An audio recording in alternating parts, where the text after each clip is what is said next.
just get my microphone on.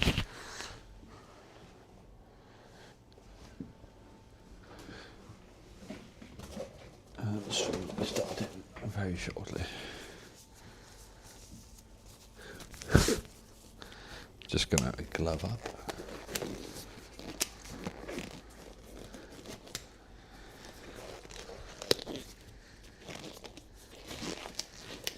Yo, what's going on, Squish? You first year? Well done. That's quick. Just quickly put some gloves on a second. How are you? I'm good, thanks. How are you? Are you okay?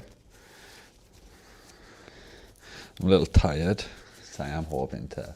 I'm a fan. It's #1 fan. I'm hoping to maybe get an earlier night tonight than the last couple of streams.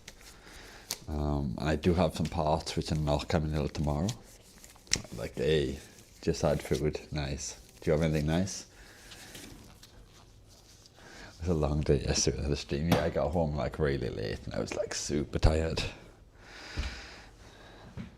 But I'm going to do a little bit of drilling first, hopefully sort these wires out. I think a lot of the issues I'm having here are to do with decoupling, apparently. But basically, yeah, decoupling and filtering, from what I can gather. So I need... there's a couple of ways I can do it. I have got some little development boards coming tomorrow. Like the little prototype boards, I think they're called. So I'm thinking I could like put some of these modules on there and connect them a bit easier with shorter wires. Not too sure yet. Yeah, I done some research, yeah. And by done some research, I mainly mean talk to ChatGPT, so it could be gaslighting the shit out of me. But I did do a little bit of Googling and looking other places too. And one of them I got from a Great Scott video.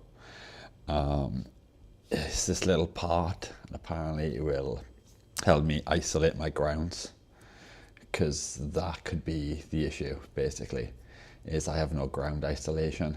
They're all sharing the same ground. So apparently when like the current's fluctuating or switching or something, it causes a lot of noise that goes down the neutral, down the ground, apparently. Because they say it share the same ground, that interferes with the other stuff. Apparently, I'm probably like really explain that like really badly.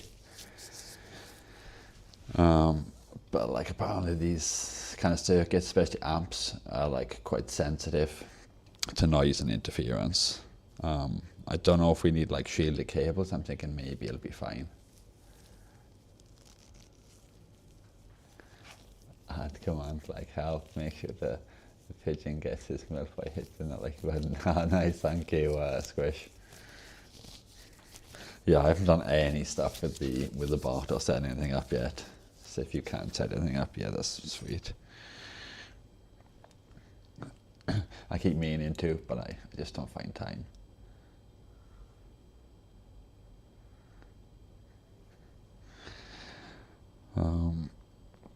See, I would like all sort of pots with this as well, but I've got capacitors come in, resistors. That's the only two things I actually like really need. I'll see if I can find the kit and quickly show you on what's it called? Amazon mixed components.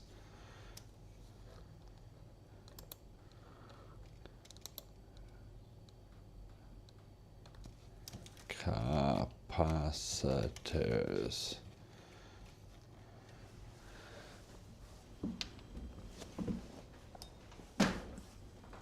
Let's see what we can find.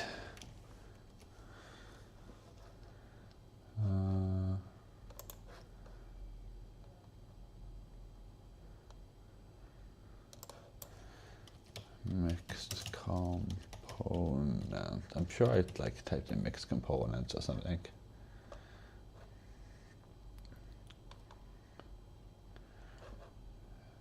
I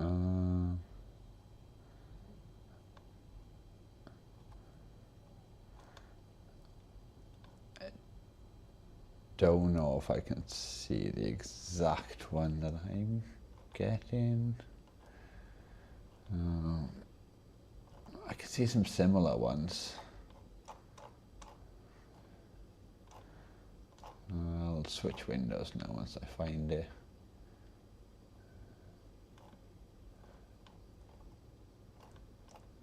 I think it was this one, but I'm not 100%.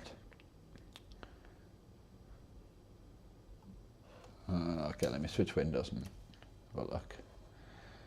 What UF? Yeah, 0.1. And the problem is, because I'm still kind of like learning, I know like that's nanofarad.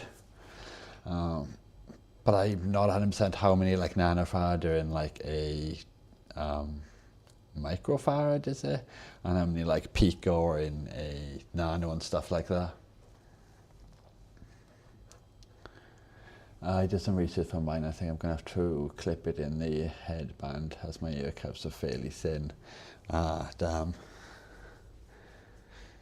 Can you like maybe get 2 small batteries, have a battery in either earpiece, and you could get away with literally just using this one board, or if you can put up with the Chinese voice. I was doing some more research. The other variants of this board have built-in amp and DAC and charger module and everything. Is it like the M3H or something? I'll show you a couple of stuff because I was like having a conversation with ChatGPT, and it just kept recommending better and better setups. He was like, oh, here's one, try this chip and module. And I was like, okay. And then it was like, if you want an even better one, try this one. And they just kept like recommending me like more expensive and better quality ones until the point where at like studio quality 24-bit sound. But Apple phones don't support the codec you need to run to do that. And I don't know if your default Bluetooth receiver on a PC would, and I know on Windows you still need to install the codecs. But they'd be pretty good. They're about like £15 or something like that, I think. I think it's like a Qualcomm one. I'll see if I can find the information now. Let me switch across to the window capture, I think. Let's have a look. Okay, this is the type of kit that I've got coming. Something like one of these. I don't think it's this one. Something that looks a bit more like this, I think. I don't think it's got all of these, so. It's definitely got these little green boards. So I'm thinking of maybe like cutting one of them down and putting my miniature boards onto that maybe. Just so it might be a bit easier way to keep them all together and make the wires shorter, and also easier to run these additional components so they're not like floating around the container. I don't think I've got breadboards in mine, but I got a bunch of ceramic capacitors, a bunch of electrolytic, I can never remember which way it's pronounced, and a bunch of resistors come in. They're quite odd values, the ones I've got. They're like 10.2 and stuff like that rather than like 10. And I don't have a 4 and an 8, but there's a couple of like 1.2s or something weird like that. So I'm going to use a couple of them like in a row to equal the resistance I need. Yeah, prototype board. Yeah, I think that's what they're called, yeah. Yeah, might as well buy a new headset at that point. Yeah. Same with like what I spent on like this. But I'm not going to use all the components for this particular project. So if I add up like what the individual components cost, and obviously you could get individual components much cheaper and like individually from like Mauser or some other places online. There are plenty of places you could pick up a couple of components cheap. or AliExpress if you want to wait and stuff like that. Obviously, you don't even need like the amp that we're using. You can, and there are some which are designed to drive 30 point something ohms speakers, and they're a Bluetooth module and everything's built in.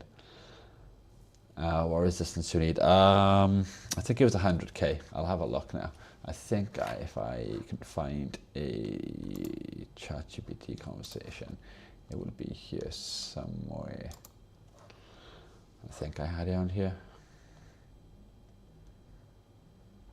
Yeah, let's have a look. Yeah, not now, ChatGPT. Let's have a look. These are the different modules he was recommending, going higher and higher in quality. So yeah, we're using a Class D as well, which I found out, which I didn't understand too much about them. Class Ds are meant for speakers and not headphones. We need a Class AB amp.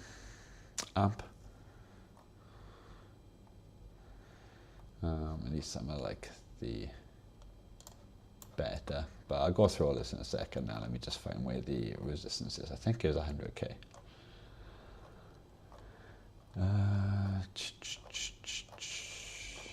Different boards. Yeah, I went through like a lot of stuff with yeah, here's some wiring simplified. Okay, that's a capacitor.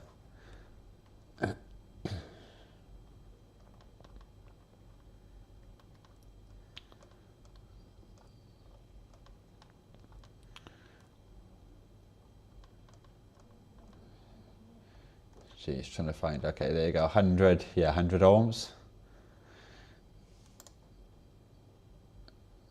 It seems to reckon. So yeah, not 100k, 100 ohms. But I'm not using, oh wait, no, we are using the PAM, that's a little green board. The PAM 8403. So it reckons that we can do this to move wine in. But it also went through like a bunch of like other stuff to do with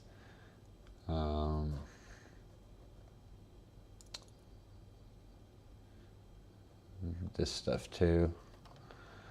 Trying to make sure.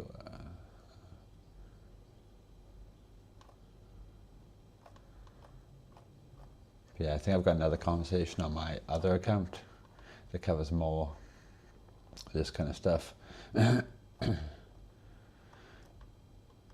I was like talking about decoupling and some stuff like that. 68 to 200 dual values. See, it says 100 ohms there again. And it's come up with the same values here for a ceramic. So I think I've got like some 470s come in as well. It's like a range in that kit. But here it's saying 2k where it said a different value before. So you're saying 1k here.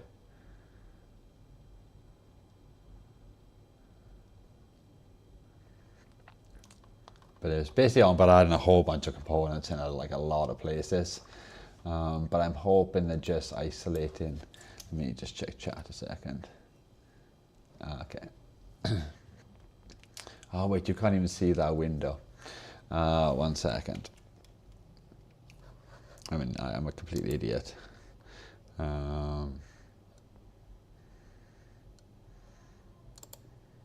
Nope. Okay, too many windows. Oh, 1 second. Let me close this window. See if I can find the other one. No. Oh, and I'll just drag this tab into the other window. Okay, apparently that doesn't want to do it. Okay, I've done it as a separate window. Let me see if I can switch to it now. Oh god, no. So I'll just add it as a new window one moment.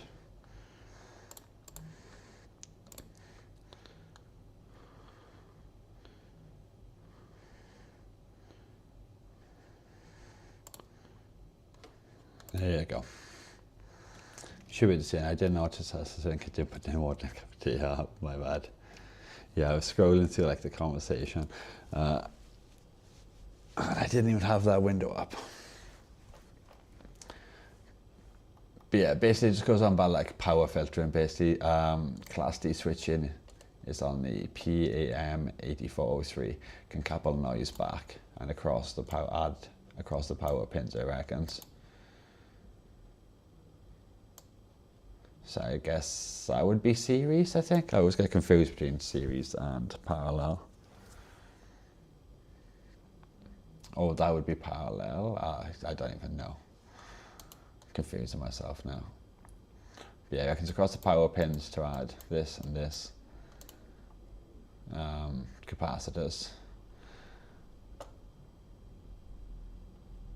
And I reckon like a 1K resistor can fix it.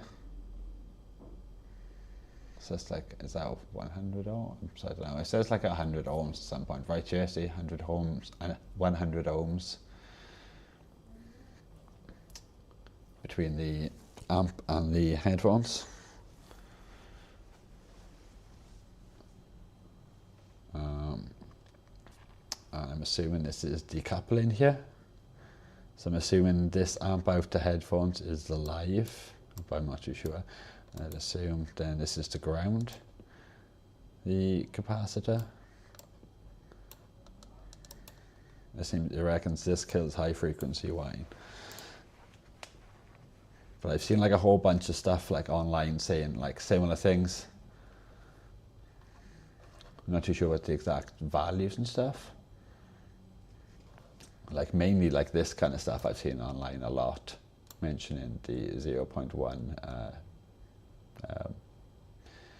microfarad.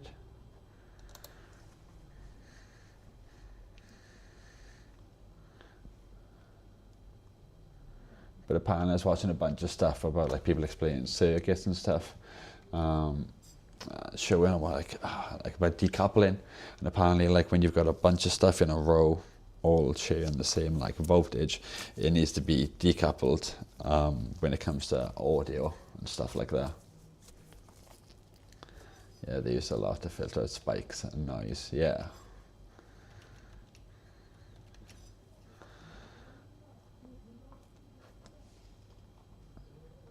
But it cover like a bunch of stuff. These are the ones we're using. That's the charger model we're using. Here recommends these components, 1,000 microfarad and 100 nanofarad, and a resistor. It doesn't specify there. I think the top one is electrolytic and the bottom one is ceramic, but it does like mention a bunch of other times.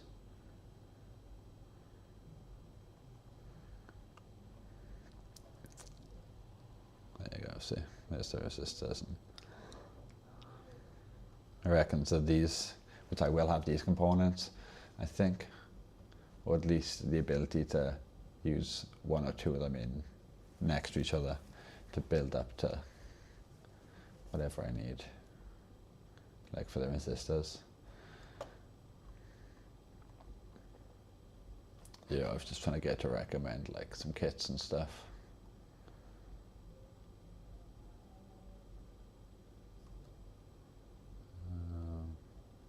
Power smoothing here, he reckons. And I'm assuming this is decoupling, I'm not too sure. Bluetooth, between the Bluetooth and the amp into ground. But I'm hoping I have, I forgot what it's called. See if I can quickly look on my phone and see what that part is called that I've ordered. I can pull up the spec sheet, but it recommends like a whole bunch of different boards.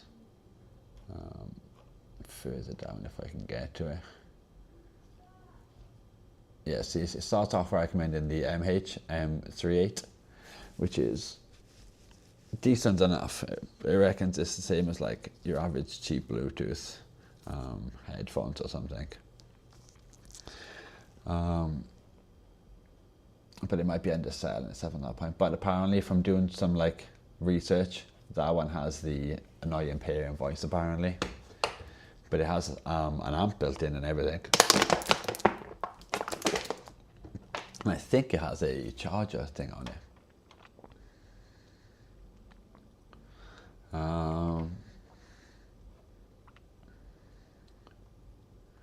It is saying a charger there, but I'm sure this has a charger on it. If we Google it, we go into AliExpress, because they are ridiculously cheap. So if we can find one of these without the annoying pairing voice, that would be perfect. Yeah, you have the M18. Yeah, it was on the same PDF. Yeah, I know, I remember. I've still got that PDF open in one of the tabs. But this one, see, VBAT, ground, and it's got a USB port. So I'm assuming this has like a charging module or whatever built into it. And it's got an amp and Bluetooth. So it's basically everything we've got, all in the one board. This one is. And if you look at the size comparison, it's not even twice the size of the M18. It's just got a really nice footprint.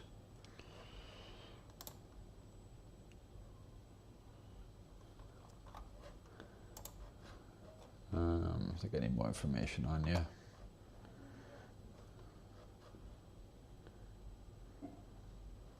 See, I suppose these protocols, it is 4.2, I reckons, all of them.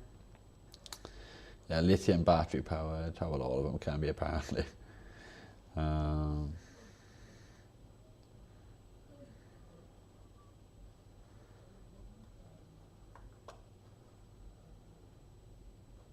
It's the same sound quality, I think, on all of them, but this one's got the amp and the charging, like the USB jack and everything. Oh, this one does as well apparently. And I think they both do battery, yeah. So I'd assume they do charging, or is it just powered by that? I'm not too sure, because it says power supply. So I'm not 100%. But we could always check the PDF to find out if we wanted to. But this is like the bottom of the end one. These normally go for like about £1 odd. On Amazon you can get 3 of them for about £7 or something like that, I think, like next day. But it did recommend some much better ones, because we kept going up. True all-in-one board, experience.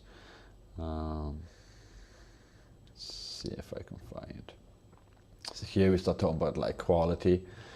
It reckons that the M38 is CD quality audio basically. 16-bit, 44.1 kilohertz.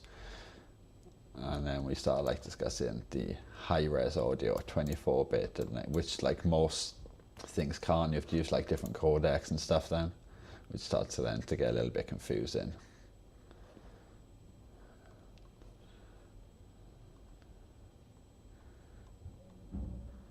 These are the chip that they all use.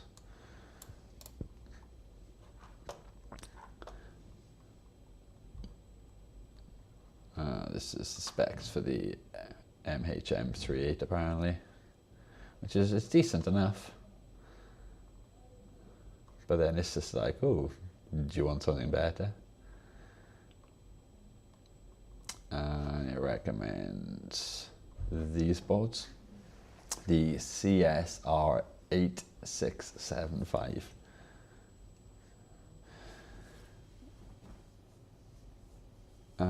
It would also depend on what your speakers can reproduce in range. Yeah, that's true. There's no point getting something outputting better than the speakers can actually, the range in speakers. So you could waste money getting a good quality DAC if speakers cannot reproduce the range. Yeah, that's an incredibly good point. That's the one I'm going with. The CR one. Okay, nice. Yeah, it does look pretty good. It seems to reckon they do all of these codecs, but I don't know if you can do 24 on, yeah, see, this codec you need to do the 24-bit, and this is not supported by Apple, and I think you have to do some driver installs, potentially get an additional USB receiver as well to be able to receive that. I'm not too sure if you have to get the receiver, but I've seen the receivers online when I was doing some Googling. They popped up, and I've seen a receiver for this specific codec or some other codecs to be able to do the 24-bit. I didn't look into it any more than just a quick glance. The most used is this SBC.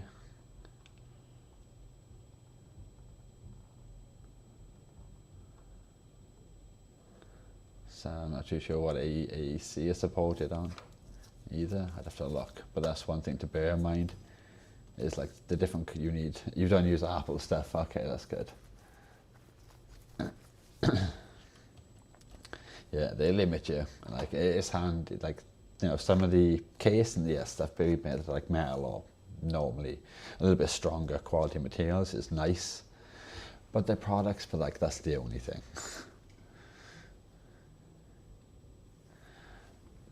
Bluetooth codec quality ladder. So you've got a basic Bluetooth, that's what we're using. We've got AAC, slightly better. CD, like, even though earlier we said CD quality was SBC, because that's what we would be using on the M8, the M38, MH38. LDAC, there you go, that's the one I was looking at. Up to 24-bit, 96 kilohertz, basically.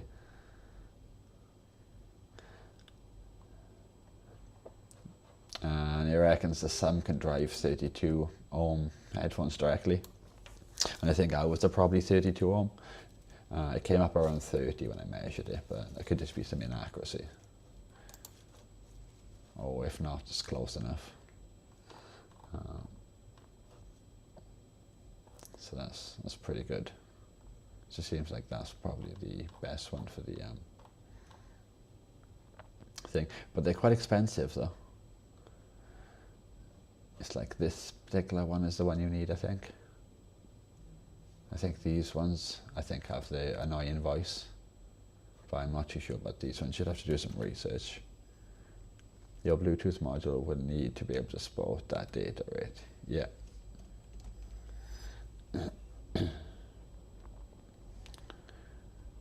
That's why you have one of these ones, I guess. But they're quite expensive. They're like £12.30. But if you've got a favourite or a good pair of like old headphones or headset you did want to turn wireless, it would be worth the investment then. For like a cheap headset, use one of the cheaper options. But it's nice that you've got different options depending on like what you want to go. Obviously you don't want to be spending more on this than a new headset. But if you've got like an old one and you just hate wires, then something like this would be perfect. Yeah, they're definitely not cheap. And the only one that looks correct to me from when I was doing research is this first one. The one that's the most expensive from all places, AliExpress. The other ones, I don't think they're the correct board, to be honest.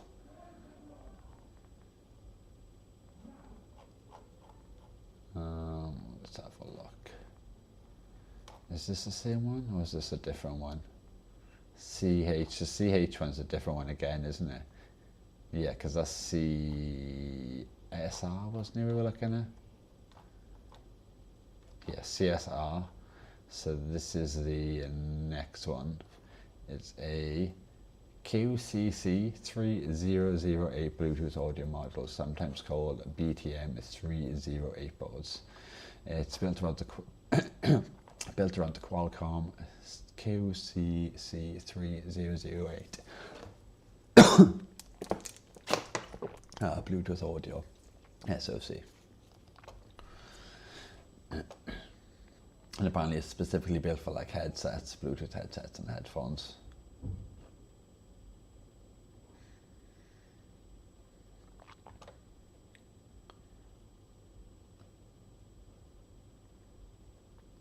Apparently it's got microphone support as well. So if you did want to retain like the headset functionality, or if you get bored with it, you could use it for something else. Yeah, I knew the half of these, to be honest, until ChatGPT it'd recommend me one and then it'd go, do you want a better one again? I'm like, I guess. And every time it'd recommend me one, it'd just keep recommending me one, a more expensive one or better one again. Until we ended up at like ones which I was like, okay, yeah, this is probably as high as you should probably go in terms of like spending or quality, because it starts needing codecs installed and special receivers and not being able to use certain hardware, and yeah, gets limiting. But if you are like a proper audiophile and you're only using them on like a handful of devices, then yeah, that could be a perfect option. And here we've got the audio called quality compared. See, now it makes the MH-M18 sound like cheap Bluetooth audio, even though earlier he was telling us it was like CD quality. So yeah, I can't really make up his mind about anything. It supports mic, yeah, it's a pretty good feature, isn't it? It supports the microphone. Less background hiss, better bass control, cleaner highs, more stable Bluetooth connection, I reckons. And it's got like a bunch of cool optional pins as well. So like volume up and down, play, next, previous, mic up, mic down. And it is a line level audio. Apparently you can output differential audio, so I don't really know this, but I know that like the line level audio is what we're outputting, and then I think where we're messing up is putting that into a Class D amplifier, because it's not designed to take line level signals apparently. I barely know what any of this means. That means you may still want a small headphone amp if the board doesn't include one. But many versions include a headphone amplifier stage, which is perfect for 32 ohm headphones. So if you can find one with the built-in amp, then like that's everything you need with like I think like almost studio quality or like really good quality. Mic as well if you want this, skip, tracks, volume. You have to drill a lot of holes and a lot of momentary switches for all of them.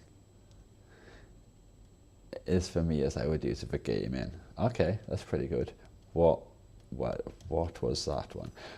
It was, I'll have a look now, what it was called, like a username. Yes, right here, it's the QCC 3008 Bluetooth board.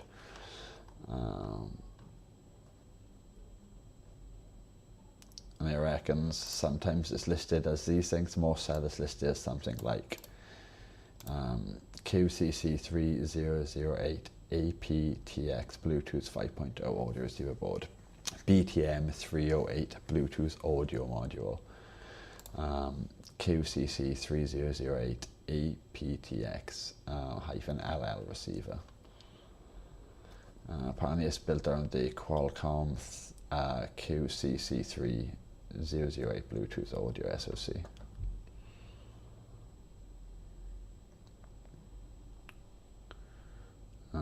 It seems to reckon it's about £6 to £8. £6 to £10 AliExpress, eBay, UK sale is 10 to 15. How accurate is that? Who knows? AI sometimes just says things for the sake of saying them. So I would obviously double check all of this. But sometimes when it comes to like pulling actual information from the internet, it's not too bad.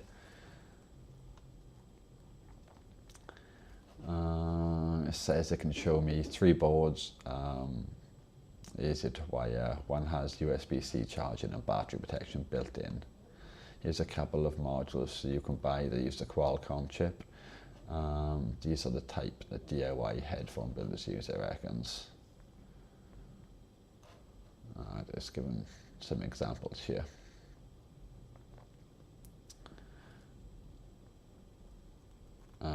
reckon a bit more if they include extra DACs or cases.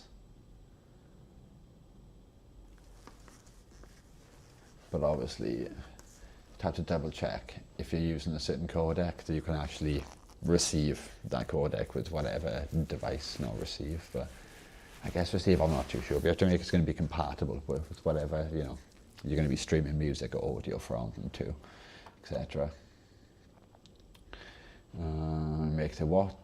What makes these good for audio? Boards using the Qualcomm QCC3008 Bluetooth audio chipset designed for headsets and speakers, not just generic Bluetooth streaming chips.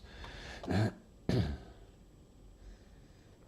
the class AB as well, the amps, or is it the many modules can drive. So that's good. 96 dB, which is I think about the same as the others, up to 48 kilohertz. That's like basically the same, much lower. So it's just about the same as the MH series, to be honest, I think. But with a bunch of like extra stuff, more codecs, processing, amps and some stuff.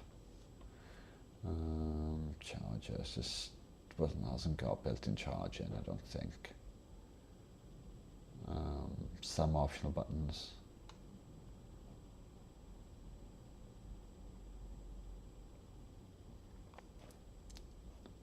I reckon there's a newer one. That could be like the QCC3040. Wonder how much power it takes. So yeah, I have no idea how much power that they take. And it's a QCC3034 is the one, and then the other is QCC3040. We could probably find a spec sheet for it and figure out how much power it draws and stuff. It's got a recommendation here for best cheap high quality option. It's offering, okay, there's a couple then. This one's a 3008. This one is a 3034.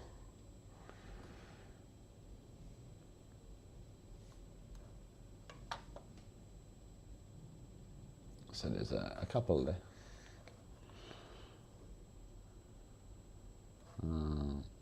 Best cheap option, I reckon, is the QCC3008. Bluetooth 5.0, a bunch of codecs, built-in DAC, mic support, battery powered.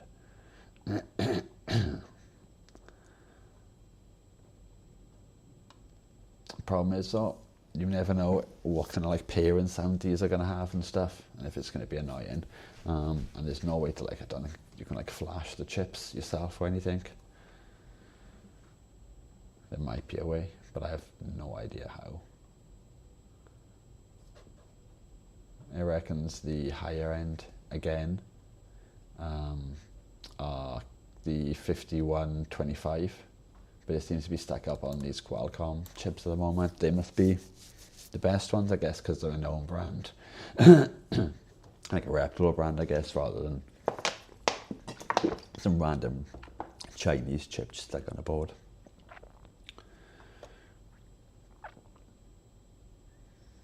So I reckon's Near Audiophile DIY for the QCC 5125. Let's have a look on Google.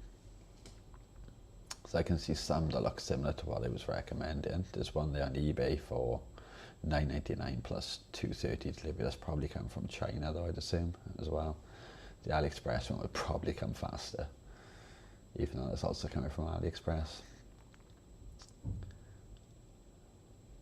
We'll click on this one just to see it, but I bet it's coming from China.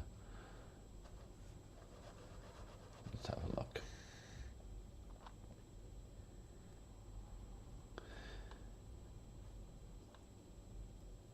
Yeah, Shenzhen, China. It wouldn't come till like around the 25th probably. If you click on AliExpress, you'd probably get that much faster, which is quite funny. Let's have a look. Free shipping doesn't say the date though. be about the same or less, I reckon.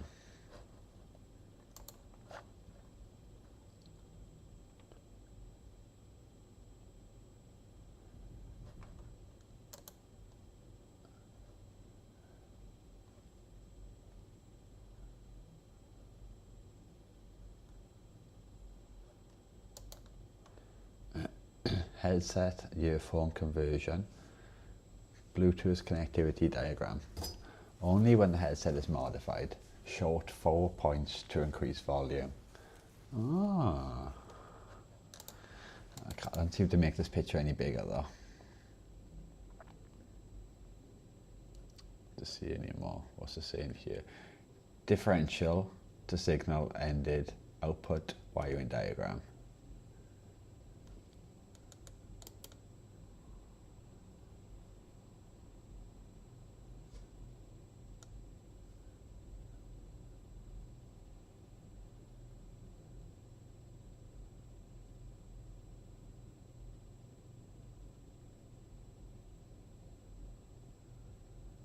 Okay, so I guess it goes 1, 2, 3, 4, and then away from me. That's a little bit confusing, but yeah, I think I get the gist of how you would short them. So this is meant to be like the best one. This one's got an S at the end. I'm not too sure that makes a difference. S, D, I. Okay, there's a bunch of different ones apparently. One's got a D, one's got an I, one's got an S. Ah, I see, analog output. I squared S, or I squared S, and SPDIF output. So I'd assume to go to headphones you'd use the analog output, but I have no idea. I found this one. Let's have a look.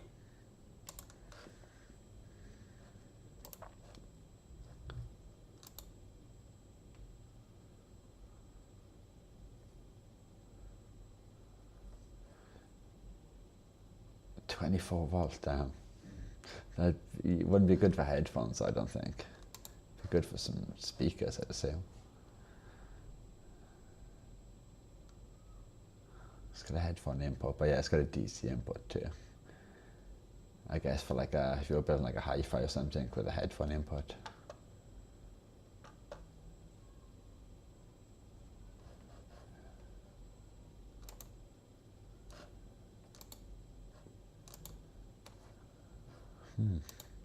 Yeah, so there's so many different chips. I think that's about the end of that thing with the chips. Let me switch back down to the top though. I was gonna see if I could find the Amazon thing I ordered.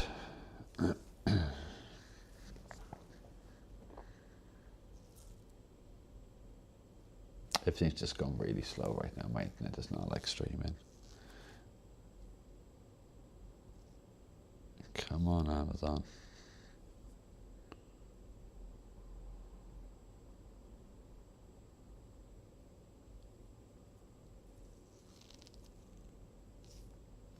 Just need to find out what this chip is called. I've ordered.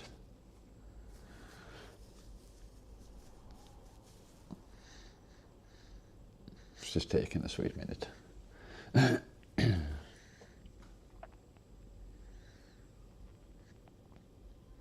It's taking a ridiculous amount of time to load. Where's my orders?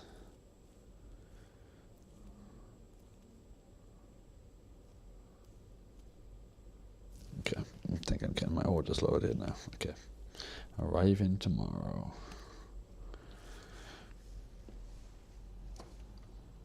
Okay, I will see if I can quickly find this on the Googles. Because I think from AliExpress they're like about 30 pence or something.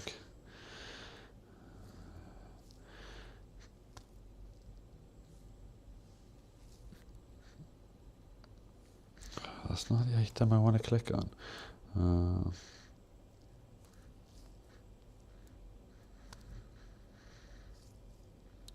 Is it going to load?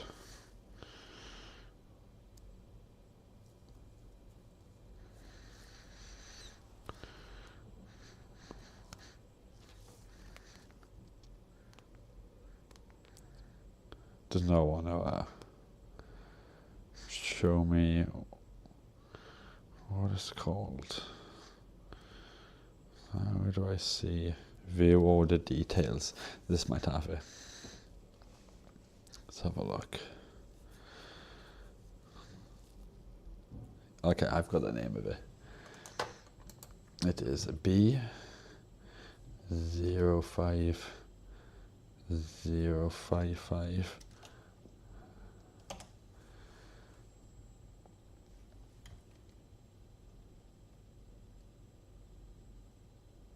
Okay, this is the chip.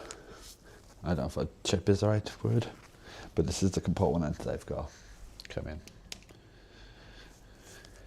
It is the B05055. Refers to a few different products, mostly the triple polyamide. No, well, that's not what we're on about. We're looking for. If I type in one W, yeah, this one W. There you go. The B05055S-1W is a 1 watt 4-pin SIP package isolated DC to DC converter that takes a 5-put DC input and provides a 5-volt DC output. It's ideal for breaking ground loops in industrial controls, instrumentation and communication equipment.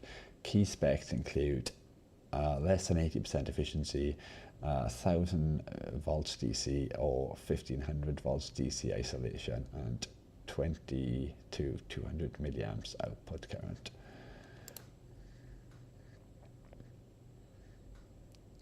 So I'm hoping that should be okay on what we need.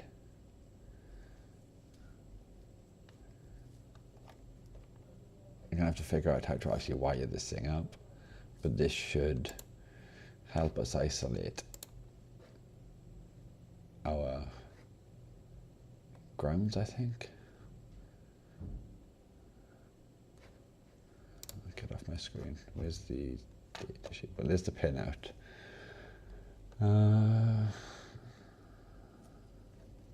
Ground voltage in, 0 volt voltage out.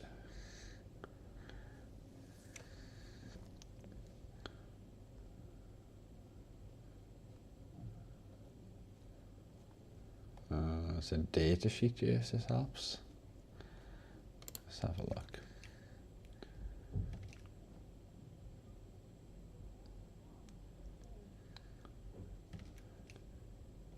Okay, well, this is a data sheet for it. There are a bunch of different ones.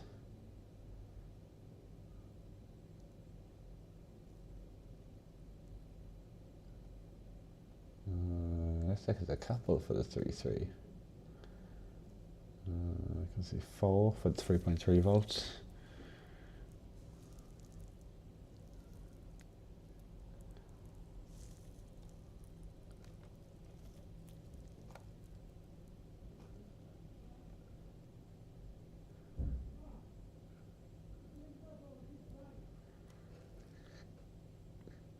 Is this the load here, I'd assume?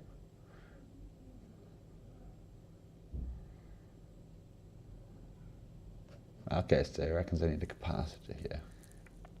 Would that be parallel? Recommended external circuit parameters.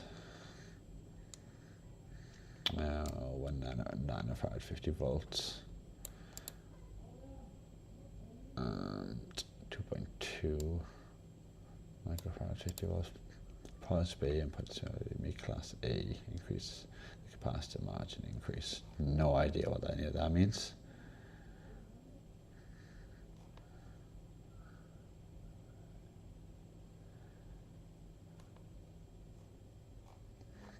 But this zoom in can't see. Okay. There you go. I'll go back up to the diagram they showed now. Where was that diagram? No.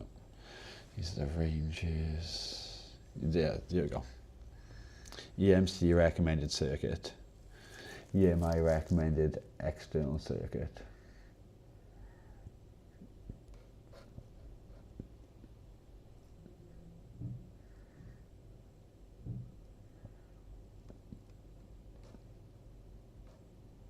No idea how I set this up, but I assume I need some additional components. This, but I don't understand. It's a C1, a C1. Like, what is C1? I can see the VIN, like voltage in, I assume, voltage out, 0 volts, and assuming that's like a clean ground from there. I can see I need a capacitor here.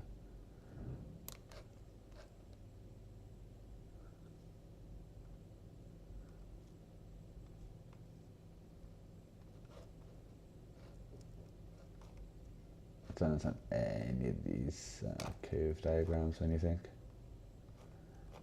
But yeah, apparently this is what we need. Recommended circuit. If you want to further reduce the input and output ripple, add a capacitor to filter a network, maybe connected to the input and output ends of the DC-DC converter. It should also be noted that the capacitance of filter capacitor must be proper. If the capacitance is too big, a startup problem might arise. For every channel of output provided a safe and reliable operation is ensured. The recommended capacitance of its filler capacitor sees table 1.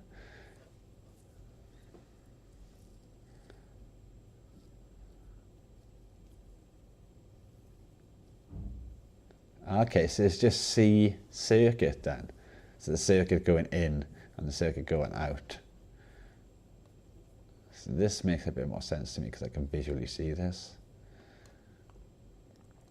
So on the in, on a 3.3, we'd have 4.7 microfarad, and on the out, we'd have a 10. Overload protection. And a circuit breaker. Yeah, I don't have to do any of that. Yeah, 1 microfarad, 50 volt cap needed. Yeah, that's right, Squish. Above, but it also does say something different down by here for like another recommended circuit. Design considerations.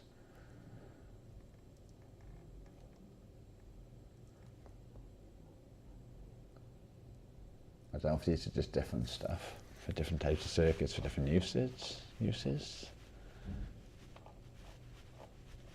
Because up here, EMC, so is this to do with like electromagnetic something, or is EMI and EMS and EMC something different?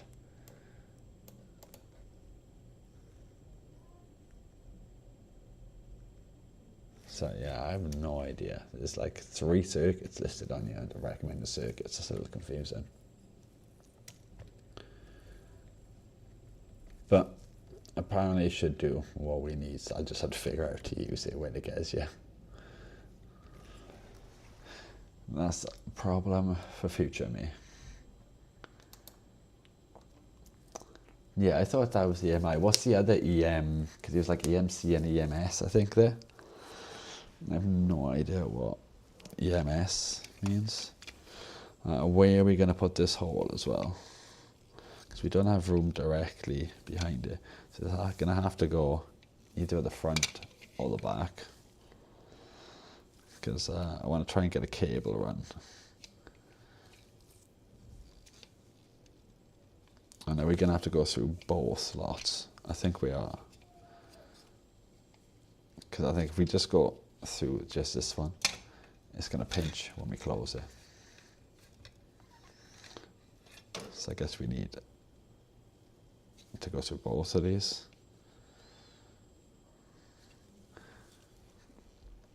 Something to do with testing. Ah, okay. Just going to grab a drill bit a second. Figure out what size hole. I googled it. Nice. Well done.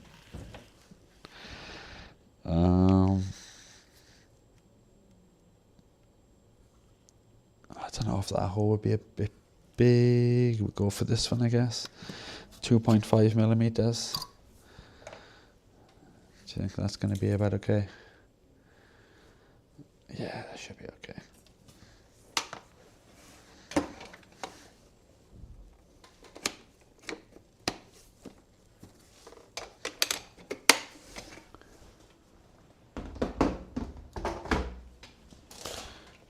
This is going to be the difficult part. By difficult, I mean it's going to be difficult to now make it extremely janky and ghetto, but we will see how the drilling goes.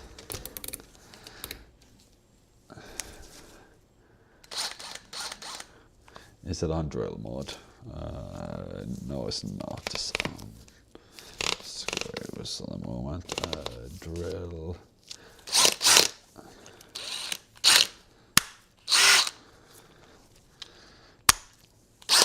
Okay. Now it's on drill mode.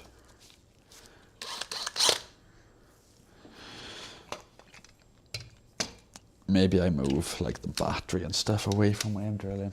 Might be a smart idea on the earphones. Let's not fill them with plastic and just not drill an extra battery. Let's just like carefully move that over here somewhere. Maybe like move some of these metal things I've got over here. Okay, hopefully that's okay. Nothing's going to short. We'll see though. Let's move this other board. Okay, we have a little bit of room now. Very little bit of room. Definitely need more space here. I bought like quite a large desk and it just filled instantaneously. Okay. I guess we are going to drill it. Let's have a look which one's left and which one's right. I'm thinking we drill them in the back so they're a bit less visible. And we'll put it like right there.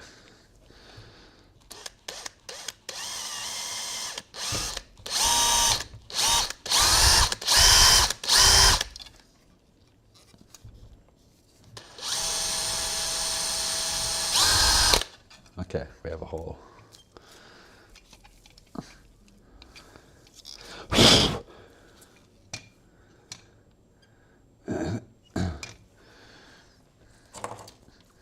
Okay, one of these wires is going to fit, isn't it? Yeah. Will one of the larger wires fit though? That is the question.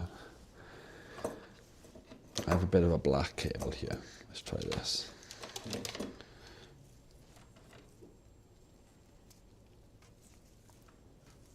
Oh, it's black, but it's still got the red bit from where they were joined together. Yeah, and that goes all the way to the core.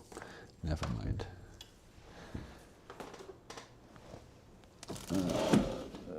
That's white cable. I guess we could use some thin white cable.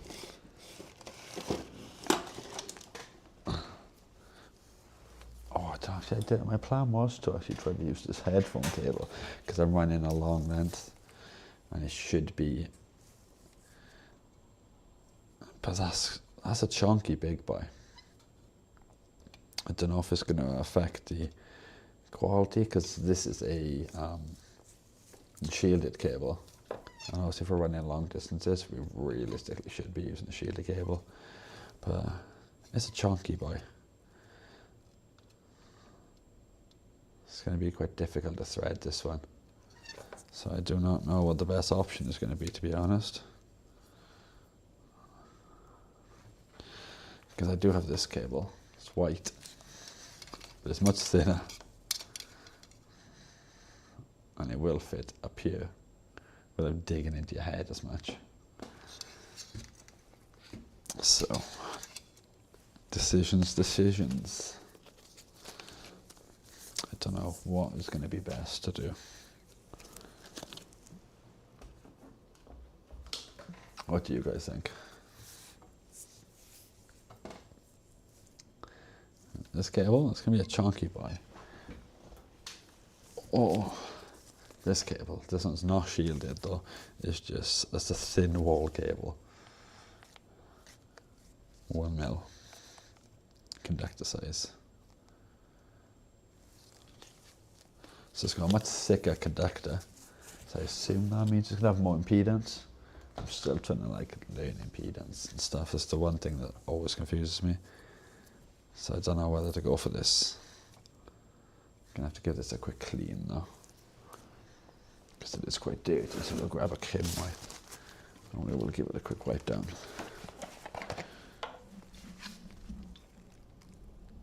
But I think if we do use this cable, we are going to need additional padding, better padding for the headset.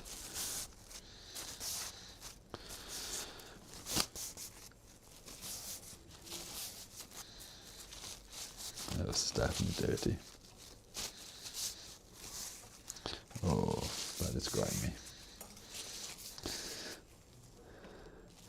Okay, I thought he was braided. Apparently it's not braided, he was just that dirty, that texture. Turns out it's plastic or rubber coating on here.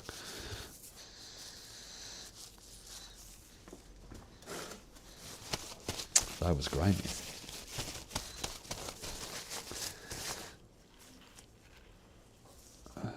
So we've got a bit of this cable clean now. So we can just cut that off, I guess. And see if we can use this one.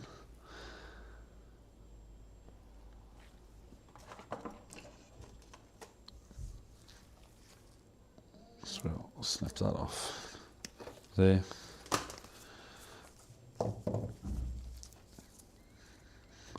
Let's see how much cable we're going to need.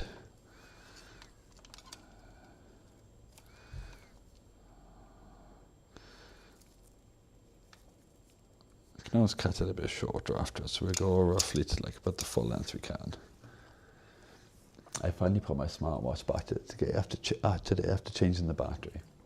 About a month ago, I was too lazy to put it back.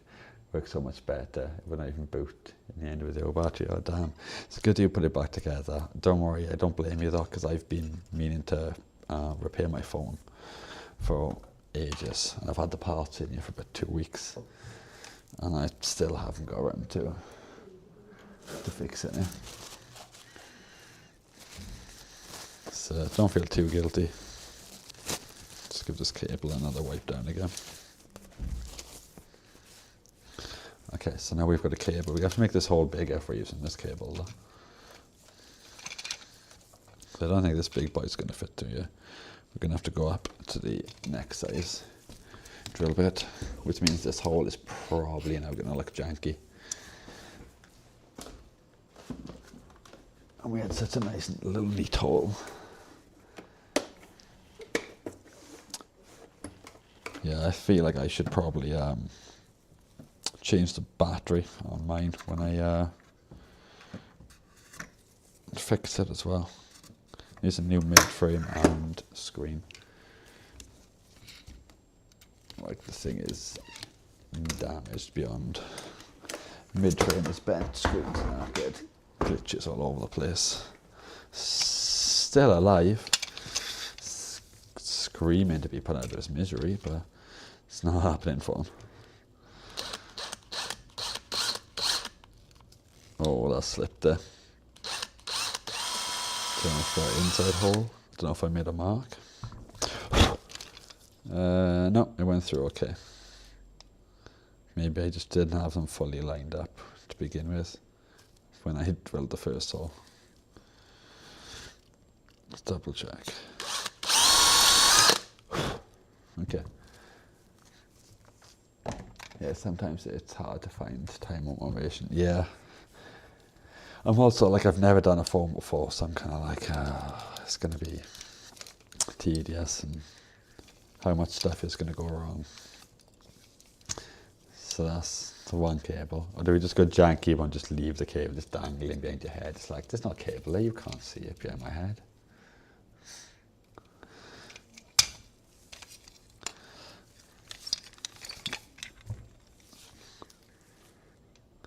Roughly how far away did I do that one? Okay. Can we do that one around the same? get this to bite so I can move my finger from behind it, please. Okay, I think that's... Okay, I have to move this out of the way for a second. I need to swap my hands around so I don't stab myself with a drill bit.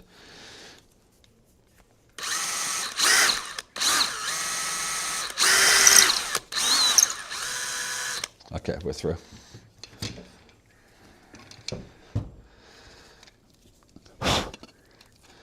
We have a hole either side now. Just go to this one more time.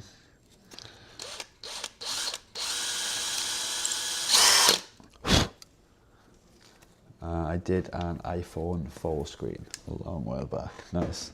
Yeah, I've never done any phone. I don't even know if I'm going to glue this thing back together or what I'm going to do, but because I bought like an adhesive thing, but it's a little bit too big. It just, I don't know, it doesn't seem quite right. This cable does not want to go through. It's just the bottom one is not lining up, is it? Or what's going on? No, let's try again.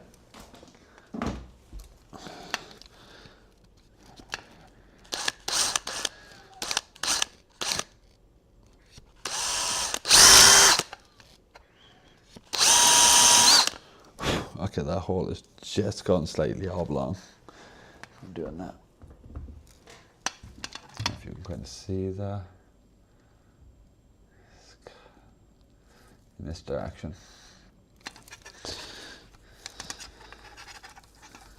It's not the end of it. If it comes, I can just drill the holes even bigger and put a grommet in. Cable fits now though.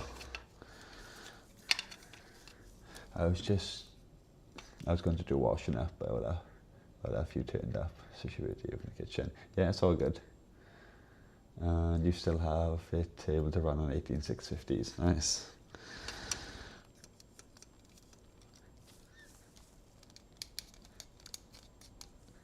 So yeah, we have the cable there for now. I haven't decided if we're gonna run it. Like, because technically, I guess we could just glue it to the back of the headband and try to like run it in line like that all the way around.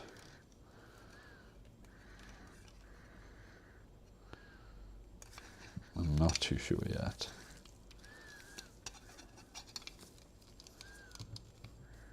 So we run that to there, that to there.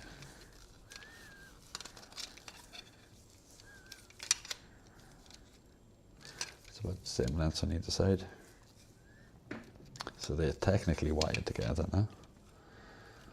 But again, you could run a cable up there, which might be easier than me drilling a million holes. Because my plan was to pass it up through this section here by drilling some more holes here.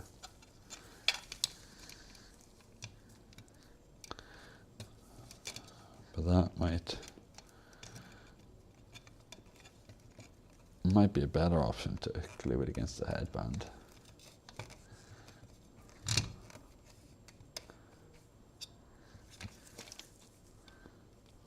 But it's like gonna limit you turning this and stuff then. So I wanted them to go through here. I'm gonna drill it through here, I think. I don't know.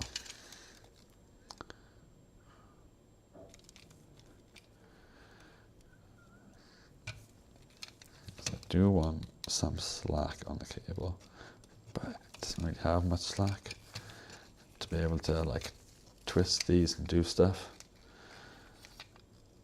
And I feel like if I just glue it, too much rotation, it might come undone. But we might go for a glue on the back there. That might work out best, to be honest. To not interfere with the headband. Oh, I forgot that these are adjustable though, aren't they? So you would need one of them cables that can stretch, just like coiled or something, I think.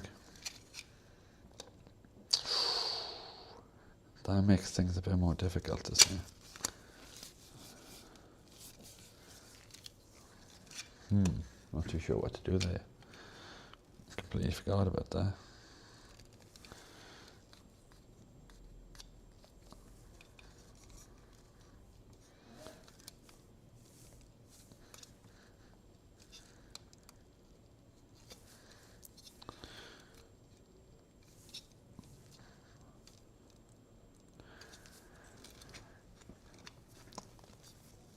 What's going to be the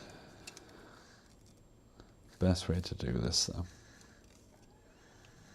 Because they are adjustable in terms of height.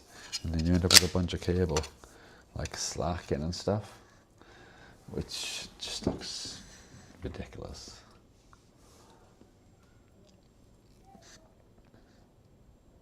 So we're going to find out eventually. I think maybe swap the cable over for like one that would be coiled or something. Or it's just more flexible, so you can have like a little bit left over and it not be a massive issue maybe.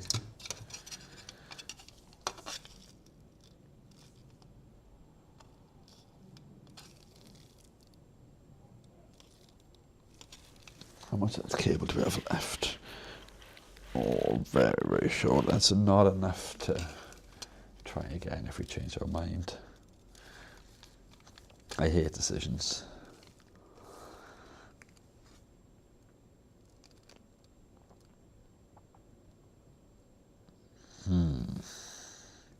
I literally don't know what would be best.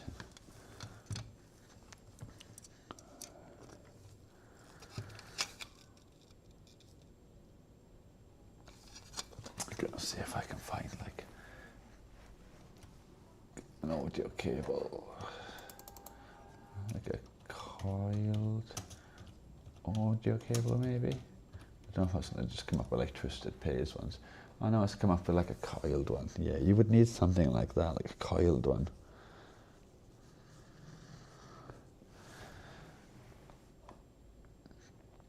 Should have like a little coiled section between both earphones maybe.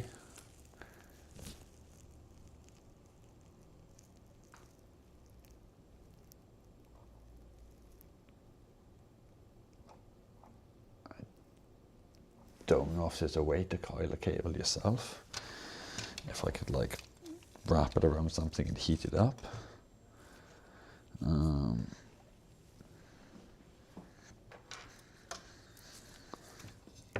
I don't know if that's like a thing or not. But we can give it a go. So we'll leave a bit on the end for wiring. And we'll see what we can do. 1 rotation, 2 rotation, 3 rotation. Should we do just 3 rotation maybe? Back to itself.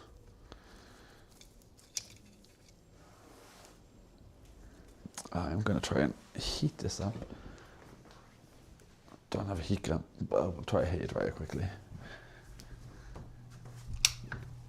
See if it makes any difference. No idea if this is a thing or not. If it is, then we're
I feel like most of that heat went on my hands up there.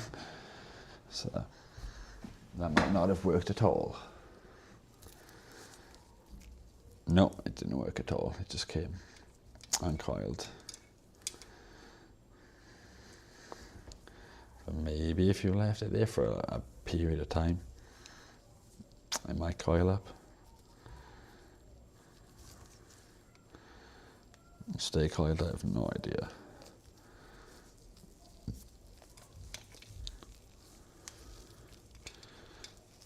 But it would be nice to have this cable to be coiled. That's what I tried to do. Try to wrap it like that.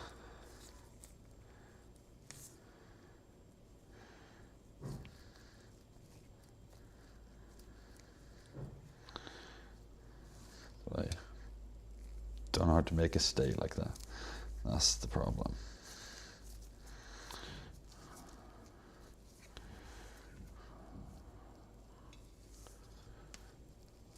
But if we could get it to stay like that, that would be perfect. Because we'd have a little bit of slack where we needed it to be able to expand the headphones. We need something like that either end. I wonder if there's a way to, like, it kind of stays, but not enough. But I feel like maybe if you've done it for a long period of time, or heated it more than I did,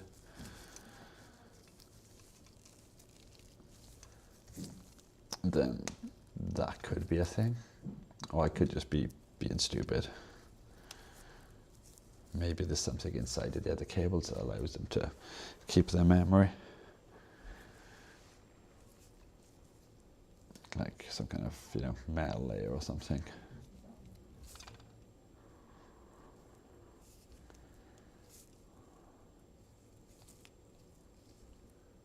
But I could look at maybe like taping this up overnight and seeing if it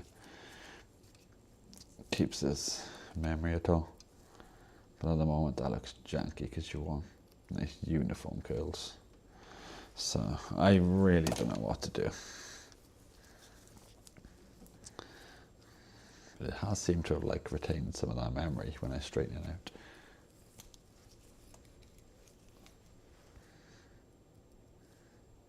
So maybe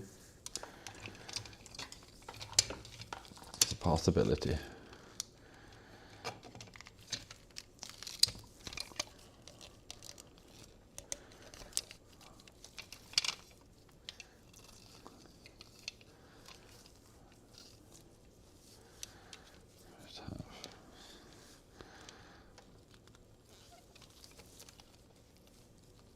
I'd like it to look not janky. Hot glue. Yeah, but then if I use the hot glue, it's not going to it's not going to be able to have the springiness that I need. Because I need to account for the headset band opening and closing. So I was thinking if you had like some tight coils, just have like a little bit of extra slack here.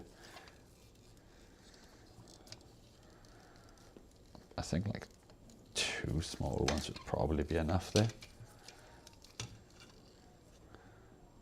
But I don't know how to permanently make the cable stay like that. And I don't know whether then to like try to glue it around the back of the headband.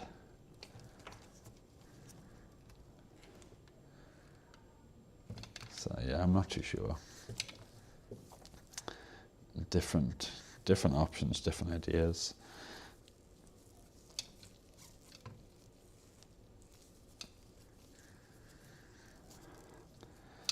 But I think if you heat it up enough, do it like this around metal or something, obviously don't melt the outside, it might hold its shape a bit better. Because as you can see, that one is not holding its shape as well as the one that I heated. So yeah, it might be doable. At the moment the cable just looks atrocious though, because it's all twisted and bent now and deformed.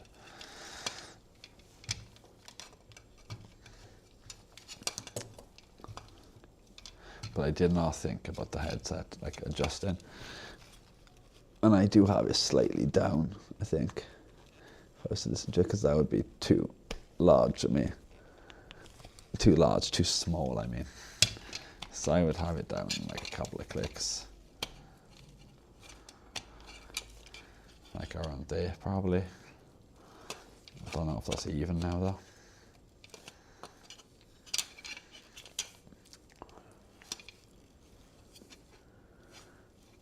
but that is like, I don't know, I don't like it. It's janky. Through all the effort of going to make it like wireless, adding cables, just gives me the ick. But we can always, like, I guess, figure this out tomorrow once the parts arrive. It's not the end of the world. I do also need to figure out, does this have a sleep? Because currently I have no way to knock this thing off that I'm aware of. So this just constantly flashes. And the battery just lasts forever. I've charged it once, I think, so far.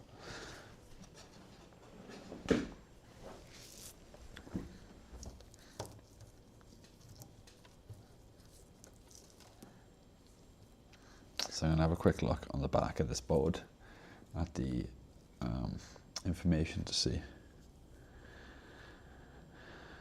We've got a mute and we've got a key. Don't know what the key does. It would be nice if we could put this into a sleep mode somehow.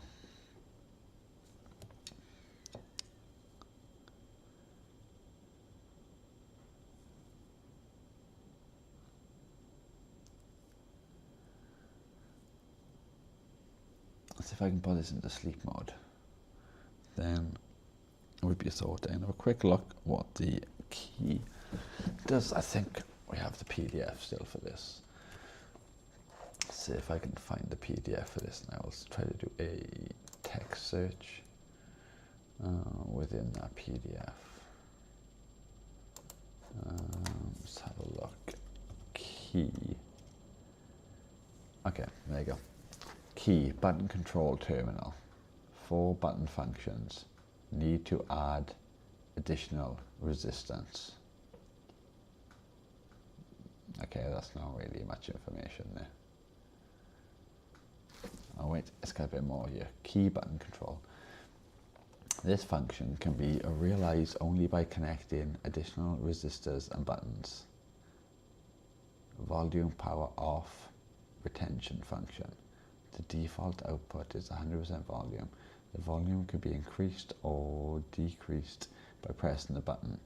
If the control volume is less than 15%, the volume output is 15% after repowering. If the control volume is greater than 15%, the original volume remains unchanged after repowering. So is that all it does? Oh damn, the M28 has got a separate ground, it's got an audio ground. So it decouples the ground from the supply, which I don't think the M18 does. Use to control the power amplifier board. Mute output high level. Output low level during playback. Wait a second.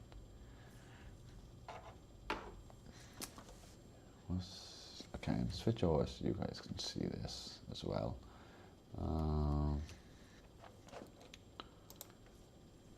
I think that's the wrong tab, isn't it? 1 second.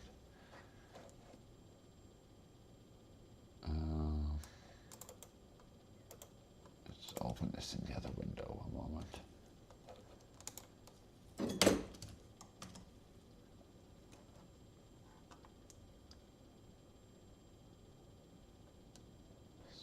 So, here, key, button control terminal, 4 button functions. But it only mentions 2 here. Oh wait, volume power off. I guess that's a function. The default output is 10%. Or are they just talking power off retention function as like volume up and down? The volume can be increased or decreased by pressing the button. So that's the stuff I just read there. This goes on to the M28, which has an audio ground. You can directly use a micro USB, or you can also connect a 5V power supply or a 3.7 battery.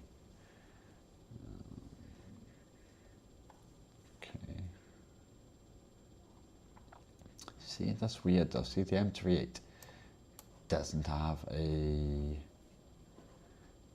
audiogram, but it must decouple or something separately in a circuitry, I'd assume.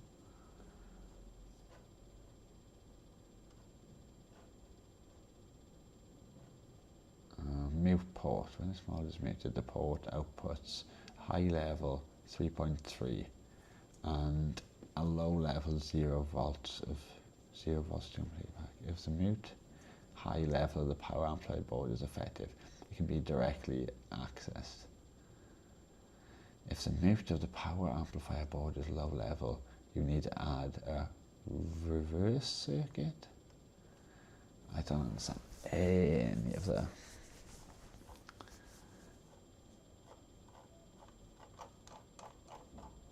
Jeez.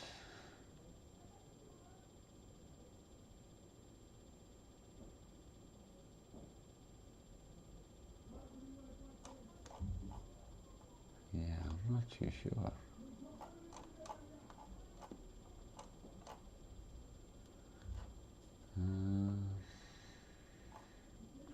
Yeah, I don't know. Oh, chat disconnected apparently. I must be having some really bad connection issues, I think.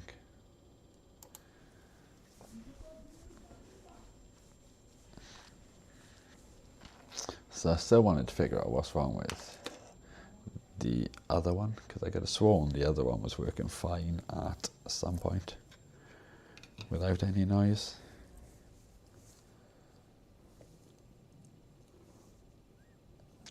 I don't know whether it's worth trying this with some wires or if jumper pins are going to be okay on their own.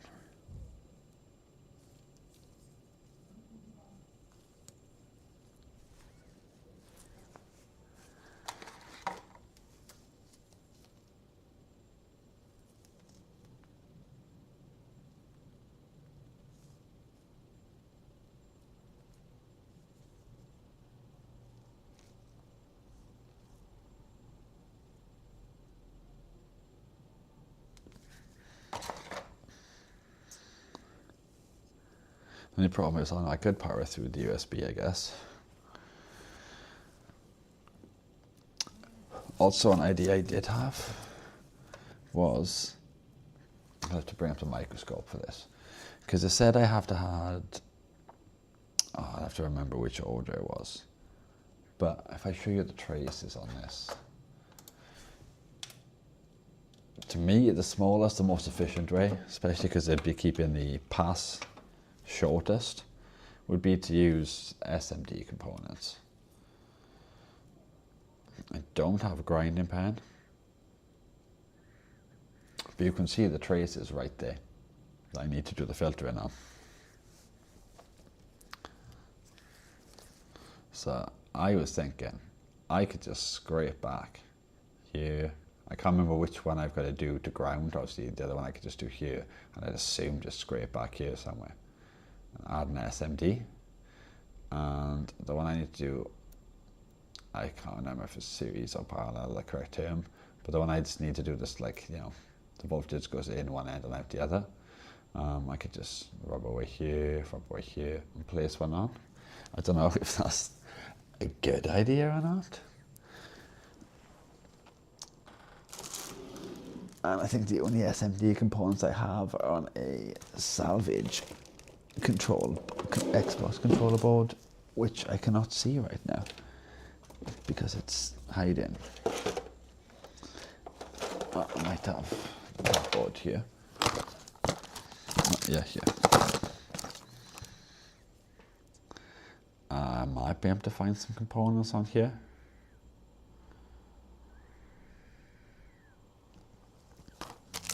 Or the other board, which I might have already salvaged a couple of components off. And by a couple, I mean like a lot. But trying to do that without hot is a little bit patchy. But I did want to try to remove, because these are ceramic capacitors, I think. Um, can I check capacitance while it's in circuit? That I'm not too sure. Capacitance, I think it's this one. Let's have a look. Don't think I can read capacitance while it's in circuit, but we'll find out. Okay, that's coming up as 0. 0 nanofarad. That's good, isn't it?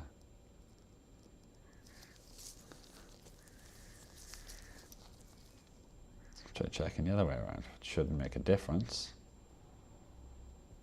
Oh, I think it's because I'm trying to check it through it. I need to check it to ground, don't I?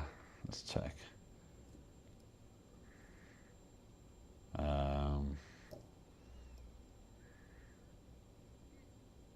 No.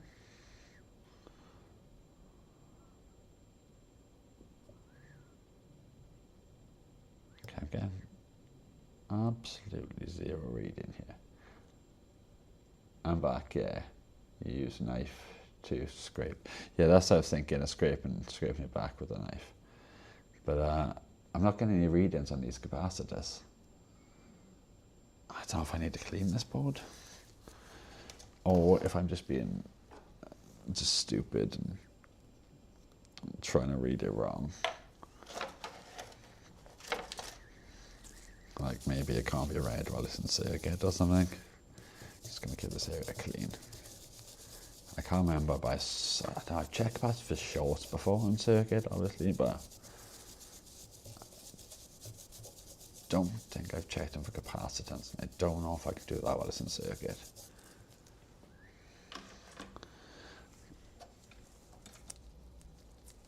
Seems to be getting 0 nanofarad coming up when I test. Oh wait, I'm going to read it now. I did for a second.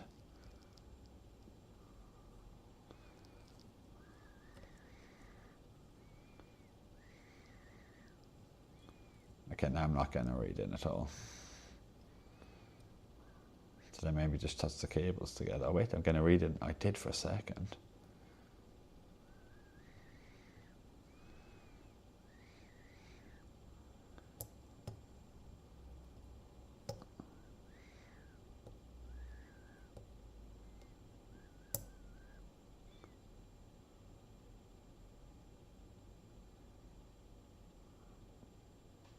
Right, I'm going to read in. I think it just takes a long time, I forget, on this to take a read in on capacitors.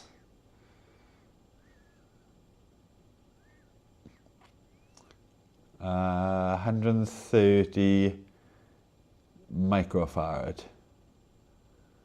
Apparently this one is. Reading caps in circuit is not ideal. Yeah, that's what I was thinking. I'm not going to get like the correct reading while it's in circuit. And I forget that it literally takes like 15 seconds or something to read on this. I have to hold it there for like ages before it reads. 34, 50, 35 micro, this one's coming up. It seems something like this is more likely to be like 0.1 or whatever I need. I swear that's just coming up at like 0.5 or something.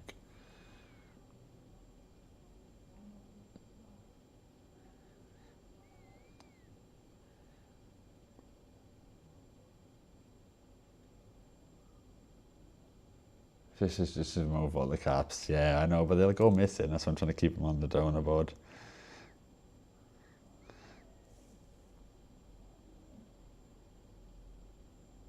Yeah, this one I think has got a really low reading. So I think that won't be fine. If we can get this off and look for a cap that goes to ground one end. And yeah, that's why I went up to this one. Because I think that's what that's doing, isn't it? I'm not too sure. Because I could see the others were like, oh, well, this one technically does as well. But on this one, I think. Once I go to that via, to that trace from that via. Some nice looking traces on this Panther.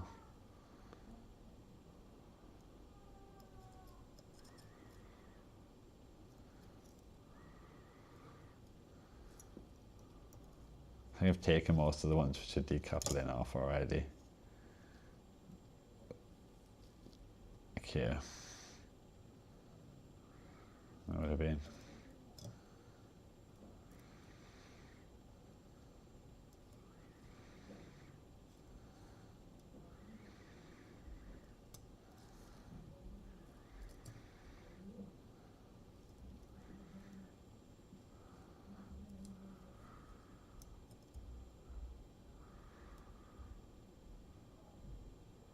Keep them on the board and remove them from one of the, yeah, good idea.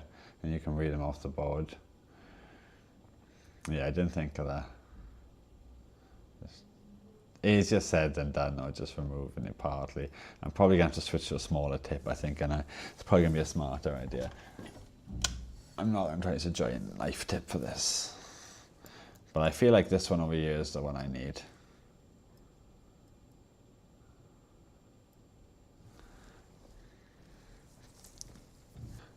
Because I think that's normally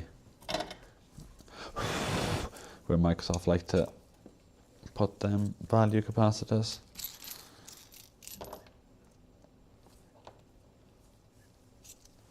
I'll try not to like burn myself now while I swap these tips over. Where's the one I need? I'm actually going to use a conical for a change. I'll actually try giving this one a go. Even this seems big for this job.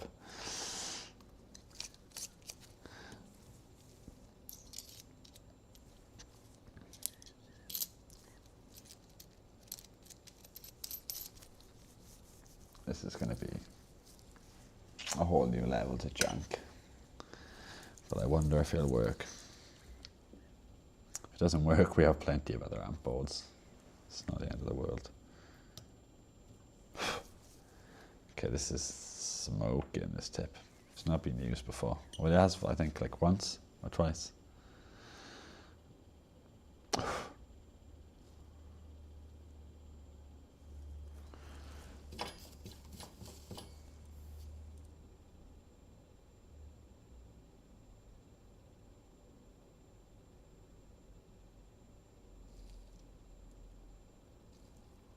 Just want to make sure it gets all tinned up everywhere.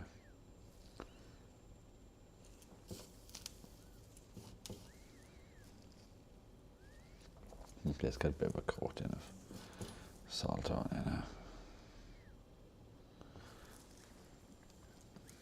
Okay, how the hell am I going to remove this thing? Let's flip this board around. So I've got these coils in the way. I assume these are coils.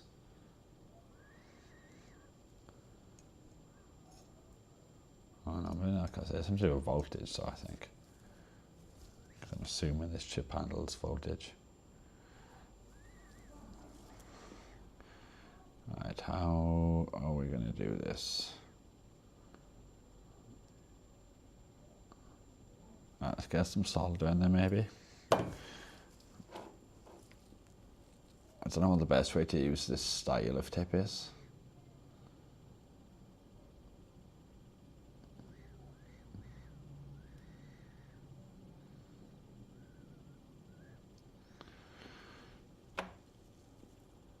Need a steady hand for this though. Okay, come on.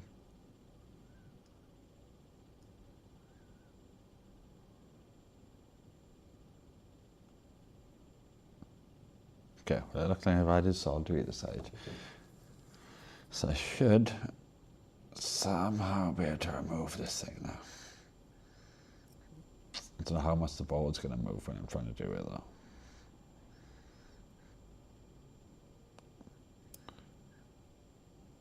Come on, can we get a grip on this?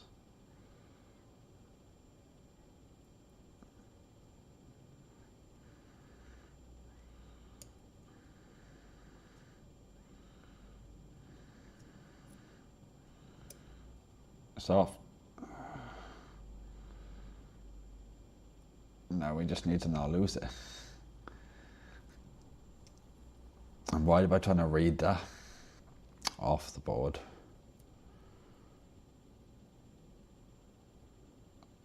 need to remember, is it the ground? I think I need to put this on the ground, don't I, on the other. I need to find some way to put this now, don't I, so it doesn't disappear. Let me find a container or something to put this in, because this thing is just gonna disappear if I breathe near it. Okay, I've got a drawer. Well, it's like the longest drawer. And I now need to try to get this chip into this drawer. This chip component, sorry. It's capacitor.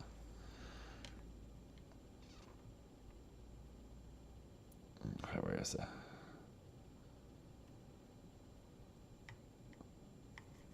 Okay, successfully managed to get into this box, yeah. That is tiny.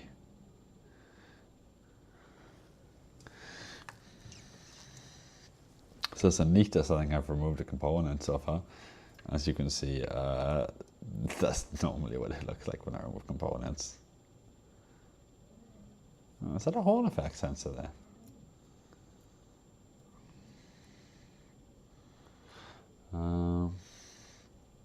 So now we need to put this board to the side. I don't know where I pulled this board from. Oh, there you go. Try not to lose this little speck right there. See how big that is compared to a screw. A small little screw. It's ridiculous.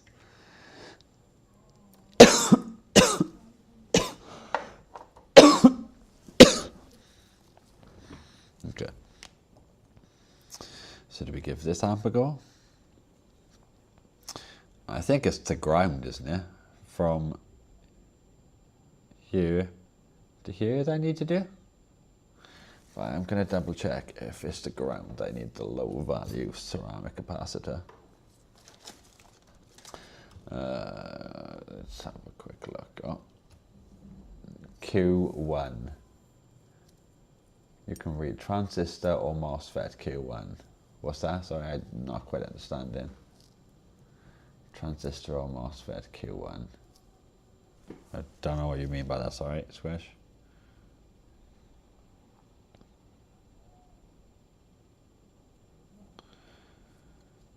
So it looks like they do have filtering on the ground, on this power supply filtering. So I shouldn't be having the issues I'm having. So this is basically what I'm trying to set up here. Which they already have, like the exact same thing I just noticed.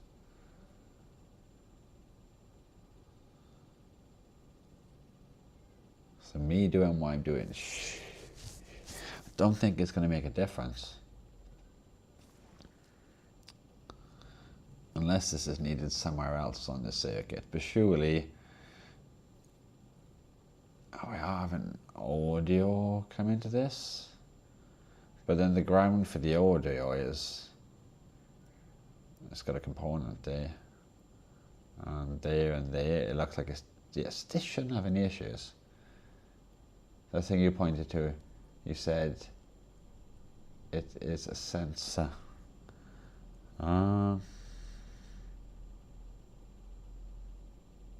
Oh, the Hall effect Q1. Transistor or MOSFET. Okay. I could have sworn it was, I haven't got a board. Do I got a board here?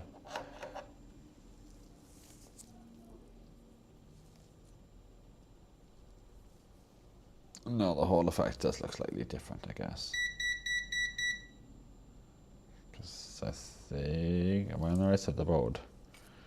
No, I'm not on the right side of the board. 304 is a Hall effect.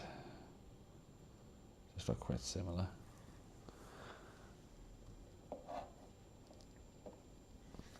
So I probably should have like studied the circuitry on this beforehand, because this is literally doing exactly what we're already trying to do. They've got a resistor in place here, capacitors, like there's plenty of decoupling and filtering going on here.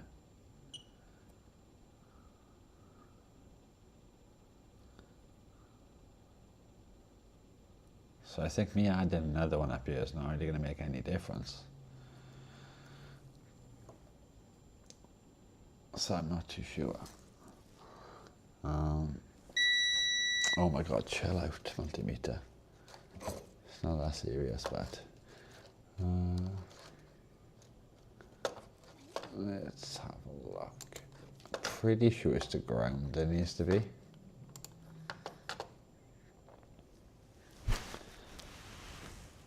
But I'm not 100%.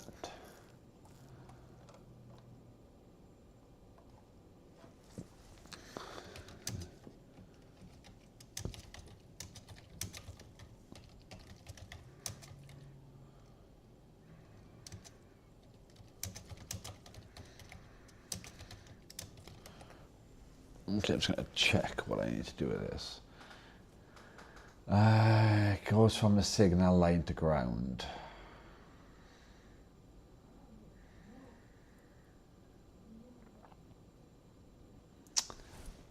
Okay, so I'd assume signal line, this one, so I assume it needs to go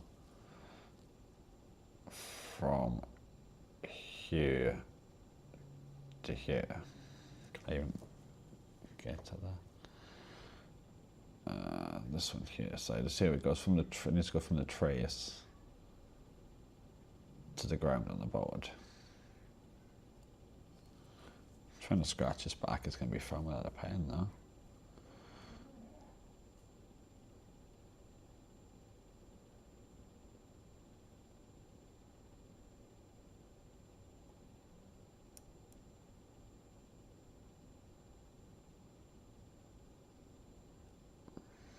Or we can do this without going too deep on this.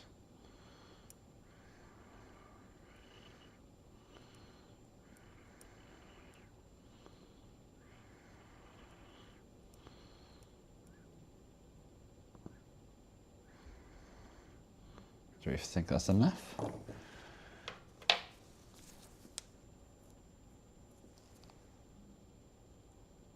No, no, it's not. I'm looking at this, it's like I'm pulling it next to it.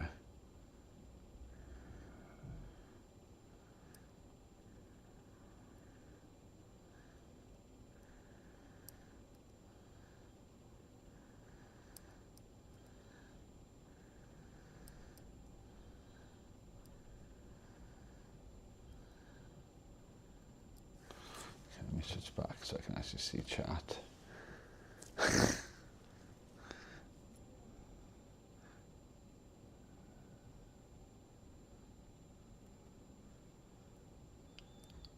Okay, I think that's enough exposed there.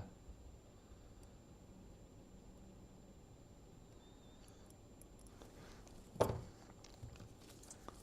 little more.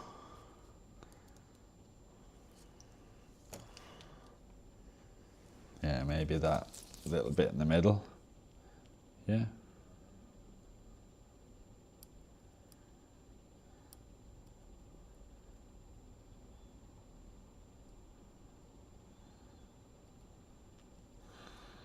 Yeah, I think that's okay.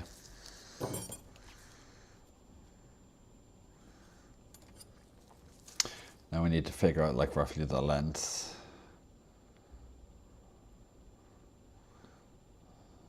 So it's about that. So a scratch maybe like here somewhere maybe.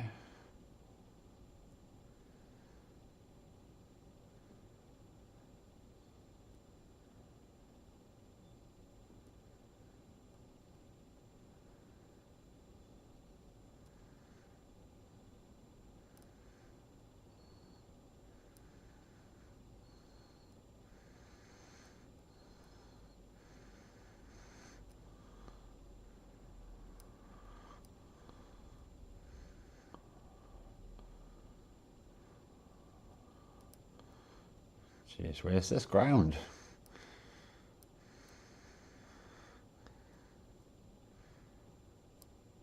Surely there should be a ground there. Brown is now. Yeah, I thought there would be a ground right there. But I'm not seeing any copper here.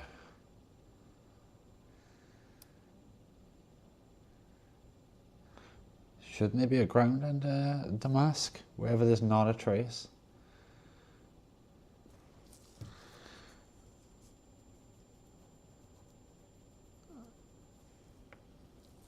Am I not going deep enough, or is it just like no copper there?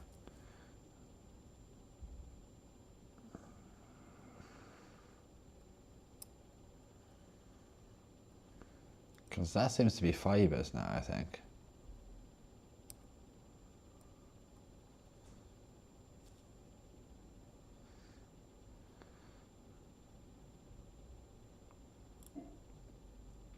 Yeah, I'm not seeing one there. Or do I just try to go to this trace here? I don't know if it's going to reach though.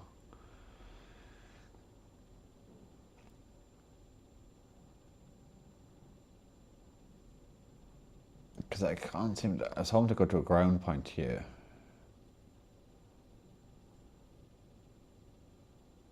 But that doesn't seem to be working. So I just try to go to here, do you reckon? On this trace instead? Because I'm not getting no ground here under this board. I don't think so anyway. The mask is gone there completely and there's no copper. So I guess we just create back here then.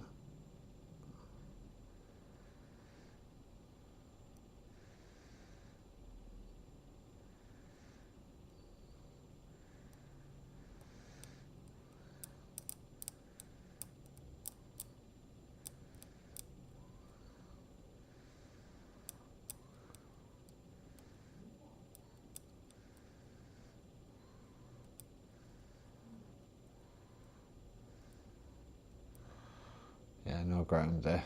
Yeah, I know, I figured that one out. Figured out the hard way. I don't know if the component's going to reach that far. That's the only issue I have.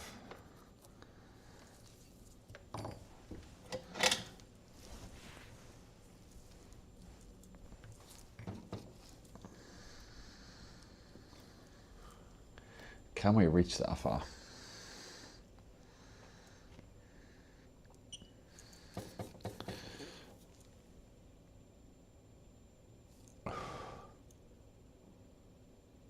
Just put some solder on my tip a minute. Let's see if we can tighten this up.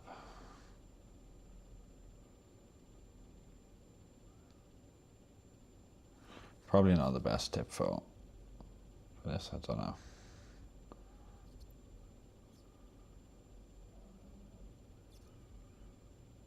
Okay, well, so I'm getting solder everywhere on the board, apart from where I want it to.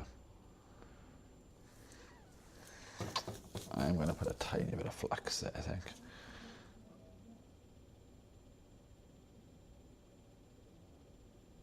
That is a bit too much flux. Get some off the board.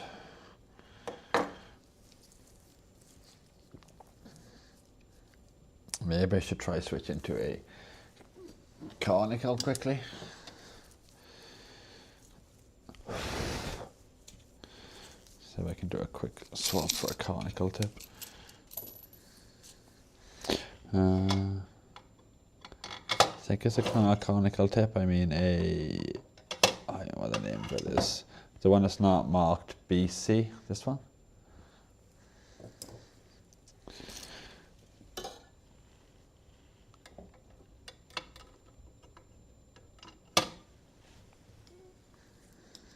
So let's try this tip.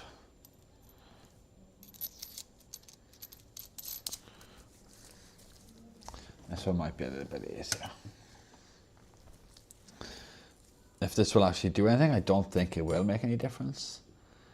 But I don't know, just because all the circuitry we've already got in place here. But if none of this does solve the issue, well, I can just look at a different amp maybe.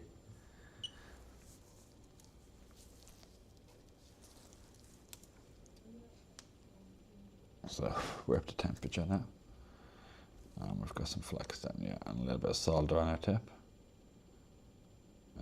Is this just a blob of solder from earlier? I think it is, isn't it? Let's clean some of this up.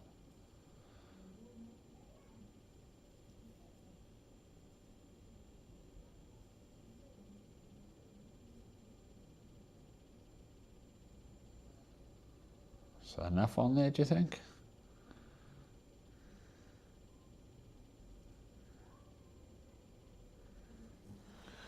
But yeah, this tip is much better for doing little pads like that. Do we try to chuck that component on there now before it disappears? Does the capacitor have to go around a certain way? That's the only thing I'm not too sure. Like, does it have a positive and negative? If so, how the hell am I going to tell that on here? It's tiny. I don't think that's going to reach.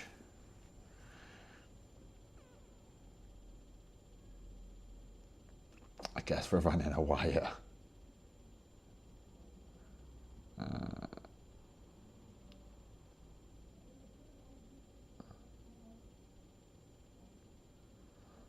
have a look. Which side is the top? Which side is the bottom?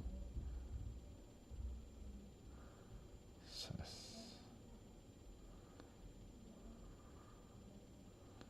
does it matter which side's top and bottom? Not clear. I think that's okay. It ain't gonna reach to there though. That's the only issue we have here.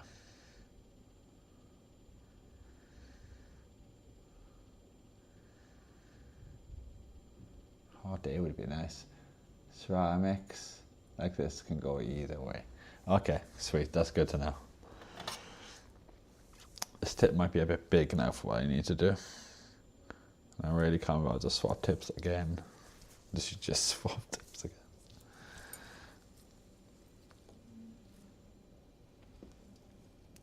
Can we make this work? That's a bit too much solder on there and there.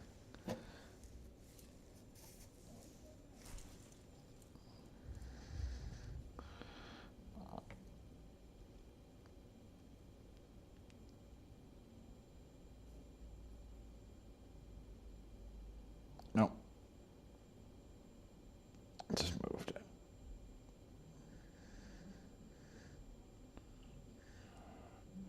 No. I don't know if it's too high up on my tweezers. Can I get it off the tweezers maybe? Apparently there's no, I come off my tweezers now.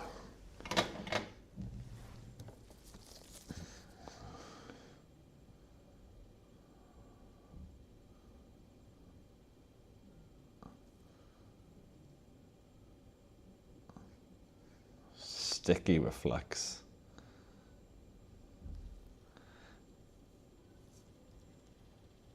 Those cops are bisexual.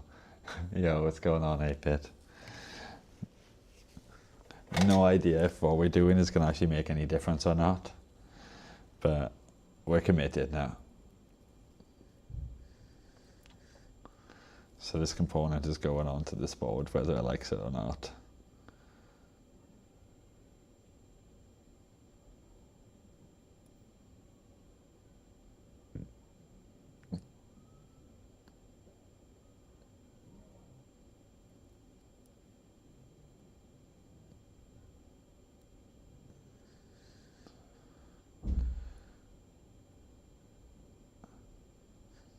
That might be stuck this time.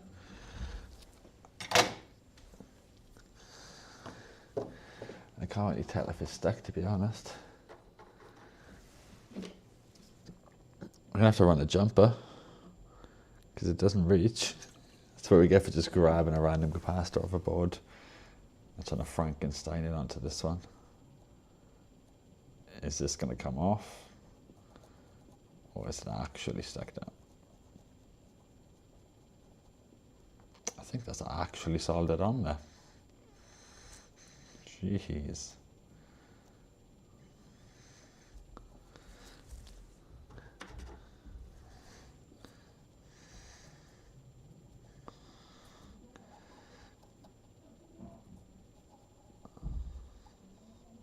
absolutely hate running these little stupid wires though.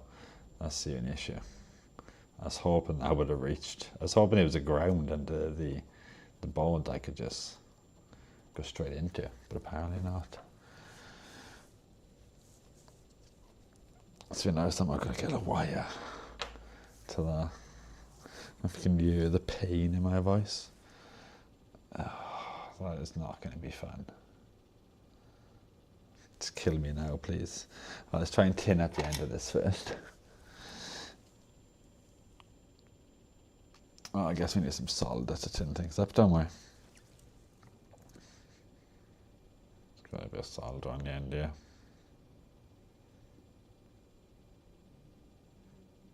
Why you no melt solder? What's going on? What the? Okay, my solder's not melting. Oh, I am being an absolute idiot, and I'm trying to tin the end out using the enamel wire to the solder. Okay, never mind.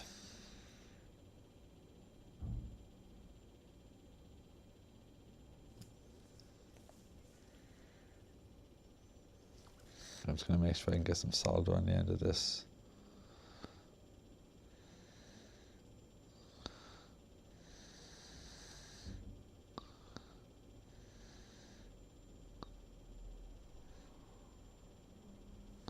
Okay, I think I've got some on there. I have no idea how I'm even going to do this. I think I'm going to have to switch tips again, and I reluctantly. This is not going to work with this tip. Good thing I managed to buy some additional tips, I guess. They're coming in handy. Now often I have to have a solder small components though. And that was slightly hot. I've got to find where it is now, that's the problem. I've got it. Give this one a go. JS02. Still a bit big. I think it's the smallest one I have.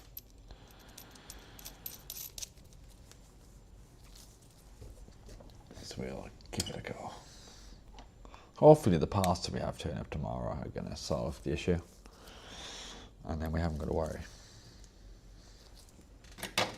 I need a bit of flex here, and this wire is going to go everywhere otherwise. Just got a little bit of flex that I need to hold down place.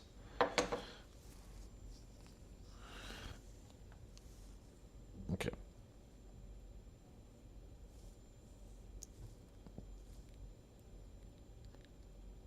So we'll cut that longer for now. Please don't fly off wire. Just go there and stay. Okay.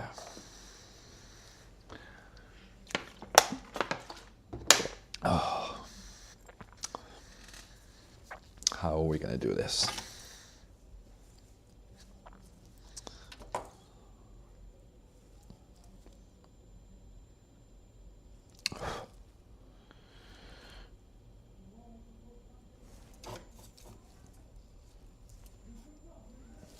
Shit. Oh shit.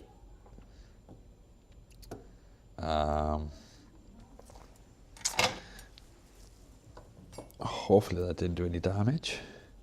Please come off. Oops.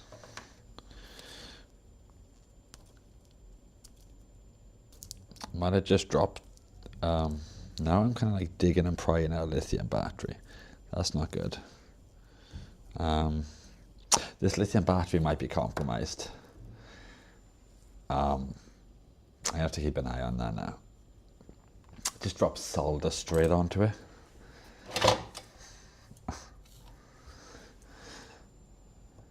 Would recommend nobody doing that.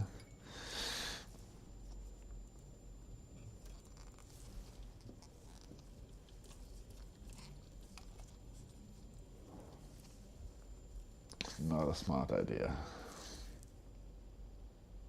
I can't even get it off the battery casing. It's like bonded to the battery casing.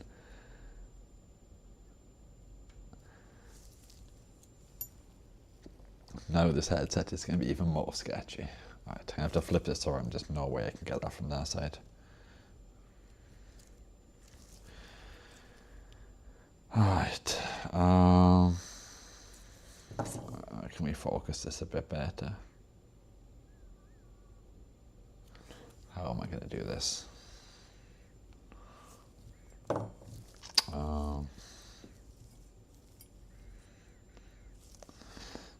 I turn it the other way again, maybe? Okay, balls just disappeared.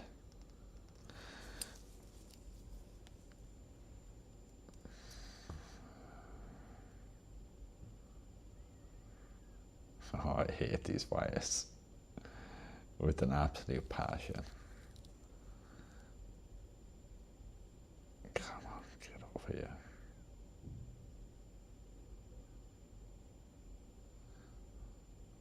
No.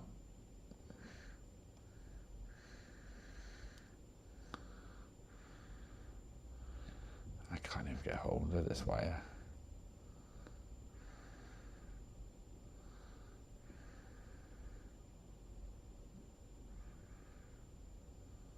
Problem is, I can't hold this wire well enough so that it doesn't, so it's got time to set.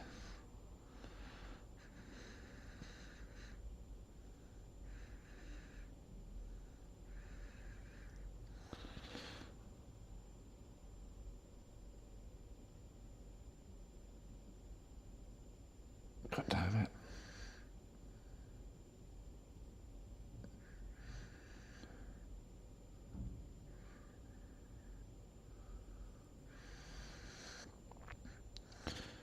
This wire is proof, it just rotates around.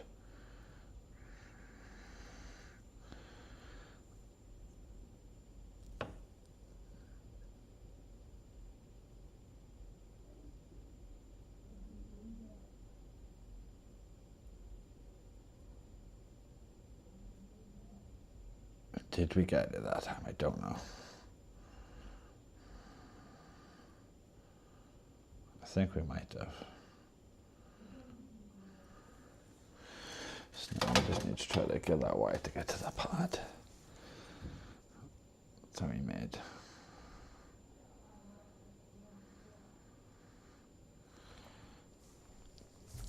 Now comes the hard part, doing this without this completely coming off. Okay, can we push that in there?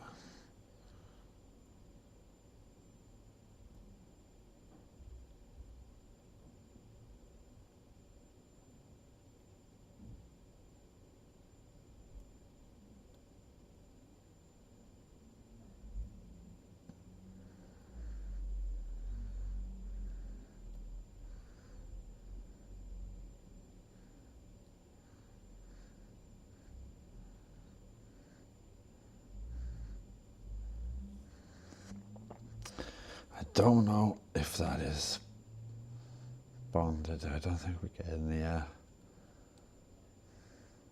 Maybe. I don't know. I don't know if we managed to get a conformal coating off there. Not a conformal coating, but the enamel coating. Is that stuck there? Maybe.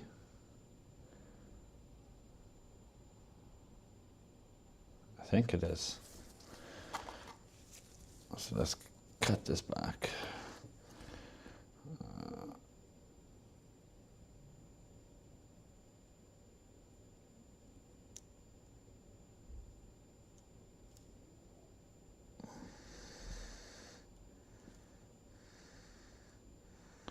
If this thing would stop moving, that would be great.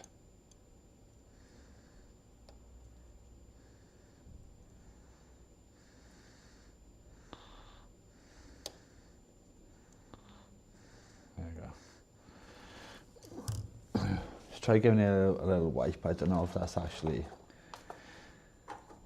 down there or not. It does not look the best. think that is salted.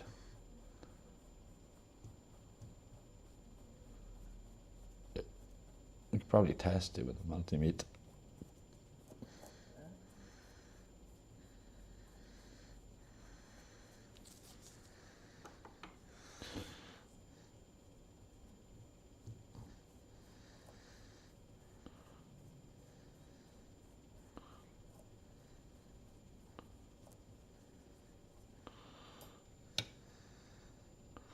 Don't know what that's just a blob there. Okay. So should we test this with a multimeter? Moment of truth. Continuity.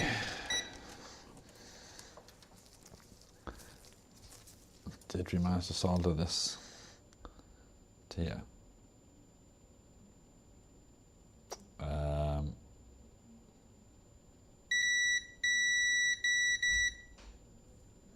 Do I need to mention this side, this glass side? I don't think so. It should be this side, shouldn't it? I assume. I assume that's right. Because I assume only if the capacitor was shorted, I'd be able to do it like this. So I assume as long as I'm touching the top of the cap here, I'm touching this pad. That's okay.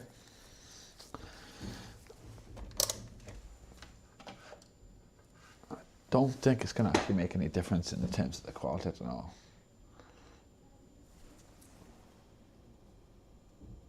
But apparently that's that decoupled. I think we should cut that wire shorter though, because that's a bit long. There you go. And then we put some UV mask on here, I guess. You won't get continuity across the cap, yeah. Took me a second to realise that. I'm like, oh wait, no, yeah. If I had continuity across, it means it's short-circuited. And it won't work. Can I find my tweezers I need now though to put on this coating? I'll just use these blue ones. It's fine. Just give them a wipe in a second. Can we get some of this mask on there? Where is it?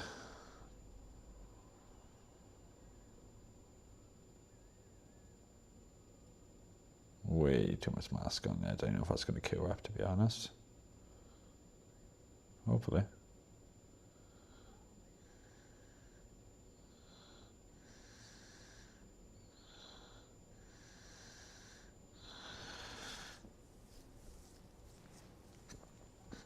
There's one way to find left though, isn't it?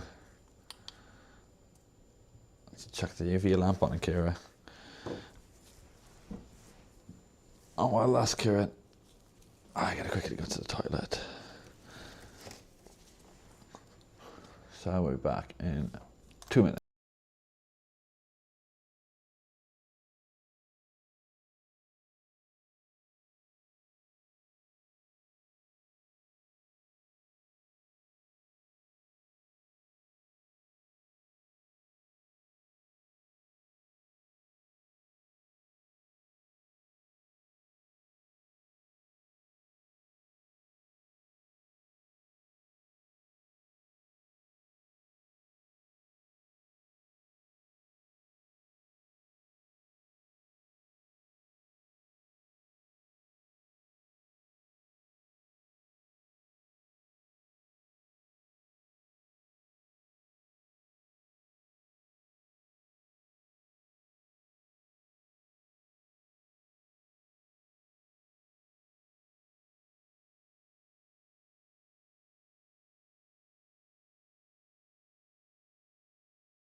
Okay, I'm back.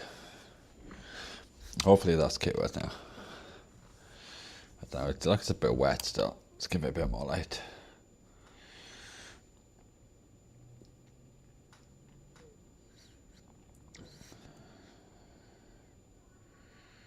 Probably gonna wrap up in like maybe 15 minutes. Like, well, all of a sudden, I don't know why. Feel like I'm gonna be sick or something. I don't know. It's not good. Hopefully I'm not coming down with something. I ain't got time to be ill.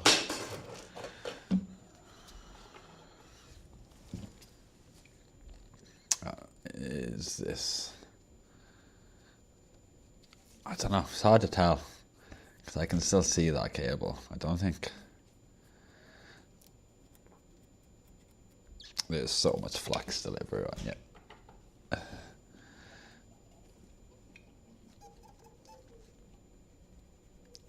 Is that covered? I don't know. It's hard to tell. Because I can still see some copper there. Or it looks like.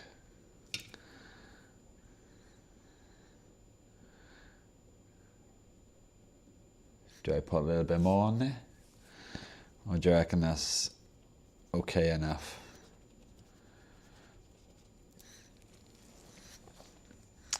Should I give this a test to one of the speakers to see if it's made any difference?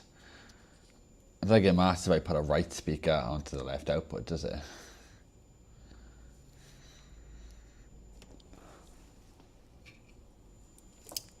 Oh, have I grabbed the correct speaker? So I can't believe that I look right down to this poor battery. Drop solder on it. It does not want to come off either.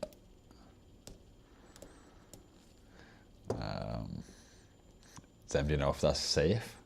Or if this is like sketch now? If that's like, yeah, I feel sick. Yeah, it's not good. Yeah. Yeah, felt sick for about an hour now. It's just slowly getting worse so as time goes on. Yo, what's going on, James? How are you doing this evening? We've been doing a bit of bodgery here, which we don't think is needed. Because I was kind of learning about like filtering and like the decoupling and stuff, but this looks like it's already got all of that going on. Everything we've been recommended to put into our circuit from like research. But we managed to desolder this component, if it's going to make any difference, who knows, from an old Xbox controller.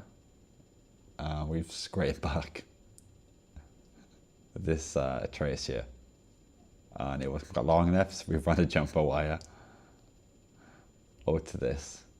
So we're hoping this decouples it, I think, or like isolates it or something. So the speakers don't care only when you put them in a headset and on what years. Yeah. Because I think it figures out like what signal to send to what year. I think based on like a higher resistance or lower voltage, I think it expects a signal between this range and this range for this year, and this range and this range for that year. But that's just output signals, I think. Just speaker, like correct polarity. Okay, sweet. We'll grab the speaker. And we'll give us a go on the other board, because tomorrow I've got what was it called again? I've already forgotten the name of that part that we're going to be having come in tomorrow. Might be in one of the other windows. Let me have a look. I think it's this. Oh yeah, B0505S. We've got to come in tomorrow. Which is it's a DC to DC converter, but it should give us ground isolation. I should say, there you go. B0505S 5S-1W is a 1 watt 4-pin SIP package, isolated DC to DC converter that takes a 5 volt DC input and provides a 5 volt DC output. Ideal for breaking ground loops in industrial controls, instrumentation and communication equipment. So we've got one of them coming tomorrow. I'm only half able to listen in. I'm on a train, no headphones, a bad signal. Ah, okay, that's fine, no problem. Controller, no.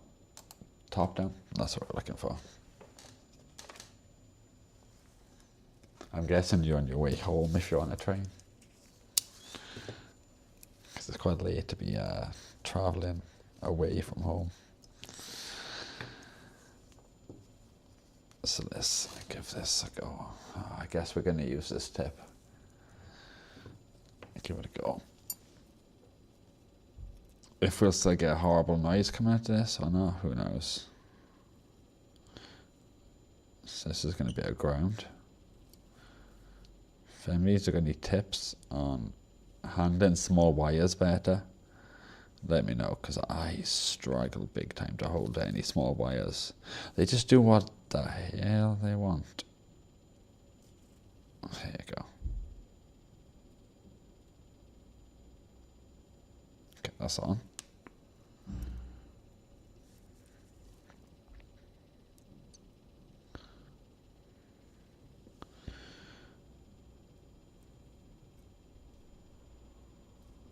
Come on, wires. Play nice now.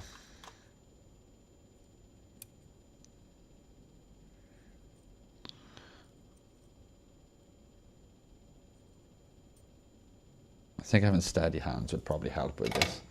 Something I do not have. You put a capacitor between the output legs. Yeah, that's correct. We put a capacitor between the output legs. Hoping that's going to work. I do have a bunch of like through-hole components come in and prototype boards and stuff as well. So we can look at cleaning the noise up. I figured out the issue with this as well. I think it's mainly because we're not using the correct DAC. Even though it's got a bunch of filtering, decoupling and all that kind of stuff on it. I think this is outputting a line signal. This is not meant to be used as a line signal. But apparently we can fix this with a couple of resistors and capacitors and stuff to filter out the noise and the high pitch frequency. Apparently that's coming because of the grounding issue. Because we're sharing a same ground here, there's no decoupling apparently on the grounds or isolation.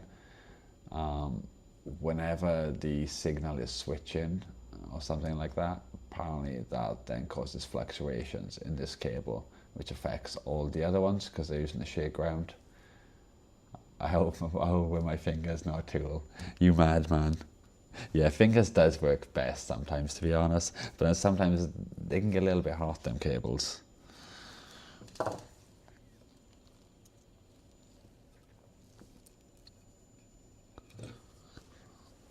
So, curious to see if this sounds any different with this setup. I'm going to need a USB, I need a cable for this, which has disappeared. It's probably right in front of me and I put it up here safe. There you go.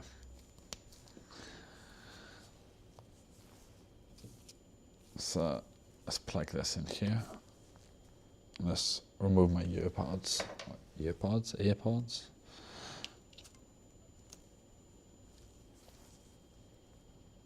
Okay, so that's plugged in. It sounded like a paid straight away to me.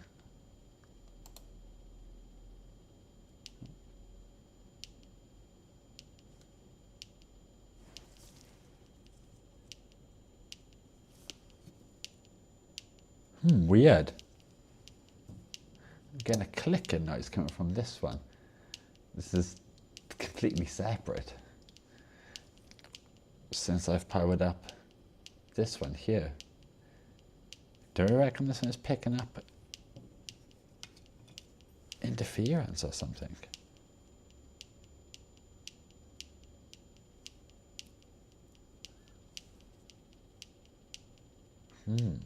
That's very strange. This one's clicking on its own.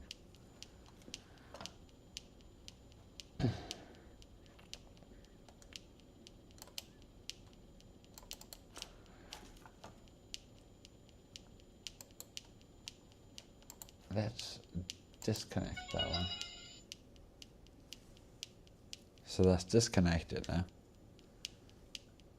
Still getting that clicking happening on this one.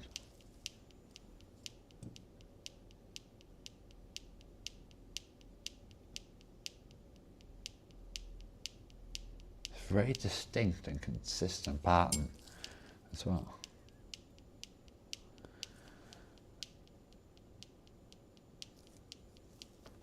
That's very strange.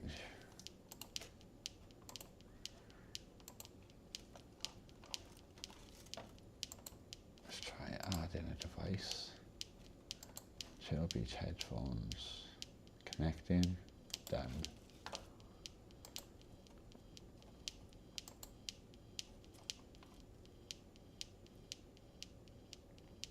I've got no way to switch this one off either, which is really annoying. This now I started doing that clicking. I don't have a switch or anything for it yet, and the battery's soldered on. And it is just make it a constant clicking. This one, completely different setup. Unplug this one. I know I will in a second. I'm just gonna see. I want to test some audio quickly through this, but I think it is related to me plugging the other one in. Let me just find YouTube copyright free audio.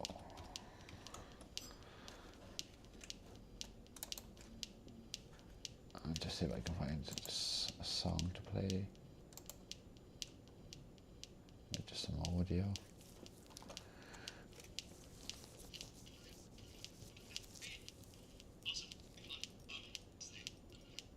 That's doing the same thing. It's pulsating the same frequency.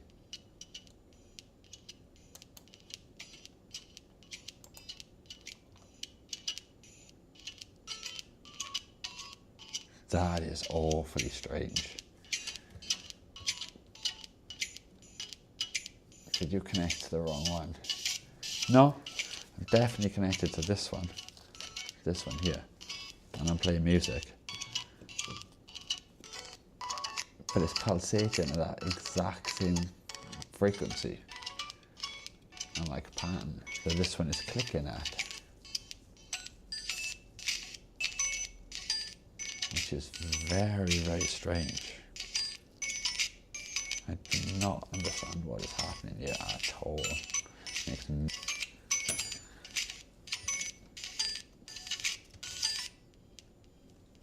But it's exactly the same as this one's pulsating at. And then we'll unplug this here and see what happens. It stopped instantaneously. That is really strange. So this is going to be outputting some kind of electromagnetic interference or signal or something that's getting picked up by this. So we need to figure that out. Because if that has an issue and it's near any other Bluetooth device, it's not a good feature.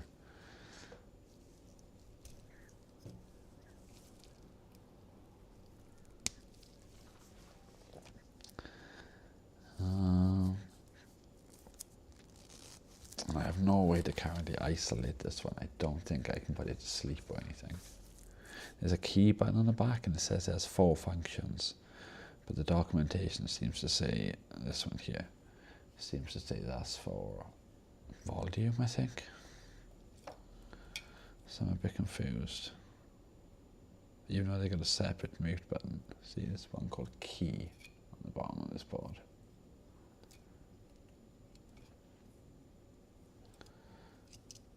So that is quite confusing.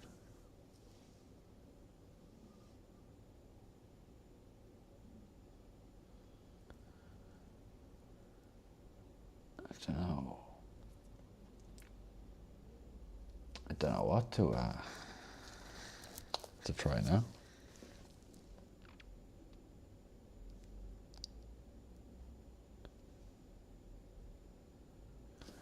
Do we try quickly swapping this amp out? Yeah, it did sound really weird. Try checking in here. And trying this one again. Because this one only had the buzz, didn't it? So we'll try the modified board.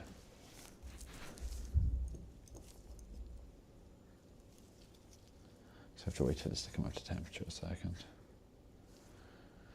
And we'll get it now up to temperature.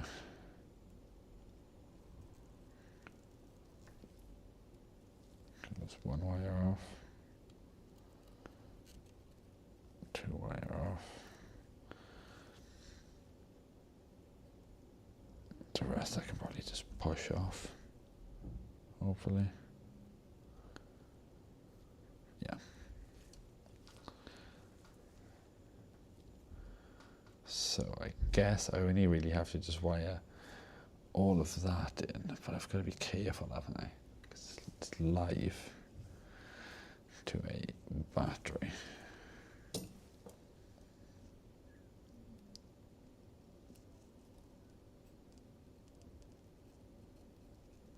Come on. So that's one wire away.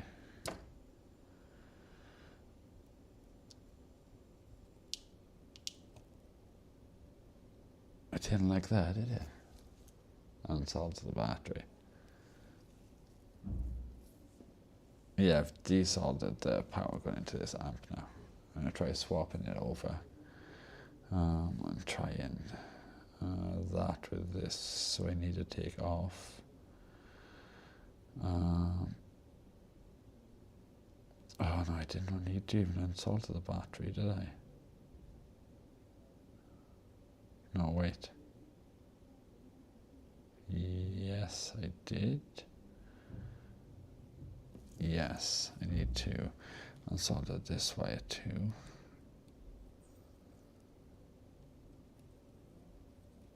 This one. And this one. And then move that to the side. And solder this up to here. Give this a go. I'm trying to figure out which wire is which now.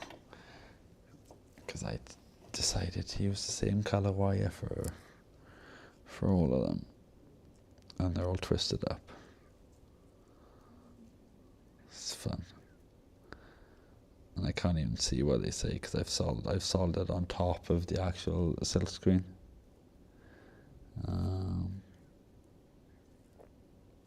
Okay, I think I've got it. I can see this one's ground. I think the bottom one's right.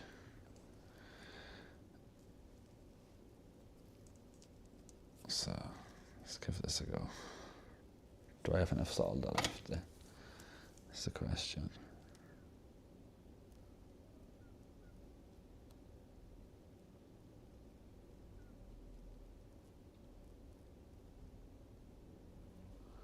So that one's on there. We want right.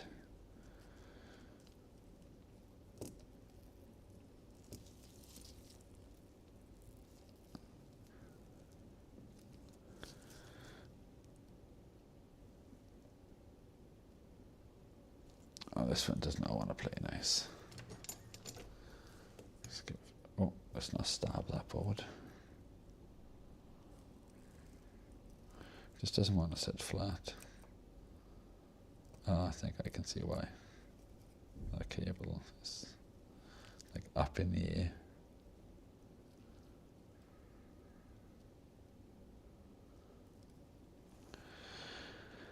And this one must be left then, okay? Can left reach? Apparently not. How was this reaching before? There you go.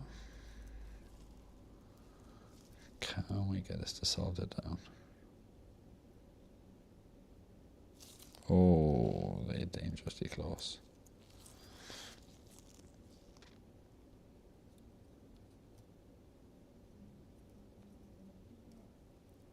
Oh, come on. Just bloody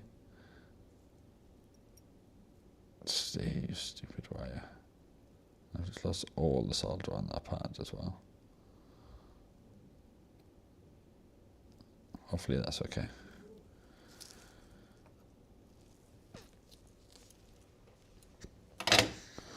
These wires have a death wish though. I think these are coming from the BMS, also I think this has got short circuit protection in this. If I think these two touch, it's not as bad as if the battery ones I think touch. But who knows? Don't particularly want to be shorting anything out if possible.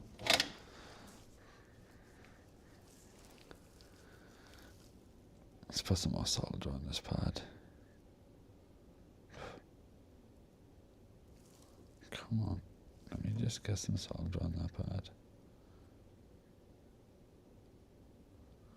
For a small tip, it's got decent enough transfer. This is a small board though, isn't it, I guess?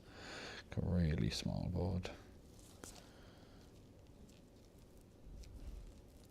So I guess now we just power it up and pray for the best. 5 volts positive.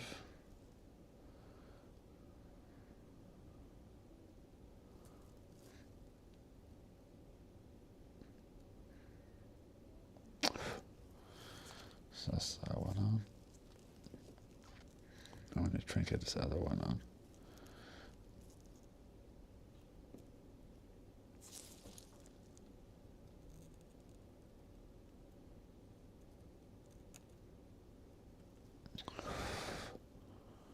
Hopefully that's okay. No heat shrink or anything.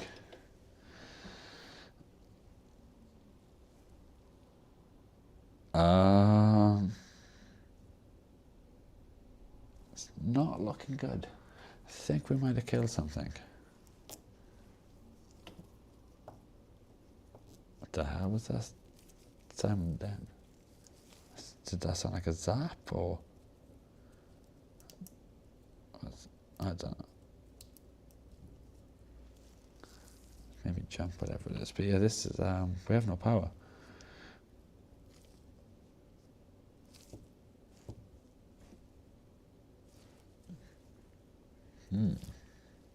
We might have killed something. 5 volt plus plus. Because we never disconnected this, so this should never have knocked off when we unsoldered it. So did we fry something by using the soldering iron on it? Did the soldering iron maybe like ground to the board or something?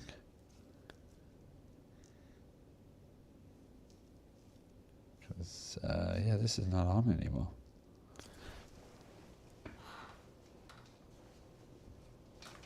Let's try plugging in with the USB-C, see if we get anything.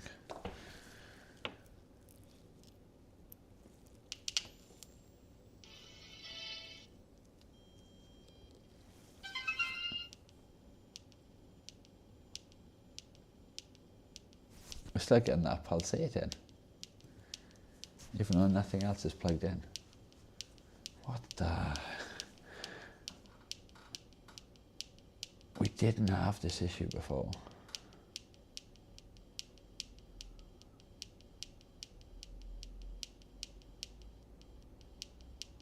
I don't understand where this issue has come from.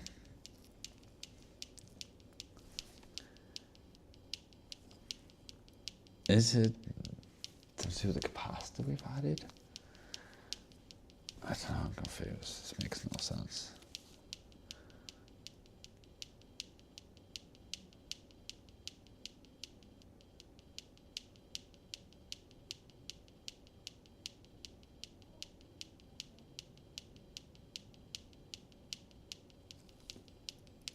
Because it's just pulsating and taken away.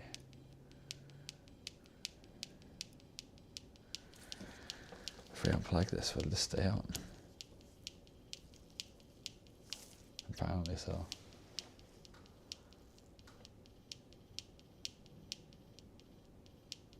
I think his battery might be low though, maybe.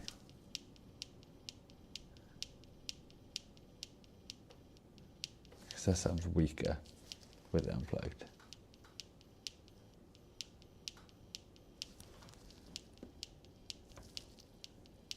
Where is this clicking coming from? And why? It must be something to do with this.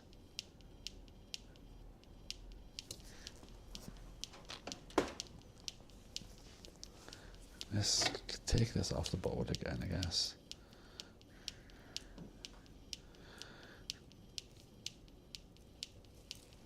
Can we get this ground removed first?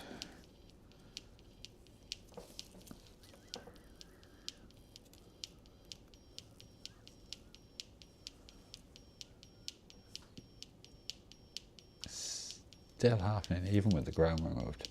So I don't even know how that's making a circuit to that amp. Because the amp's only got a positive going to it.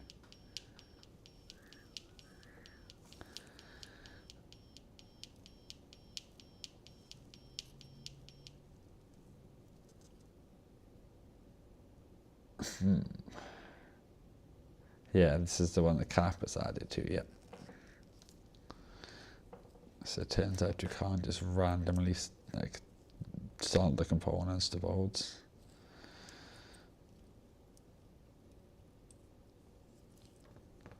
Which doesn't really make any sense to me. Why is doing an infernal clicking? So we'll move that one out of the way. We'll bring back the other amp.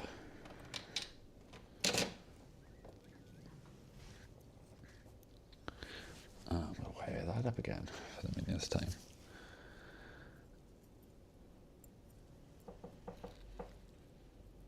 But this is going to be exactly the same. With still going to have the noise and the hissing, but hopefully the parts that come tomorrow will resolve that issue. Let's just grab our ground wire first. Try and get this tacked on this board. At least we're getting plenty of solder practice.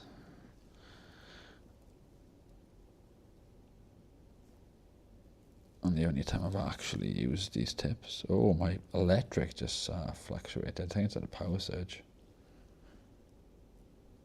I'm not too sure if that's going to show up on stream.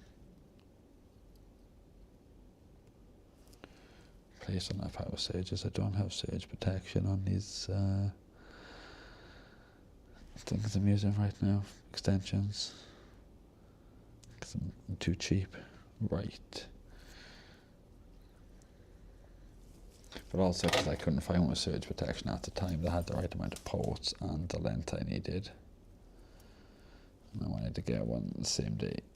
Oh. Yeah, I think this does have short circuit protection, definitely.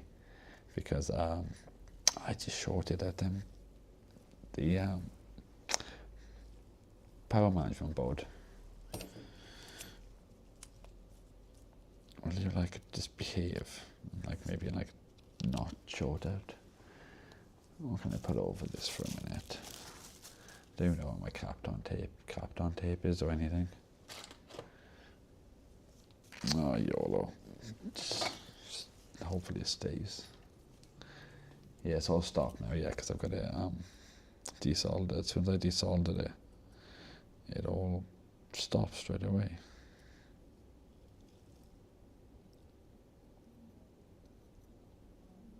Apparently my AirPods have just died as well. Great. So I'm now sitting here in silence.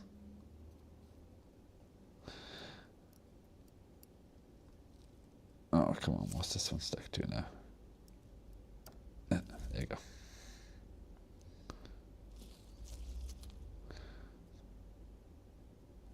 This other tip takes a little bit of getting used to.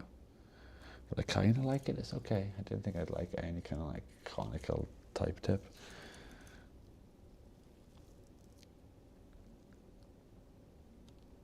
But it's not too bad.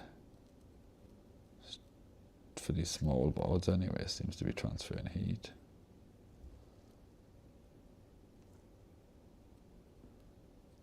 yeah, they've just sunk them pads, so that's all that's just going through that barrel. It just takes a little bit of getting used to which angle to hold this at to get some surface contact.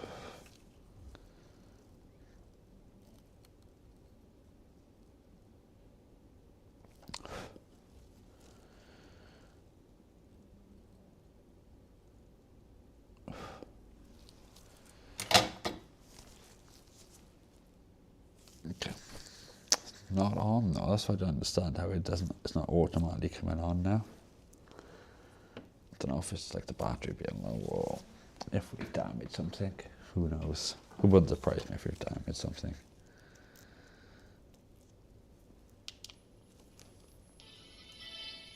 Dun, dun, dun.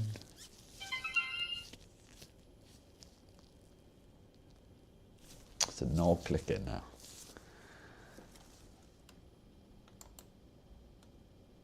I think it's paid automatically. Headphones, yeah.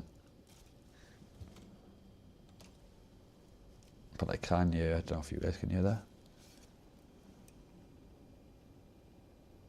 Like, I've always called it coil whine, but it's interference from the power source, I think. If I turn it up, you guys might be able to hear it.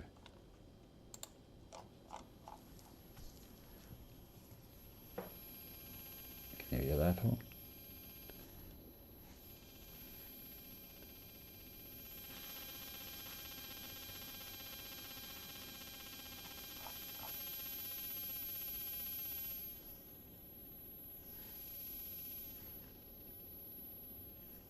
I think high pitch, like high pitch whine, and also like a stuttering. But we should be able to filter that out, I think. With what we get tomorrow, apparently if we put a resistor and the outputs both here and here. And I think on the incoming supply we need to put a component across it. And I think we need 3 components roughly. We should be able to. I think it's 1 resistor and 2 different capacitors.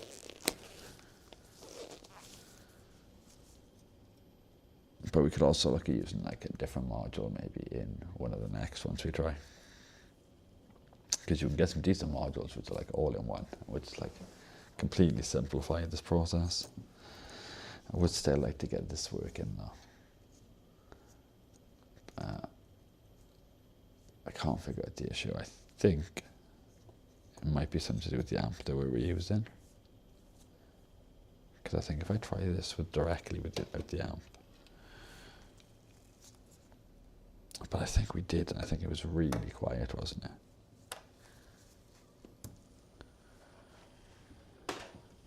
So that is all completely fine now. No clicking, no nothing.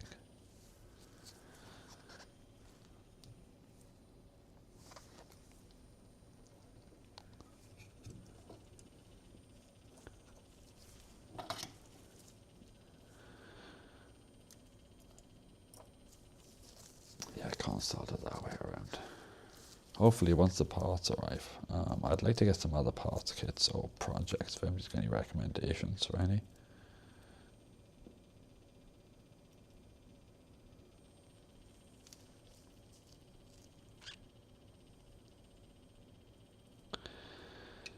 Okay, so we've removed the amp, PAM, was it 5056 or something? I can't remember.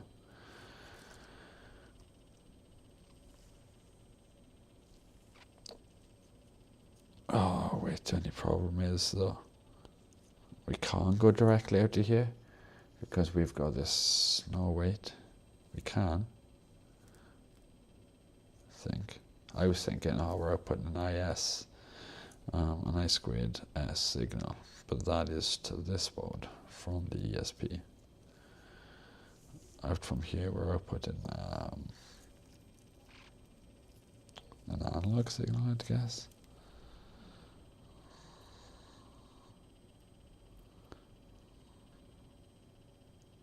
that doesn't go to there. So we just have to wire one of these sides. We'll just tack these wires on next to the existing ones and see if it works.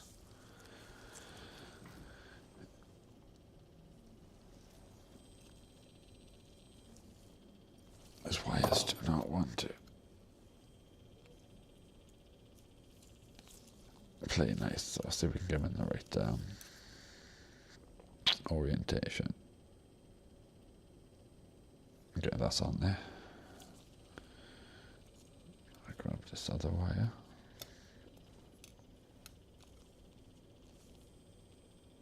Try to get this one on, yeah. These wires are nowhere near long enough for this.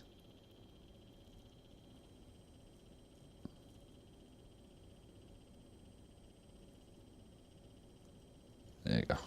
Did not think that was going to stay there. Why was it clicking? I still haven't figured out why it was clicking, but it's something to do with the modification that we done on here, which doesn't make any sense to me. Unless it's not gonna, I was thinking maybe it's not getting enough power, and then I wouldn't explain the clicking. But let's power this, because we don't need this now or anything, do we? Yeah, let's just give this a go now. The ESP board with the DAC.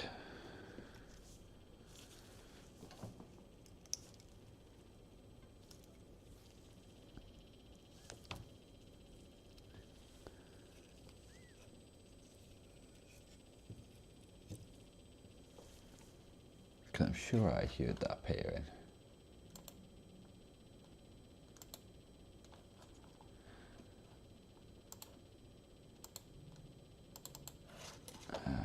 Let's see, Turtle Beach headphones connect.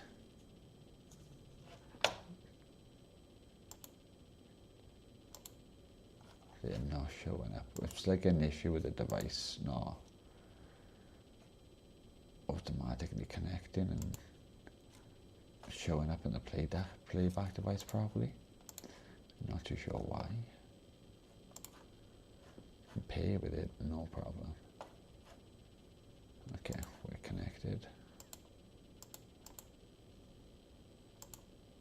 For some reason they're showing up as speakers on our headphones under the name Speakers Turtle Beach Headphones Stereo. Whereas the M18 is showing up as headphones. But that's something to do with like the name. Maybe, I'm not too sure.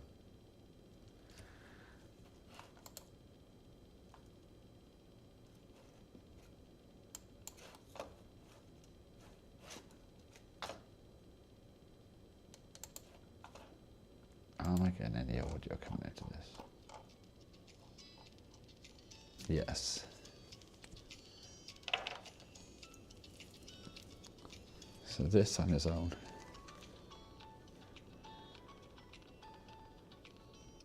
That is still awfully crackly.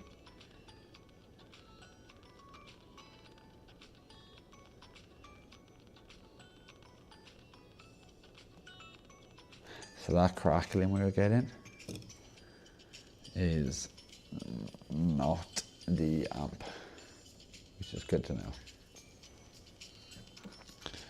I don't know if you can hear that. This is just the DAC and the ESP. It's playing, it's not amazing volume. It's probably just like enough for headphones. But I would like it a lot louder, but we're getting a lot of crackling coming through there.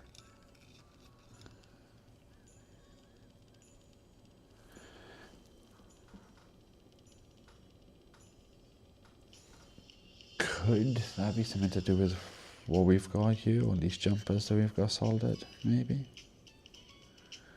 I don't know.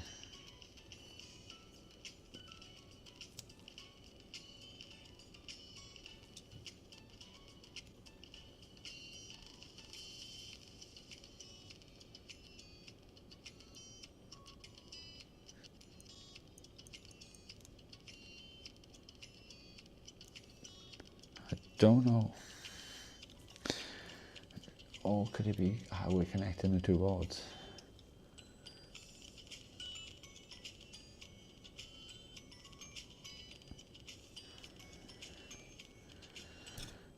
Do we try soldering these boards in a different way?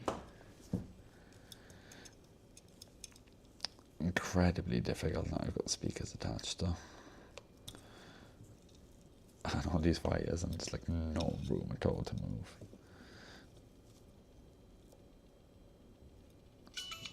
What the? Okay, the other one's just started playing on his own once I knocked this one off. This one automatically connected. Am I still getting the buzz in? To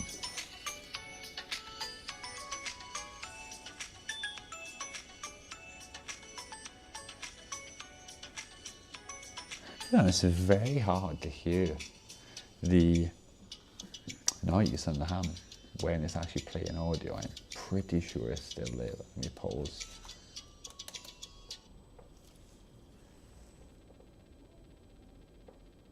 Yeah, it's still there. I'm getting more and more confident that it is just a ground loop issue. So I think we just need to isolate the ground, and I think that'll probably solve it. But I still don't know why this was clicking and why this was making that one click from a distance. Like they weren't physically connected in any way, shape or form. Audio equipment is just crazy. It's so sensitive. I think that's the word. So that's not good. I thought that this had started playing for a second while he was like disconnected. I was just like, what the? That's not making any sense. But none of this makes any sense to me, I'm going to be fully honest.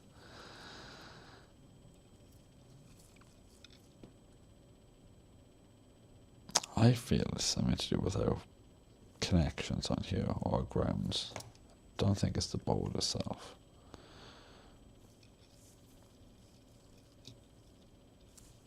I don't know if I'm going to be able to remove this jumper with all these things here.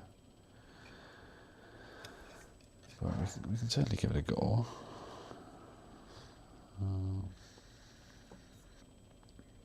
I don't even know where my tweezers are either. Oh, they're over here, the ones I need.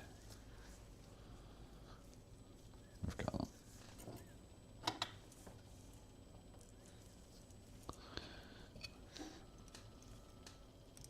Now, this tip might not be the right tip for this job. I've always used a knife tip for removing components. But we'll see. Jeez, that takes a while to get into them pads. I hate them. Yeah, this is not transferring anywhere near enough heat, I don't think. Oh, wait. Certainly transferring enough bloody lead smoke in my direction.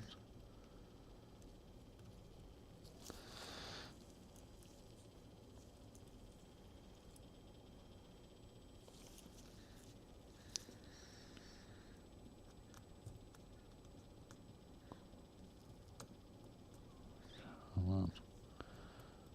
I think it's almost free. Think it's out? No, it's not out. I'm just imagining things apparently. Yes, it's way more difficult to do than before.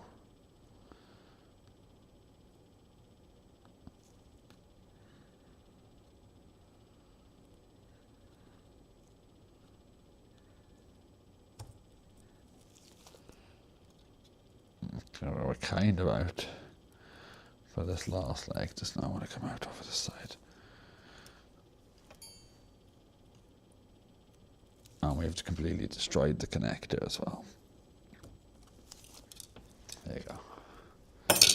Did we damage the board? I don't think so.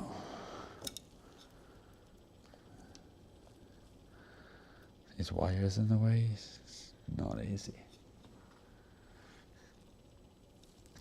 So now we need to remove the one on this board. I'm going to swap tips for this, so I'm not trying now with this tip.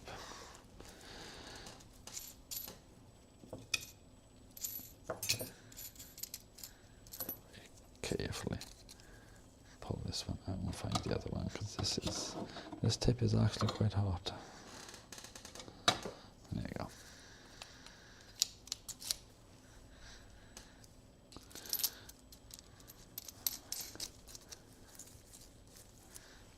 So we'll use this tip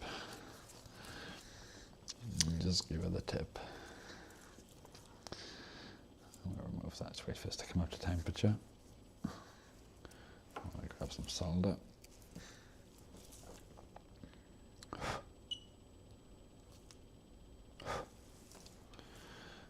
Tweezers.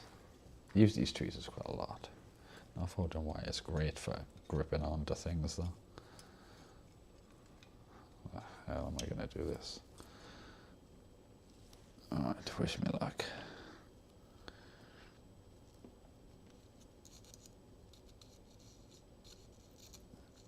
Yeah, I need a board holder to do this. But is this board holder going to reach? I don't think it is, I'm going to be honest. Now with this speaker and everything here, how the hell are we going to do this? I know it would make more sense to desolder the speakers, but that would be too simple, too easy. Where's the challenge in that? I'd much rather struggle, damage things, and rip all the wires while trying to balance it on top of this. It's far more entertaining. Okay. This is junk if I've ever seen it. Can't even get in there. Alright, let's give this a go. Need some flux. It's scratchy and dry. That's all there is an awful one anyway.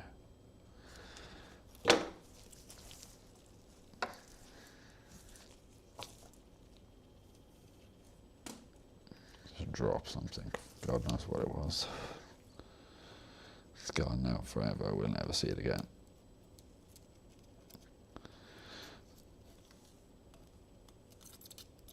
Come on, why you not come out? There you go. Absolutely hate that scratchy sound on a PCB. Okay, so we've desoldered all of that.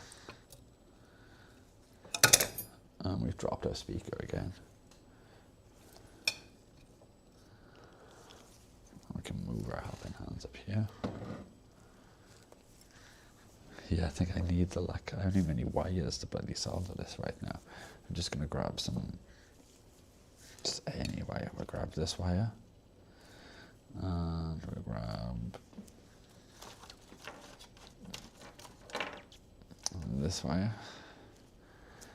And we'll grab this wire.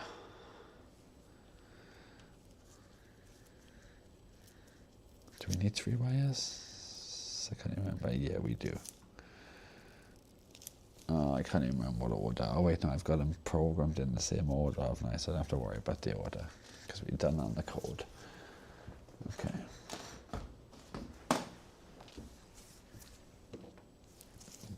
We want to keep these as short as possible. So how short can we get these? Like, what the hell is even going on here? Like, what even is this? That's like I'm disconnected from something, isn't it? That's the mute, and that needs to be going to the power to pull it. And that must have been going to the amp or something. I haven't got a clue. All I know, I've just got like more wires than I had before.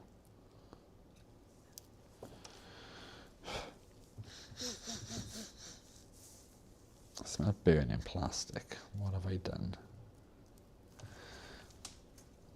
Also, I probably don't my solder shorting things out.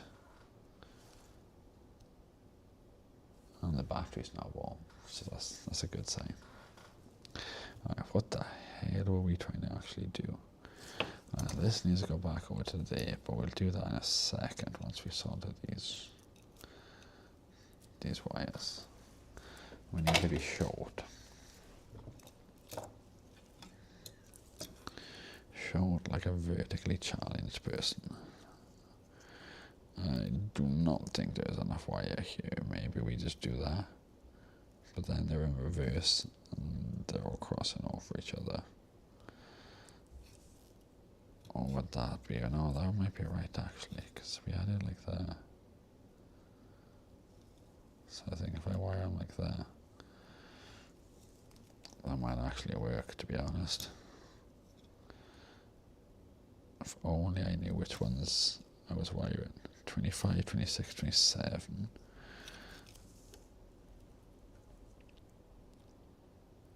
If I do on the top like that, that would be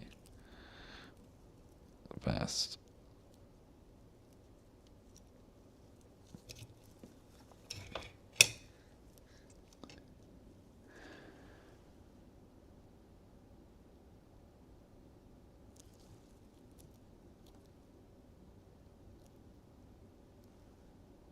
Wait a second.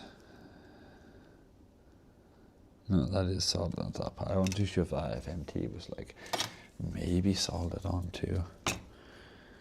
The mute? Was it a bit close to the mute? It's hard to tell. I'm going to take that off for now, that FMT.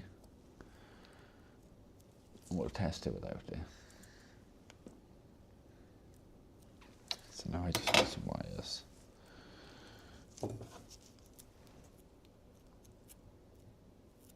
Some short little wires.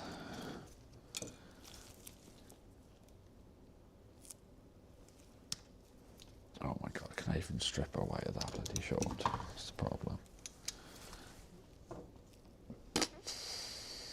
I don't think I can. And my hands are like covered in flax, they are like sticking together right now.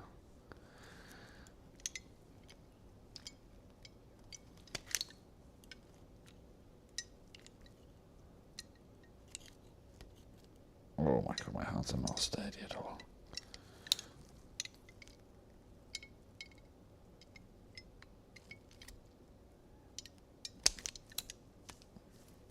There's one wire strip that was more difficult than it should have been. We got a little black wire now.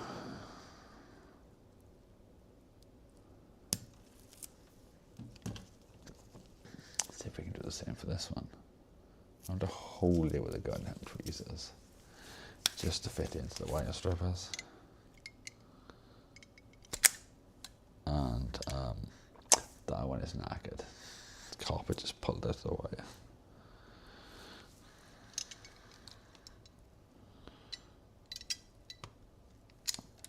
Should we give that another go?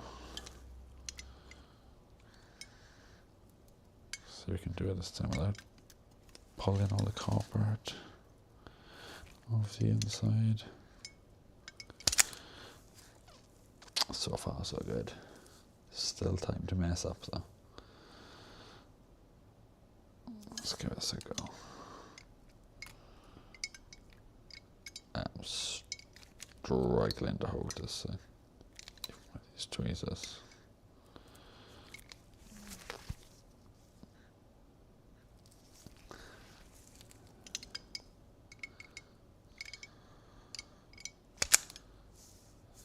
There we go.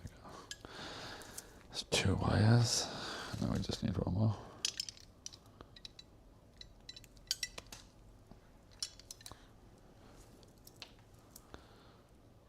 It's probably where solid core wires would come in handy and be a little bit easier. I was looking again some of them solid core jumper cables, but I didn't end up picking any up.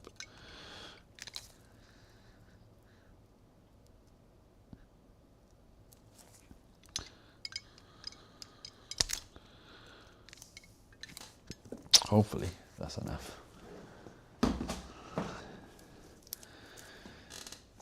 Am I even going to be able to hold these wires to tin them? They are tiny.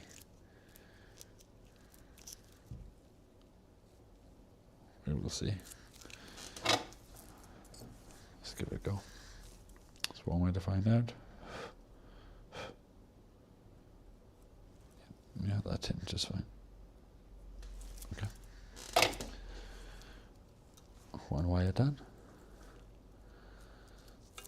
These are like the tiniest little stubby wires ever they took out. I don't even know if they're showing up on camera, or they would if they were in frame. That would probably help, wouldn't it?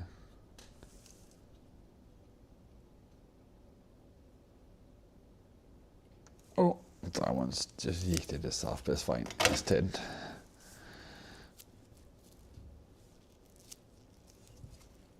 These are very small though. Very, very small. Tin down. Tin down and melted plastic. Bonus points for that one. There you go. There's a. Oh my days, chill out. Almost took out my soldering tips. Okay, how on earth are we going to do this? These wires are going to have to be bent in half for a start.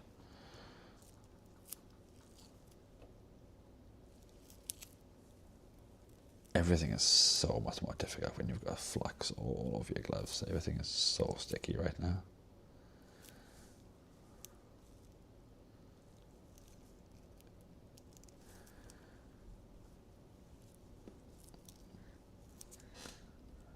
Okay, so these want to stay in a U shape maybe. Make my life a bit easier. Alright, now we've got to figure out how on earth we're going to actually do this.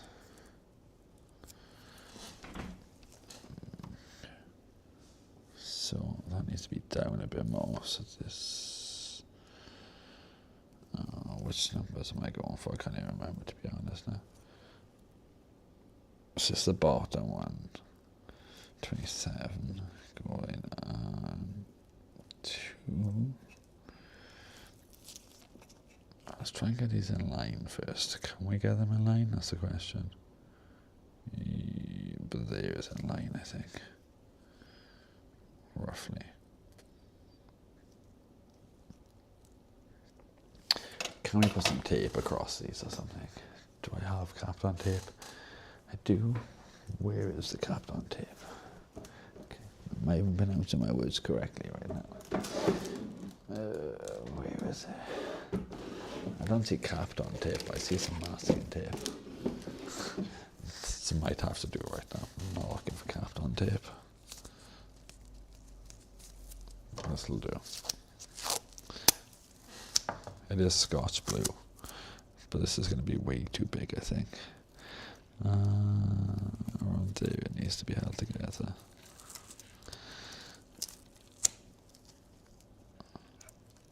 It would help if you stuck it on decently. There-ish. Okay, can you stay like that, boards, maybe? Sweet. Totally not janky in any way, shape or form. And now I need tweezers again. God damn it, where the hell have they gone now? I've lost my tweezers. Oh, they're literally right there. Never mind, ignore that. I haven't lost my tweezers, just lost my mind. I'm trying to grip this tiny little thing with the tweezers now. That little like U-shaped cable that we've made.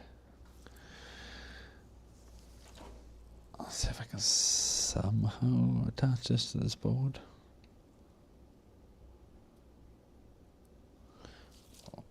It'd help if it didn't twist around. Oh yeah, the angle on this is a lot better if I rotate that board around.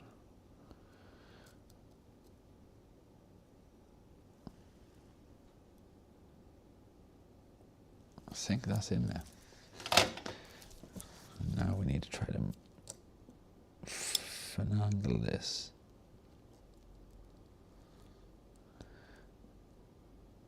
Down to here. And then solder it. Will this work or will this not work? Moment of truth.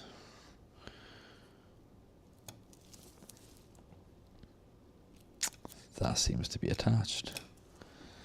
A tiny little U-shaped cable. But I've made my life more difficult by doing the bloody one closest to me first. As always. Even though I always say, start from the one furthest away from your iron. So you're not struggling.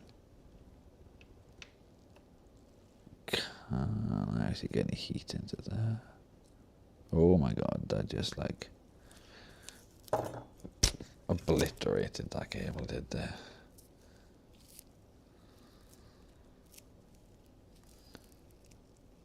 I think I've just fused the ends together on it. Oh, come on. Play nice, cable. Don't do this to me. Yeah, that cable, that is just not good. We'll try the other one.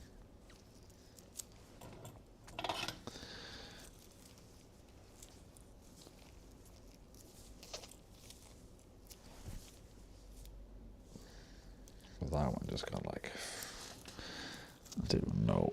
Whoa, we just took a problem to that one. Wasn't good though. Just ceased to exist. Come on, just solder it in for me, please. Damn it. Like this casing housing is just falling apart when I try to do this. Like the shielding on the cable. Like I'm only touching it for a bit, but maybe I'm touching the cable too much and not the pad enough, I don't know. But yeah, these cables are not liking this.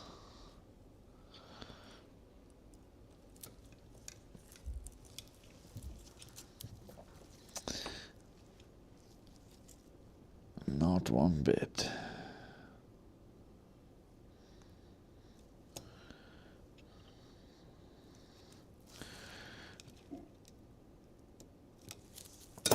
Can we get some more solder in there? I'm trying to do this with like the world's shortest cables. Yeah, there's not enough solder in that hole. Nowhere near. Tape. Yeah, I got tape there. I couldn't find my Kapton tape though. I'm just burning all sorts of plastic here right now.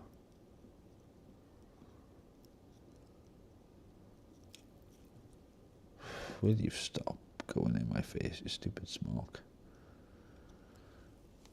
And I'm stuck on the tape. Okay, let's try if we could see if we can bend this wire down here and get into this hole. See how it goes.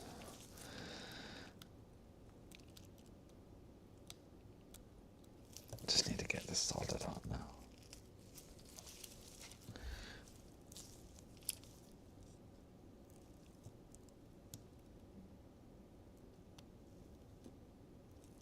I think that's all that the, yeah. So, this is junky. A bin. Yeah, maybe. We want to grab a red cable now. Cut this one down. Because our one red cable just melted. Just like fused itself together. So much for me getting an early night. I did plan to go to sleep a while ago, but it is what it is.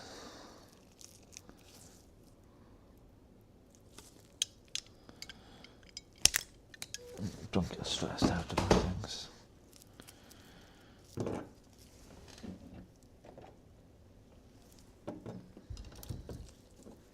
Let's tin this wire up. Especially when I'm doing something I enjoy. I like being occupied.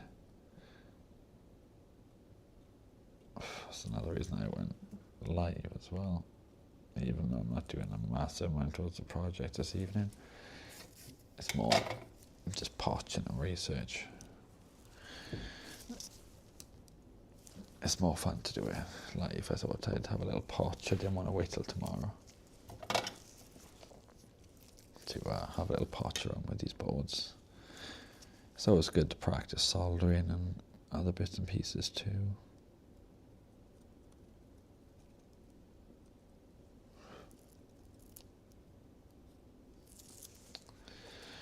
Alright, so where's a new wire? A new tiny little wire? Yeah, I'm going to get an earlier night tonight. Yeah, I don't blame you. I won't keep you up all night by streaming. Shit. Okay, let's give this a go. Got stays tomorrow. What stays? What do you mean by stays?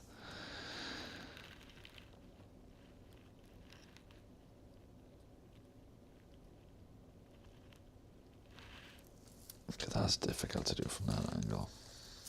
Might have to swap hands for this.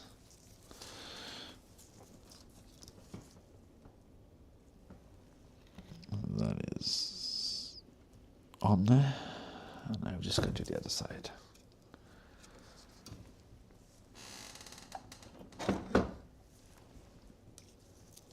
Swap back.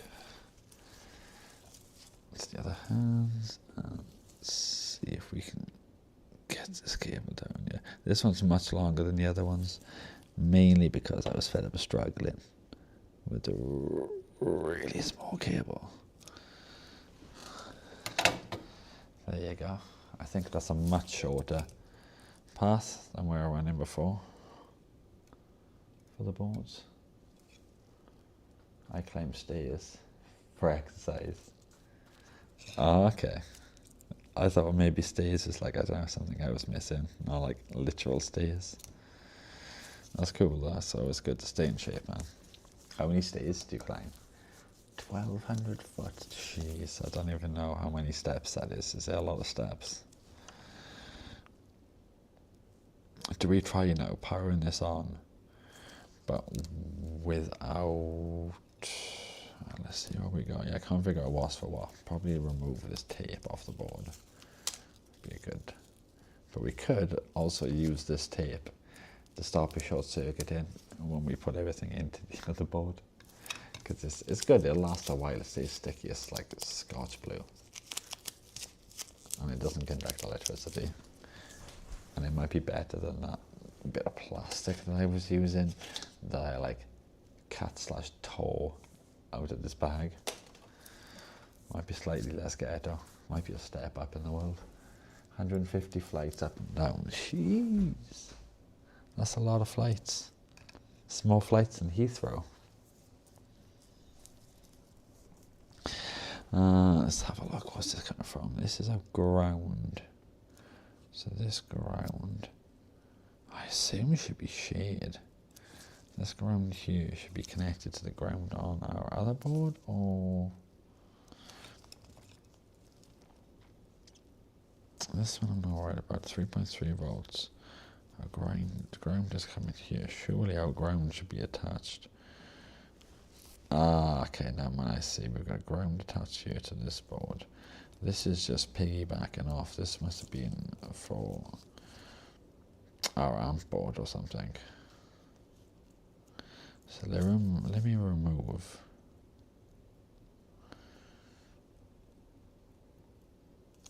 this, because I know of any cables I don't need, because this is probably acting like a big antenna and it's on the ground. So let's take this off. If we can take this off without removing everything would be nice, because we've got the not trace, but a little enamel coated wire there. Yeah, you need more solder. And that and I call it a bus bar. It's not technically a bus bar, but it's the little leg that we cut off to short across all them pins, because it was easier than trying to blob them up with solder. Come on, get off. There you go, it's off. And everything else is still intact, so that's good. This I will leave for a minute. This ground wire should be connected to that, but I'm going to try it without it being connected because I'm curious. Let's see what happens when we power up the board now. I don't think it was the jumpers, I'm going to be like honest, but it's nice to test things. So, I don't know if you can see how flaxy my hands are. Like that is like ridiculous.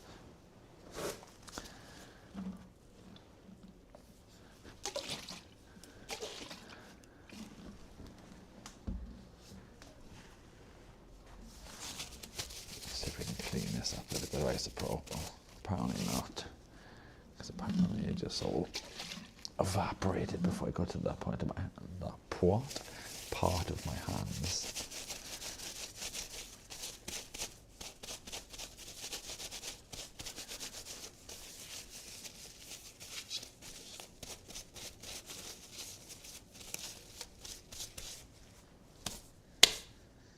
Bit better. My fingers are still flaxy and sticky as hell though. Let's flip the speaker over. I don't think we connected or anything right now to the speaker though, to be honest. Let's have a look. No, so we will have to go to our Bluetooth devices.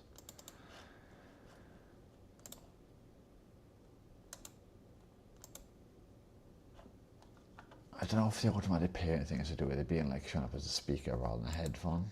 Just not expecting it to be unpaid and paid so much. I haven't got a clue. I'm just guessing random stuff there. Flux hands. Yeah.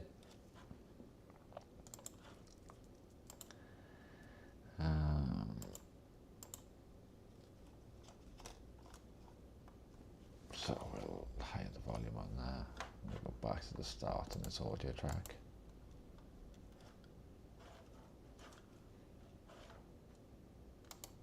Can I hear anything?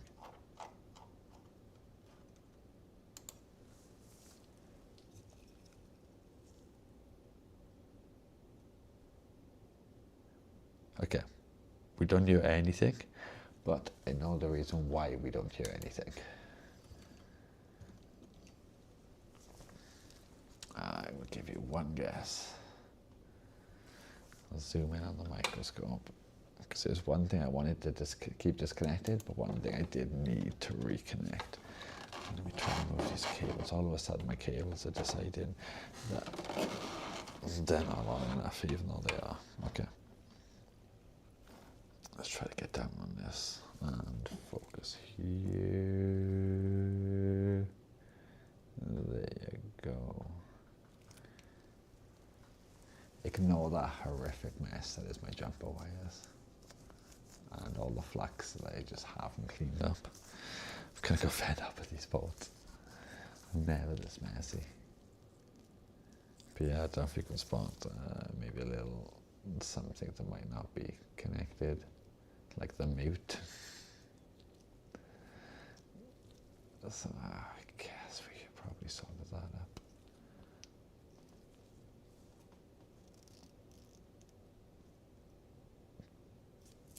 Pull that to ground down for a second and see if it's anything, but not yet. I need to go to. Can we just do it to the 3.3?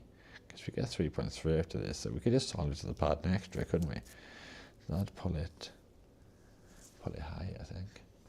Let's turn up the pattern extra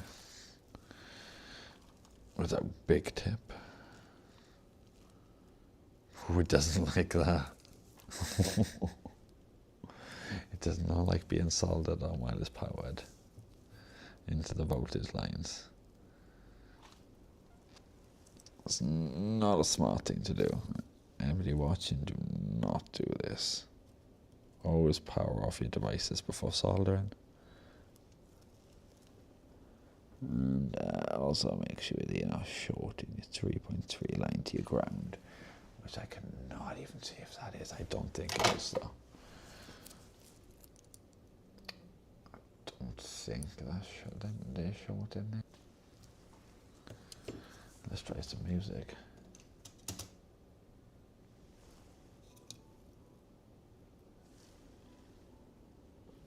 I'm hearing something coming from somewhere. I think it's coming from the TV though.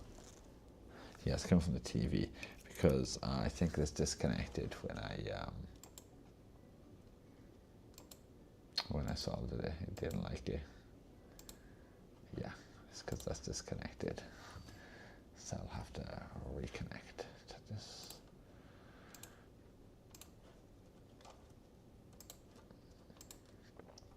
Just quickly look for the device. Okay, yeah, still showing up, so that's a good thing. Continue. Yeah, that red light is on there. You can kind of see that.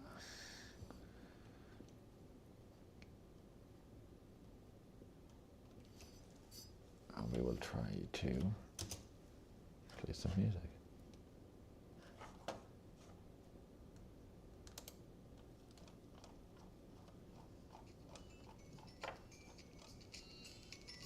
Okay, we're getting sound, but it is incredibly crackly still.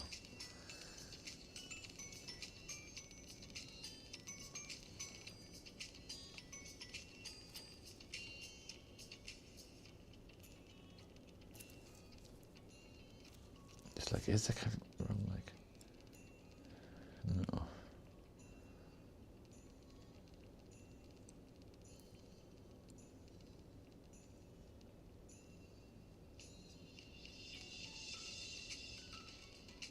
No, there's still a lot of crackling coming through on this. I don't know if you can hear it.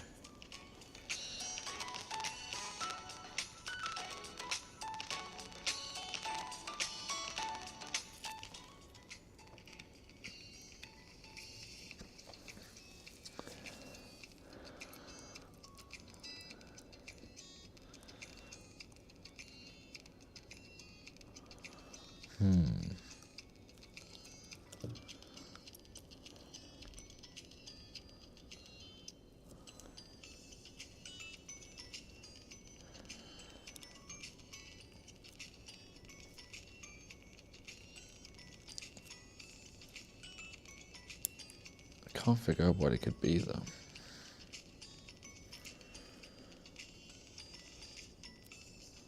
Because even attaching that, just grounded the LCK then.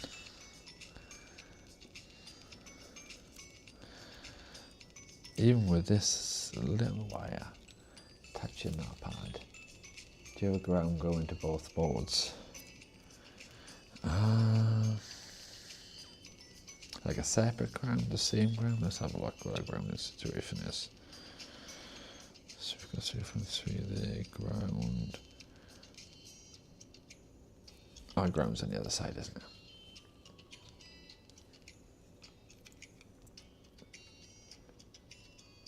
Yeah, we've got a ground here.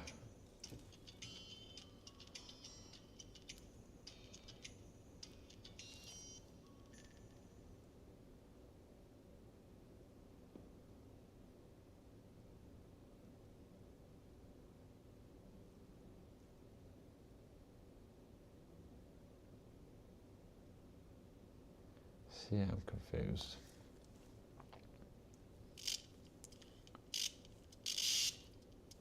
Oh, it doesn't like that. What the?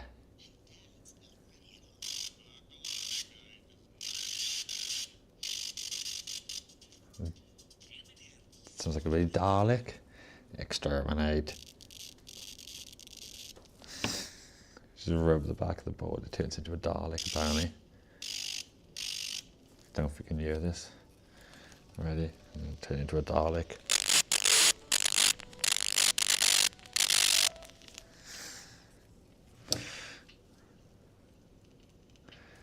Doctor Who reference there for anybody. Strange, I'm wearing rubber gloves as well, but I just rub my hand across. Or is it because I'm moving? No, it's not even because I'm moving this. Moving this does nothing. But rubbing your finger across them traces causes like a major crackling.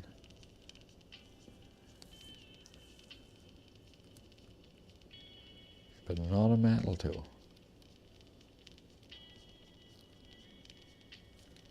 My finger, it goes absolutely ballistic.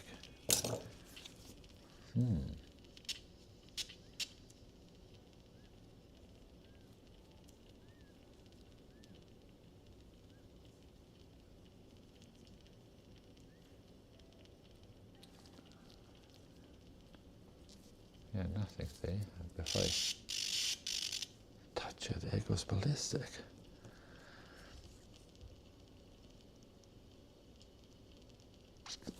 I also wonder, what are these for?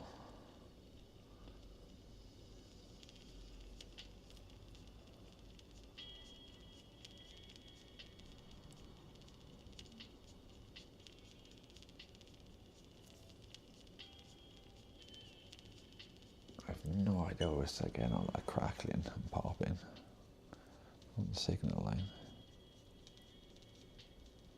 Because that's not making any difference. That's not making any difference.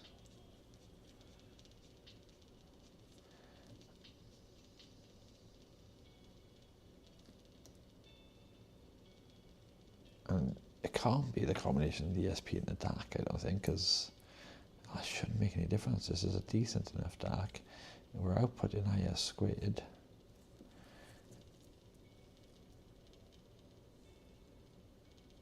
Those are all connected to the board in the most janky way possible, but they're connected. But yeah, we still get the crackling on the speaker.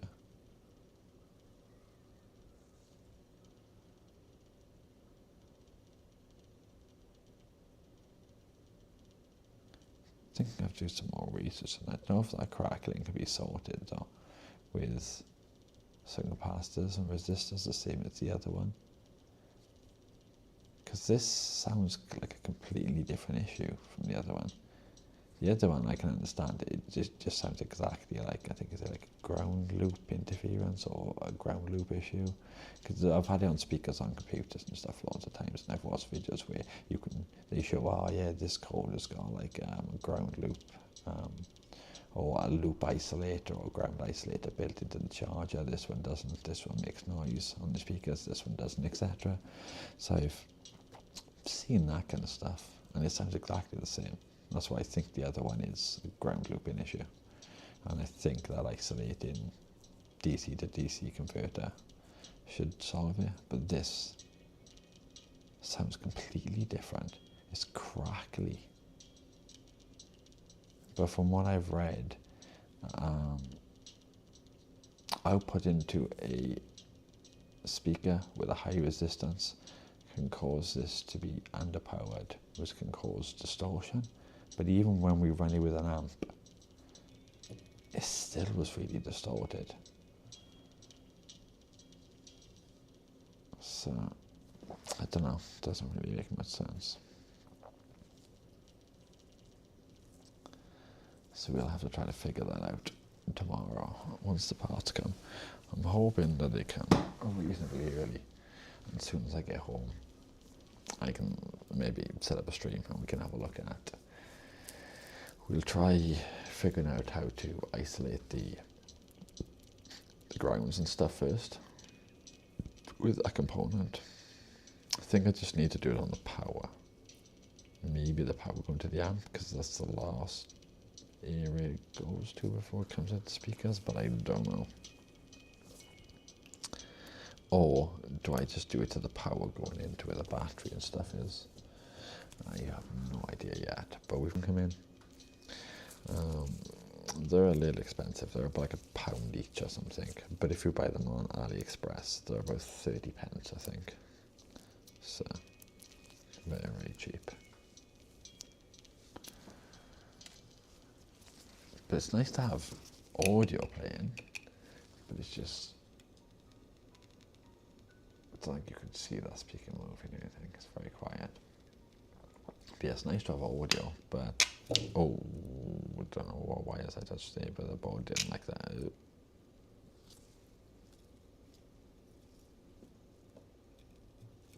But you get crackling on the other one too. No crackling on the other one, no. This setup with the ESP and the what is it, 5102 PU, just not like that. Yeah, apparently just sent 3.2 volts straight down the speaker.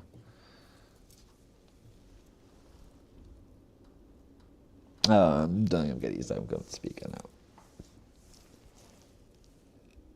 No, now I am, I think. No, it's coming back at the TV again now. I think when I just done that, I must have just lost power to this temporarily, which disconnected the Bluetooth, which is fine. It's not the end of the world. But yeah, this one here seems to get a crackling, but let me switch the top down. This one here doesn't get no crackling. It's just got, to me, it sounds like, I could be wrong, but it sounds like ground loop noise. I don't know if that's the correct term. It's like a whine and then like a kind of like chugging, kind of like ticking kind of sound. Maybe more of a chugging sound, like a quiet one and a high pitched whine. I normally get that on like, that's fairly common. I've heard that a whole bunch.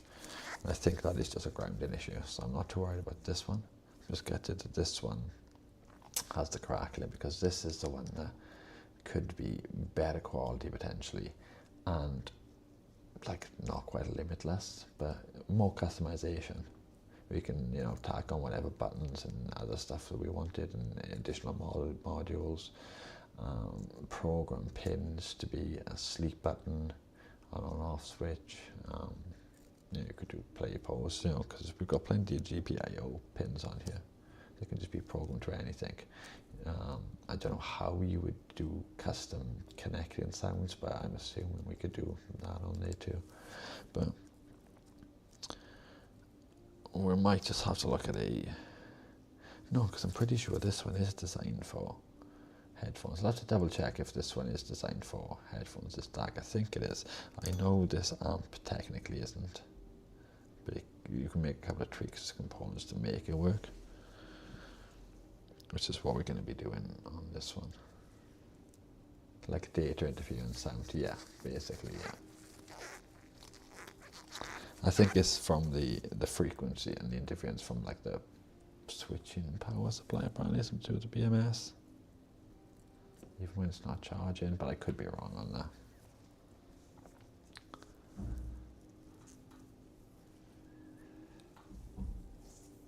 But we've got some solid practice done. We created some kind of monster that causes speakers to tick. I wonder if it works on all speakers. I don't think it is. It just seems to be this setup we have here. It must be working like an aerial or something. But I literally thought that would work.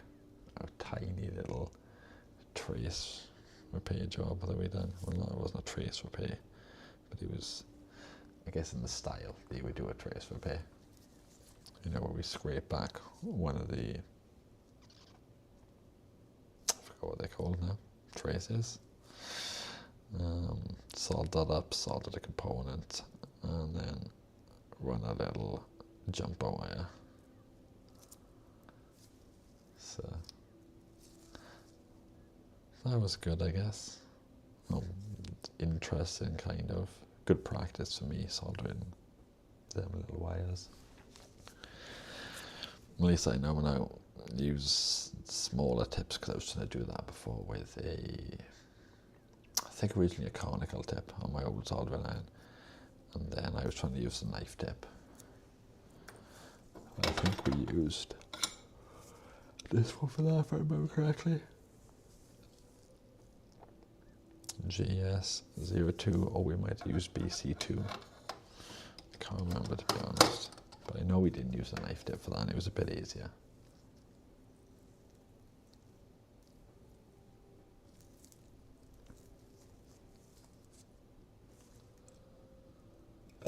So yeah, if we don't get this ESP one working, no, it's not the end of the world. I am tempted to try some other modules out there, see how the audio quality differs. And we can always look at using the ESP for another project, and also maybe repairing this one. I need to get some surface mount components and hope that I haven't actually like burnt out any like traces or anything like that on you, because I did get magic smoking from this. I backfed 12, I think it was 12 volts into it. If I remember correctly, I think it was 12 volts. I was power injecting some LEDs, and I had the 3.3, or the, I think it's the 3.3 in, yeah, connected to the same like line further up, and I didn't put a diode across it to stop the electric, the current electric, yeah, backfeeding into this board. Because I think you can supply and feed from the same pin on you, I think. This top left one, 3.3 volts.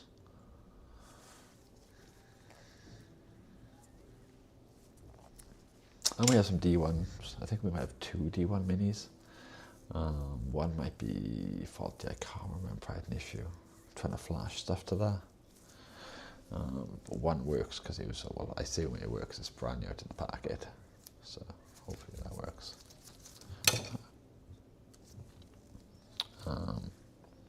I also maybe, if I have time, don't know what stream it'll be on, is I want to try and finish up that controller in the transparent case and see if we can like maybe do what we done on this board. It gives a little, like this is like kind of a little practice for that, I guess. It gives me a little hope that I might be able to do it. Because for that, what I'll probably do is figure a spot to get it. Because I think on the controller boards there's ground everywhere under the copper, there's not a trace. So I can just pick a spot that's nice on the way, scrape away the ground spot and tack a cob in place on that, and then just I'll just find the 5-volt line and run a trace to a 5-volt line, hopefully somewhere close to a 5-volt line or a test port. I think one LED might do. You ever added TMRs to a 360 controller? Never to a 360 controller. I've never changed the sticks on a 360 controller. I have this board here that I think is for Xbox One. This is a PowerA controller. It's a pretty cool board though, to be honest, because it's got like additional buttons on the back, programmable buttons, like loads of LEDs. These are cob LEDs here and here, here, here, here, here, here. Yeah, there's like loads of cob LEDs. Sticks are not too bad either, to be honest. I did try to remove them. That's why there's such a mess on here. But it turns out, is that possible? It is. You'd probably want to add Hall effects to a 360 though, because there's no calibration, like software calibration. None that we have access to anyway, because the Xbox accessory apps only works on is the 1708, I can't remember the model, but it works on like the last, I think it's the last model on the Xbox One, and then the 1914. I don't know if there's any revisions after that. But yeah, it only works on like controllers after a certain date, basically. The accessories app, to be able to calibrate these. With like PlayStation, it doesn't matter, I don't think, because you're using like a third-party calibration app anyway. But these are really nice tactile switches, I'm going to be honest. Stick drift was the issue with this one as well, to be honest. But it's, apart from it being a ridiculously thin PCB, I don't know why they've paid extra for a white PCB, because like you can't see it. Maybe because it helps with the reflectivity with the light and the LEDs. And it's not going to skew the colour, maybe. Because on the bottom of the controller, I think it might change through some other areas, but it comes to the bottom. It's like a strip. It's cut out. So that's what kind of gave me the idea, because these are just cobs here. But I don't know if there's 4 points of connection. I'm assuming 2 are ground and 2 are positive, maybe in, out. Oh yeah, because they're probably on a circuit, and they probably, I don't know if they like, all of these are directly white to each other, or if they run through the other components in between. But it makes sense they're in, would that be classed as series?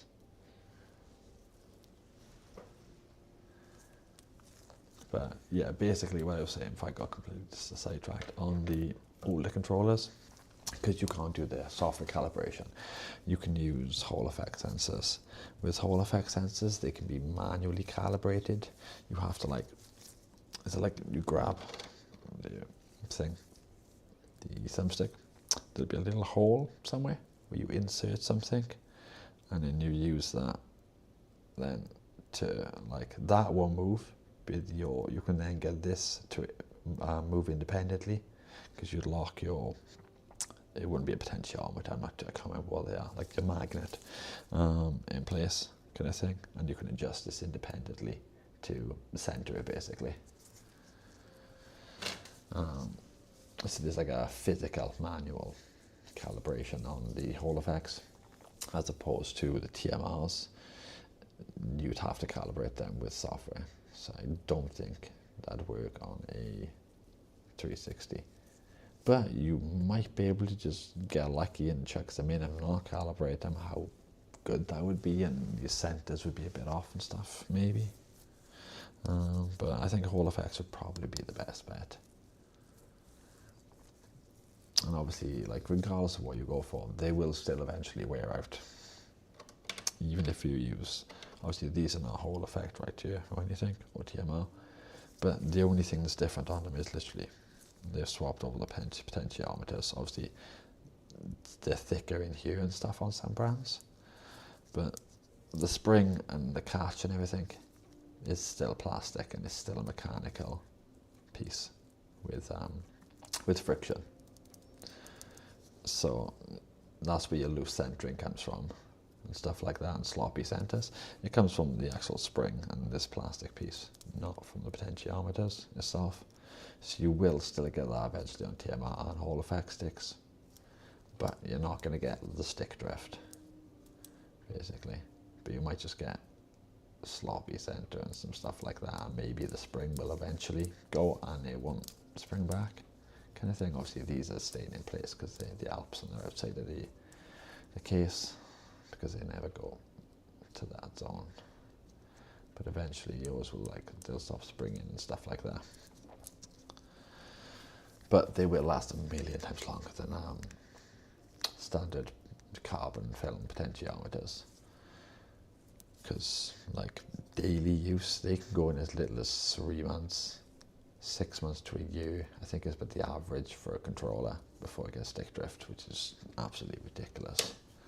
Especially the price on original ones, starting around £60, ranging up to around 200, maybe more, I'm not too sure, because you've got the Elites, and obviously you can get custom ones from Microsoft yourself where you can customize the colors, but unless you're doing that as an ornament, I would never do that, because you're going to be paying top dollar for something that's going to have stick drift in a short amount of time.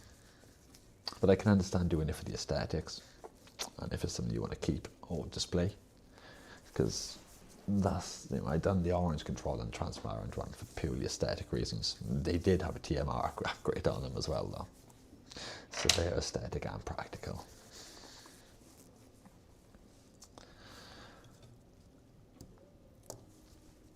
So once the parts turn up tomorrow, we'll see if we can solve this one.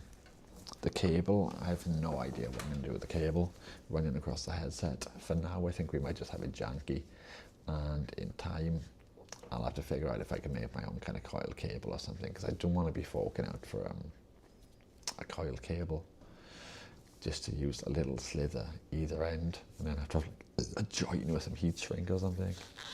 I want to get that orange one that they do with the Xbox 360. I'm not too sure, to be honest. It wouldn't surprise me. They do like a lot of different custom shells, cases and stuff for controllers out there. So I'm sure if you have a look on AliExpress, you'll come across something that do like. I just noticed how off square this camera is as well. That is like gonna trigger me if I watch this back. That's a bit better. My mat was not square and the camera. You got a link to where you got yours. I do not. It was on AliExpress and it was JCD, I think they called. They sell like a bunch of controller parts. Some are like slightly lower quality. Obviously they're not as good as OEM, some parts, but like decent enough, definitely. Yes, like JCD. I'll have a look now. I think they were called JCD. AliExpress JCD controller case. I just typed in JCB. It's not JCB. JCD. I think it is.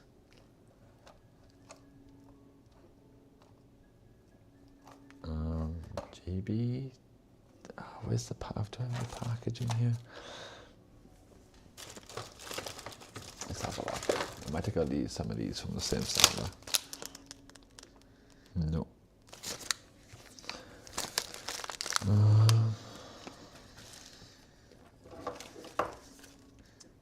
No.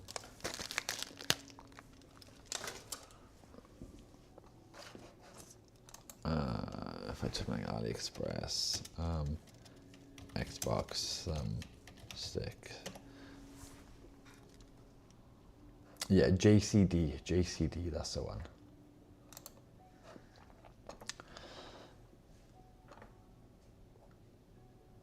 Just trying to load up a page now, so I can quickly show this.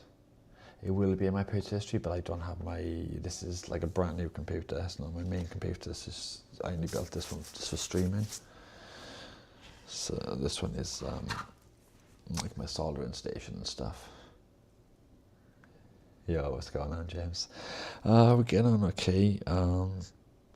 We've turned out the clicking was coming from this board. This on its own is still getting the crackling and horrible sound. We tried to see if it was the jumper cables. So we added like shorter ones, see if it was the length. We tried with the mute on, with the mute off. Tried the FMT on there and off there. Can't seem to figure that one out. But we do have one of them DC to DC isolators coming tomorrow that I'm hoping should fix this, because to me this sounds like a ground loop isolation issue or something like that. Whereas this one sounds, I don't know, like a signal issue or something. I don't know if it's picking up noise or if it's just a bad connection somewhere. It sounds like a bad connection, because it's just crackly and poppy and awful. So I'm not too sure, but I was just quickly showing Squish the brand that I got. I think that's the data sheet for the one that's on the window right now. Let's have a look. Yeah, this is the chip I was on about, the one I'm getting. That should isolate. What's it called? Should isolate the grounds, apparently. Ideal for breaking ground loops. I seen it in a Great Scott video from like 6 years ago. And he used it for a Bluetooth module, but his was powered.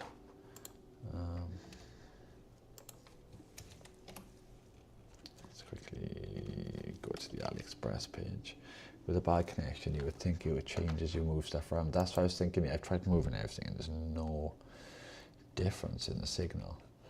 JCD, that's the brand that I got the orange case from. I don't know how you get to this shop.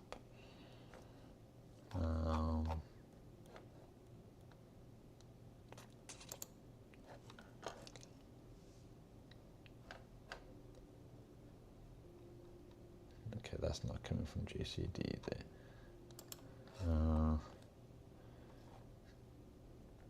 You can see like, see they come up a lot for like parts. So if I do like GCD case con Xbox.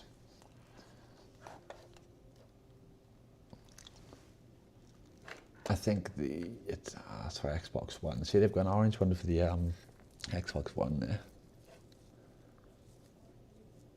The Chrome ones, it's pretty nuts. I don't know how well a Chrome one would last. Let's type in 360. Oh damn, the Chrome ones are for the 360. They've got orange. Cannot see an orange, the red, so I can't see an orange one here though.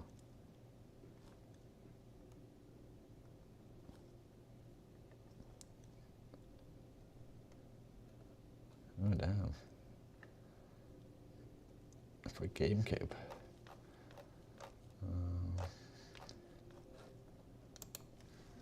So they've got these ones for the 360. Yeah, I can have a look later. Yeah, they might have other ones around you can find. This is just what's coming up at like first glance. A lot of Chrome ones. I guess Chrome is cool. It was different. The 360. It's like a yellow one, a blue, transparent ones. Kind of cool. I wonder if they do have. If I type in like orange,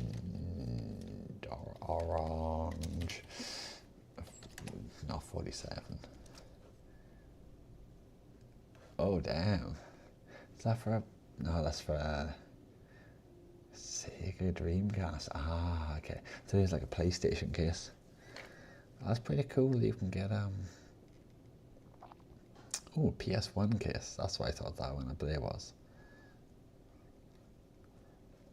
Replacement PlayStation 1 cases. Modified ones. But you're not seeing any. Ooh. GameCube orange. That's a Sega, isn't it? No, it's an N64. Okay. NES. Yeah, some cool casings.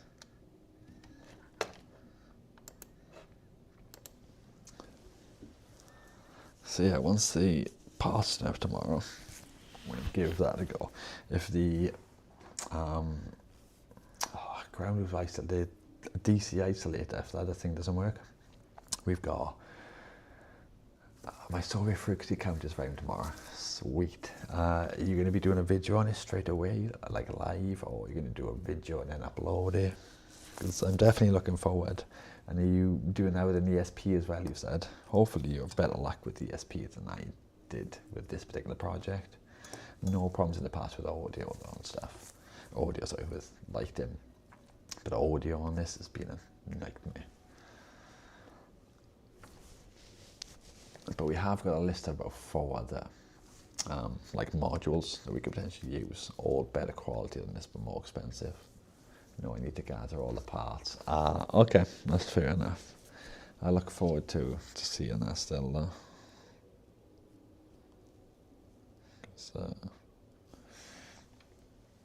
I like I forgot what you've called them now, but them bulbs, completely forgot the name of them. But I'd like to see them. I blew up one ESP, so many practices fixing that one on the stream.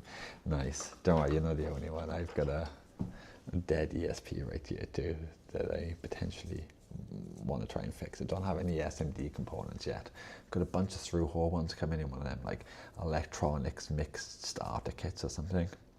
So we can have a little patch this on a prototype board, because it might be easier to maybe stick these on a prototype board and just run little jumpers or something into the components and have them just like flailing around attached to wires. But I'm glad I'm not the only one who's blowing up ESPs. Did you get magic smoke coming from yours? because mine did. That's how I knew. I seen like, I think, I can't remember if I seen a little flash or not. Definitely remember seeing a little bit of like coming from me. I was like, oh, great. And that's why I bought diodes, and I haven't got a clue where any of my diodes are now. I think it was a rectifier diode I bought as well. It's not even like a normal diode. I can't remember what the hell a rectifier diode is for. I erased the polarity by mistake. Ah, yeah. Oopsie. That'll do it. I also need to figure out where's my spudger so I can point to things. One headphone jack, two headphone jack, three headphone jack.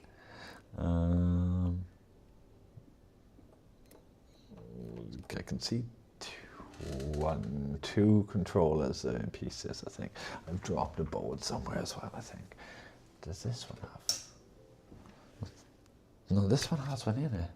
So yeah, there's a controller up here somewhere, but it's missing a headphone jack.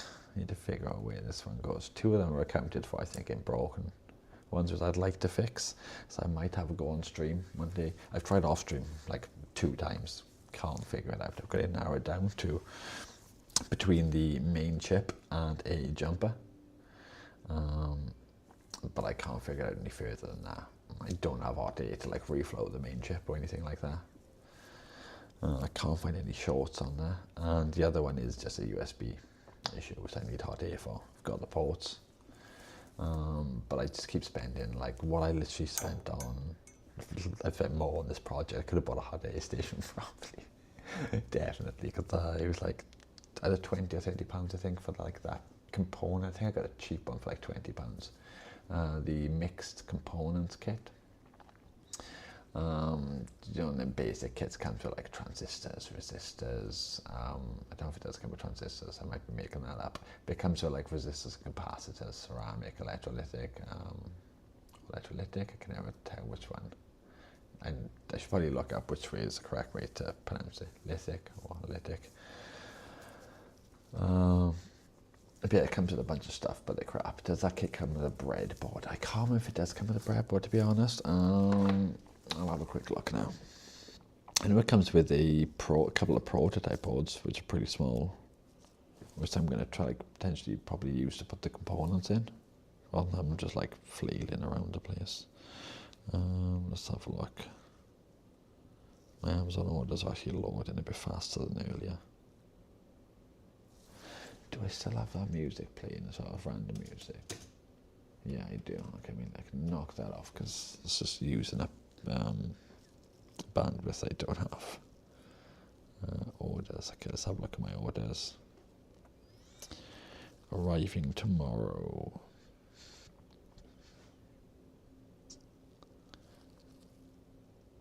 Okay, let's try clicking on this.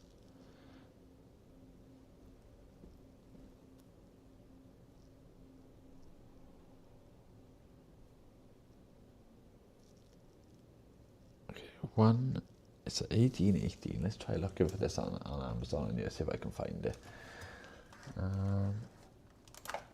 Amazon.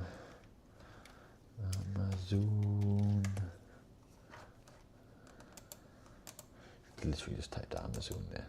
Thank God Google knows what I mean. 1818 DIY electronics component kit.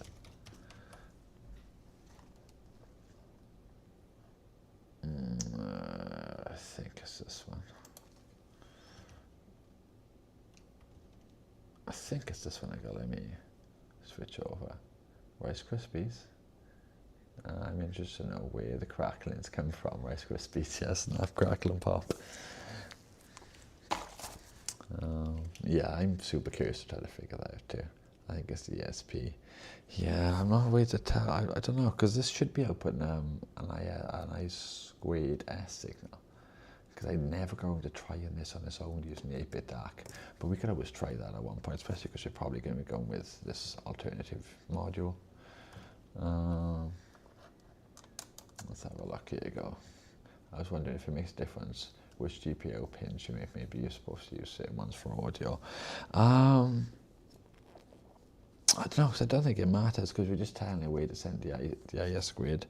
For the DAC it does, because you've got 2 pins which are already dedicated for that.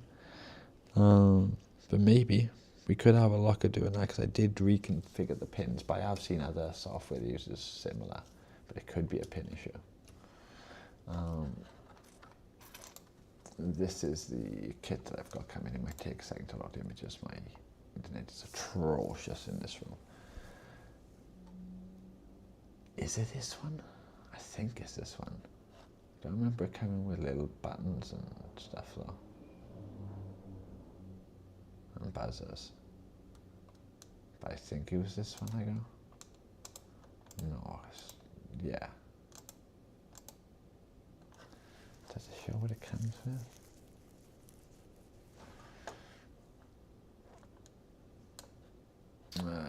Just prototype boards. I don't think it comes with any breadboards, because I think they were like closer to 30, and the values are all like really strange ones too. 82k, 68k.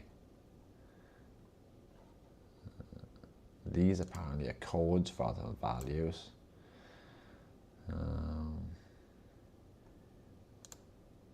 Like 22 microfarad.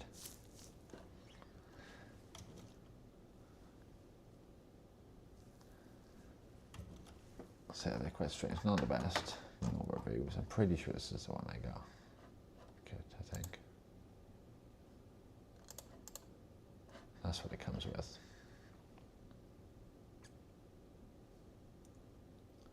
Just looking for like the cheapest thing possible, basically. Hopefully these do everything I need. But we will see.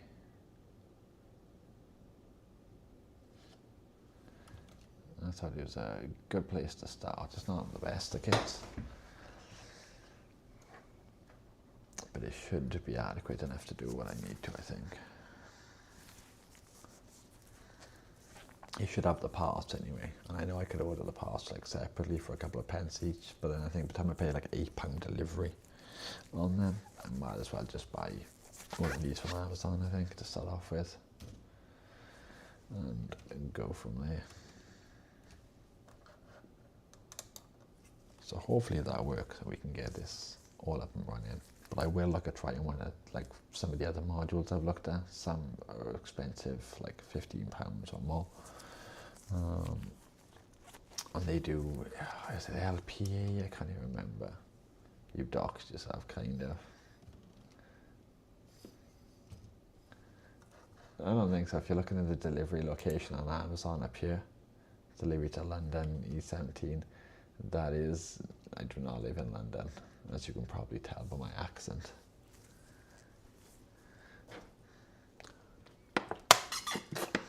Top left Amazon, yeah. That's why I'm not logged into my Amazon account, because it would actually be my actual postcode. I do not live in London, so that's fine. No, yeah, oh, so they didn't, yeah. This is why I don't have this as my main computer as well, because I am the kind of person who's very forgetful. And I would just like, be like, yeah, just leave my banking app open on the web page, my postcode or my account's logged in. So like this is just like a separate streaming PC. So yeah, the only thing it shares is the same network, Wi-Fi network. You'll have the fans going to London to try to meet you. Yeah, guys, this weekend, meet up in London. Bring your stab-proof vests. But I haven't been to London in a long time. I probably wouldn't even want to go to London these days, to be honest. It wasn't too bad when I went like 12 years ago, 13 years ago. Like, yeah, you had some rough places, but like the entire place is just a shit all these days, I think. Knocking on his door right now. Nice. Suddenly lands and they'd be like, Wagwan bruv. You'd be like, it's pigeon, yeah. Nah, fam. That's where I just came back from. I don't recommend it. Oh, damn. Was you all strapped up for your trip out to London? I hope you had at least one bulletproof vest on. Or at least a stab-proof vest. Like you genuinely need them. And a big chain for your phone so it doesn't get robbed. You're pretty brave using your phone out in were you on the tube coming back, or was that like a separate train? Because I know phone snatching is like crazy in London. Concrete jungle, yeah. It is a concrete jungle. I guess, okay, it's got some nice stuff there, but yeah, it has just gone more and more and more downhill. But I guess that happens with any like popular thing. People come in and they just bring it down. Like all the bad people move in, and then all the people who are like decent and like, well, I don't like this is not a nice area, they move out, and that place just goes downhill. That time I went to London was maybe 2018 to see some band. Nice. There was a sign saying phone thieves working in this area. Well, at least they're working. You can't tell them to get a job because they're technically working if there's a sign.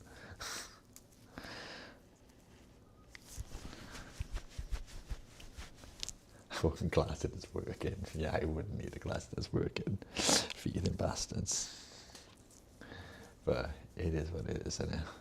The only thing that would be working if they stole my phone would be the fist of fury. Even though half of them, like they're on bikes and stuff, like you ain't catching up to somebody on a bike. They're gone before you even notice. It'd probably take me 2 business days to notice anyway. I'd be like, wait a second, what's going on now? Wait. And that's why I don't go to London. The place I live is a nice quiet village, basically. Like you could walk around, like you could drop your phone on the floor probably, leave it there and come back, and it'd probably still be there. There are like smackheads about. So if some smackhead finds you, he's taking your phone to cash gen. But if it's not a smackhead, then you're sound. You don't really have much issues. And even then, maybe the smackhead might ring you and try to like be like, found your phone, is there a finder's fee? 1 bag of smack, please. I seen someone get punched in the face and someone fall off their bike. Oh God. Was that today or just before when somebody tried to like steal something and they got punched? Or decked, as we say around here. Deck like a jack, deck like a deck chair.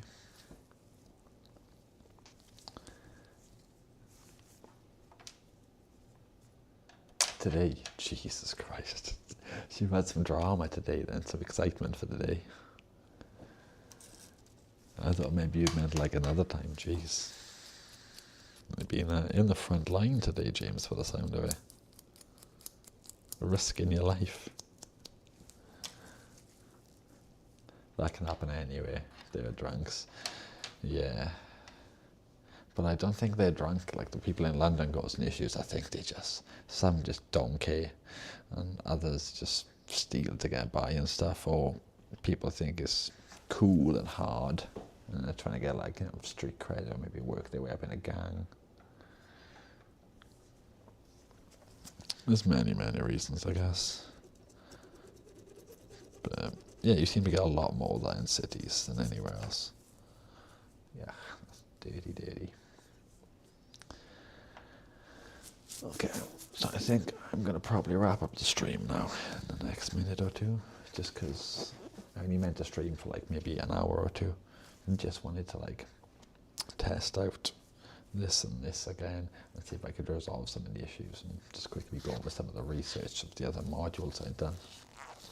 Someone had a sign shouting, "Everyone is a sinner," then you offended someone.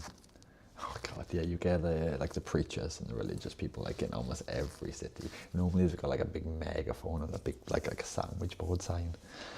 And they're just like, repent, God hates you all, you will go to hell.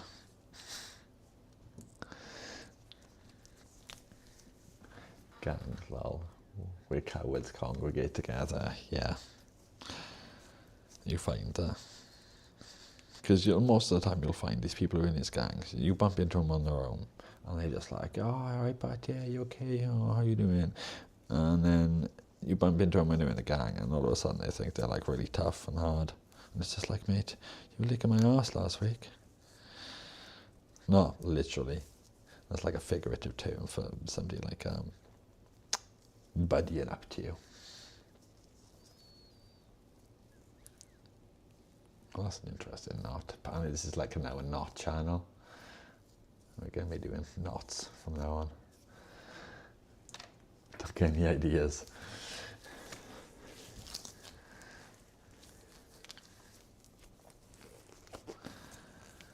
So yeah, definitely need to figure out. I'm doing some more research to figure out like the crackling. Maybe we can try this separately and just output DAC out of this into here. Rather than outputting I squared S into the DAC, and then from the DAC to the speaker. At least we can rule out something then, potentially.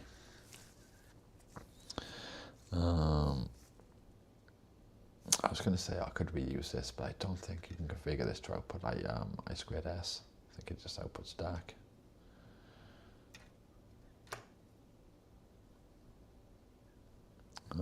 And this one, I think we should be able to easily solve. Hopefully. Fingers crossed, guys. So I think I'll wrap up the stream here, because I meant to try it again early night. I was going to go to sleep about like 3 hours ago. I don't feel sick anymore, at least for now. Bit hungry, but I don't feel like I'm going to throw up anymore, so that's a good sign. Maybe I'm not going to die. So I'll try and get some rest. I think get some food. Hopefully that delivery turns up at a reasonable time tomorrow. And pray that that part solves the issue of this. And I also did have another idea. I'm not too sure. It's a bit of a janky idea. James might have missed it. Rather than like a sketchy bit of plastic to stop these boards shorting out against the battery, I think I'm going to use some Scots Blue. It's still super janky. But it's one level up from a ripped bit of plastic. Maybe a dedicated 3-volt power supply rather than one from the ESP might help with the crackling. It might do, to be honest, yeah, if I try supplying it with his own power separately. That's a good idea. You'll have to remind me about that next stream, James, because that sounds like that could work. And I could also then isolate the grounds from each other. That might help, because at the moment we have them connected across a shared ground. We've jumped into both grounds together, so we get like, a completed circuit. Because obviously we're jumping the power across to feed this board. We have to obviously connect the ground as well. I don't have a bench power supply, to be honest. There's a bunch of stuff that I do want. I have looked at potentially making a bench power supply, but that's a bit sketchy. I do have like, probably, I think it's maybe about 200 to 250 to 300 watt probably, from like a pre-built computer power supply that could be cannibalized and turned into one. But I might just pick one up, to be honest, at some point. Just not struggle. I'll probably get hot air before I get a power supply. Even though a power supply, I don't know what would be more handy, that's the problem. Have to pick up something though. I'll figure it out. Don't mind spending, it's just I don't want to be spending all in one go. I'd like to space it out a bit. Plus, it's going to give me more options for content. If I buy everything in one go and it's all in one video, then I'm going to not have much to do after that. So we'll space things out. 1, for the sanity of my wallet, and 2, for content purposes. But yeah, PSU is super useful. And it will be an important tool, yeah, definitely. Especially if I, can do all sorts. You can power a whole range of devices, check for shorts, power injection. I know they are super super handy, and I would definitely like one. But I think there are more jobs that I could do with a hot day for the kind of jobs that I have been doing, like doing a lot of controller repair, because I've been off-putting buying any of them that have USB issues, because I know that I don't have the ability to change the USB ports without hot air. So that would be handy. But a power supply is also handy. There's so many tools I want. Like I also want like an oscillator, no, an oscilloscope. Sorry. But I'd be broke if I bought everything I wanted. So we'll see what we get next.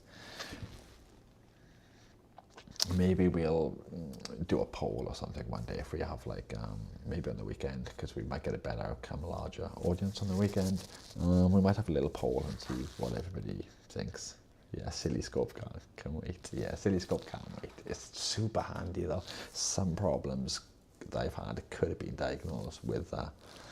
I had one with a plotter cutter that luckily we resolved. It was a short circuit on a separate socket, but it wasn't quite tripping, but it was causing power fluctuations, and because the power was fluctuating so much, the plotter cutter just wouldn't knock on. Stripped it down entirely, tested everything, no issues with it. And then I ended up looking over and using an electric radiator that was plugged into an extension socket, and it had melted. So I'm guessing he was pulling like a high resistance and then causing fluctuations. But obviously from the oscilloscope you could have seen that. Because we knew we had power coming to the device. We just didn't know the power was, I guess, not sufficient or bad quality, or just frequency was wrong. I don't know the technical terms.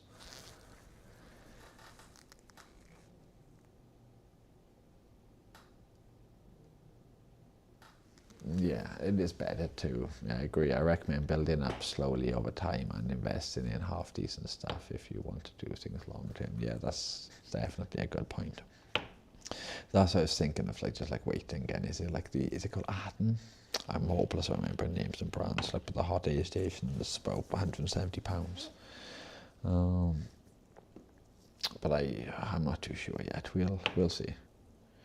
I did get gifted a bunch of money for my birthday. I could buy stuff, but I just don't like spending money, if I'm going to be fully honest. Little bits are less painful. Big amounts of money, it hurts.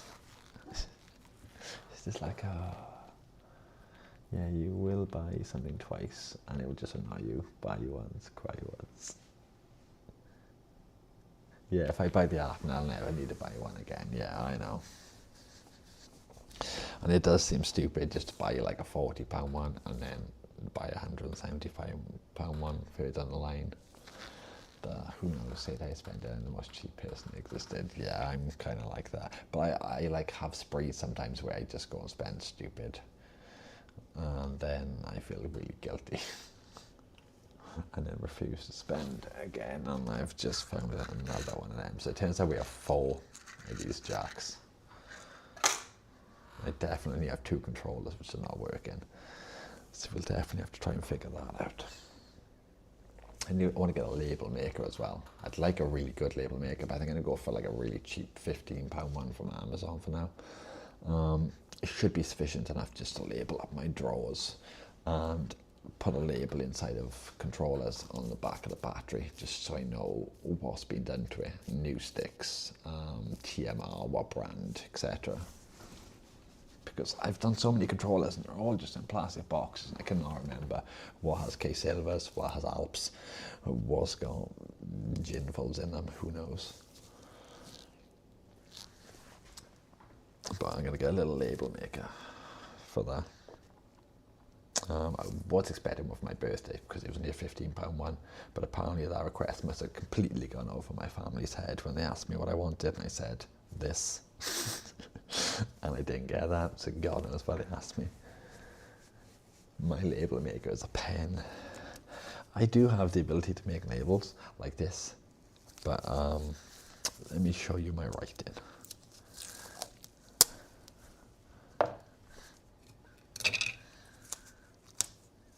I should have become a doctor with my writing. I can send you a label maker. No, that's all good, James. I appreciate the offer. You got like 5. Why do you have 5?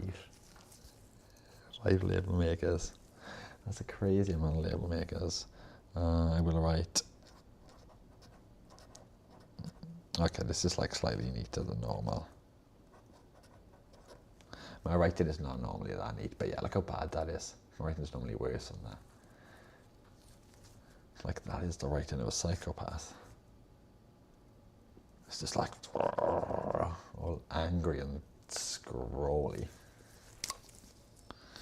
I'm sure if a handwriting specialist looked at that, they would say, yeah, this person needs help. It looks like the writing you see on the kind of writing you see in all of insane asylum or something. I like people who have like a nice flowy, bubbly, happy looking writing. Complete opposite of my writing. It's as chaotic as the inside of my head. But it's fine. I don't write very often. And that's why I gravitated towards computers. Just clickety clickety clack. I done a lot of labeling. Nice.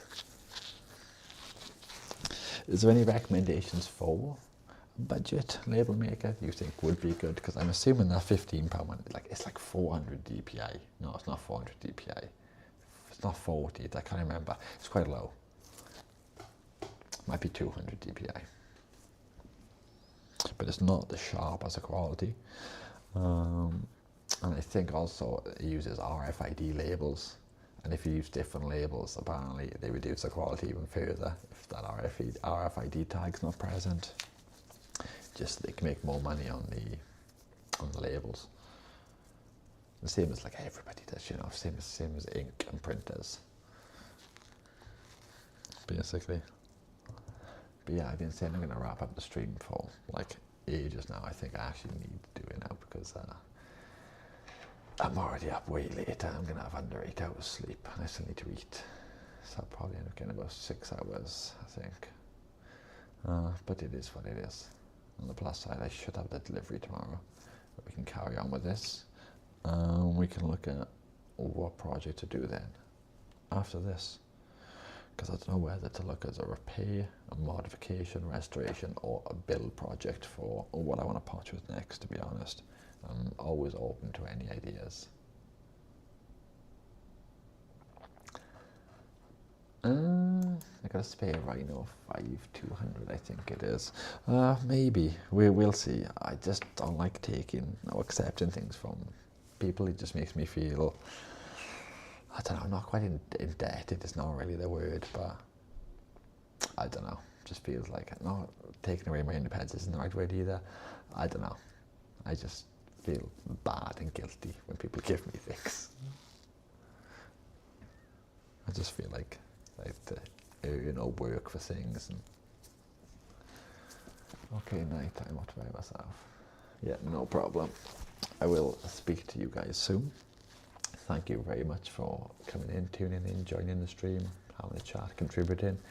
I appreciate all the help everybody's given me as well. And hopefully the parts come tomorrow and we can finally get this stupid thing resolved. One thing I will show James before I do end is we kind of attempted some cabling. I don't think I'm going to run it through the headband. I might have to like glue it to the back in line with this. But I didn't account for this going in and out. And this is my attempt at making this into a coiled cable. I wrapped it around a pen and heated it with a hairdryer. It's kept its memory a tiny bit. I've done the same this side without heat, and it hasn't kept any memory. So I might look if there is a way that you can make your own coil cable, because I would like 2 little coils on the cable down here just above the earpiece, nice small tight ones. So there was some kind of like flex in this to be able to adjust this and open this headband. it didn't. Oh, how did it? I was going to say it didn't have a cable, but there was no cable run to these, like a Y splitter coming down. You'd have the main 3.5 mil coming up, and then split into a Y splitter coming from the mute button, and I would go each into one of these carrying a separate signal to the bottom. I didn't want to particularly go for like a cable, even though it would be wireless, like having like a cable just dangling below here. See, so far we've managed to like get it, like this is a insulated or sheeted cable, so we managed to get that there into the ears, but I don't know, it might not be the prettiest. That's why I kind of like put it to the side, because I was like, it was stressing me out how janky it looked. But we can always figure that out in time. I don't particularly want to buy a coil cable just to cut a little section to there, because I'd have to like have a coil cable like this long, and then the rest of this cable there, and then a coil cable, and then sleeve them up with insulation. And I don't really want to be spending more money, because I gotta just book on and bought like a nice high-end headset for the moment that I would be in for if I keep buying stuff for this. Luckily we have a couple more of these headsets to do, so I don't mind buying stuff like a couple of packs of boosters and modules and amps and things, and circuit components. Okay, I'm gonna wrap the stream up there, I think. Take it easy, guys, and I will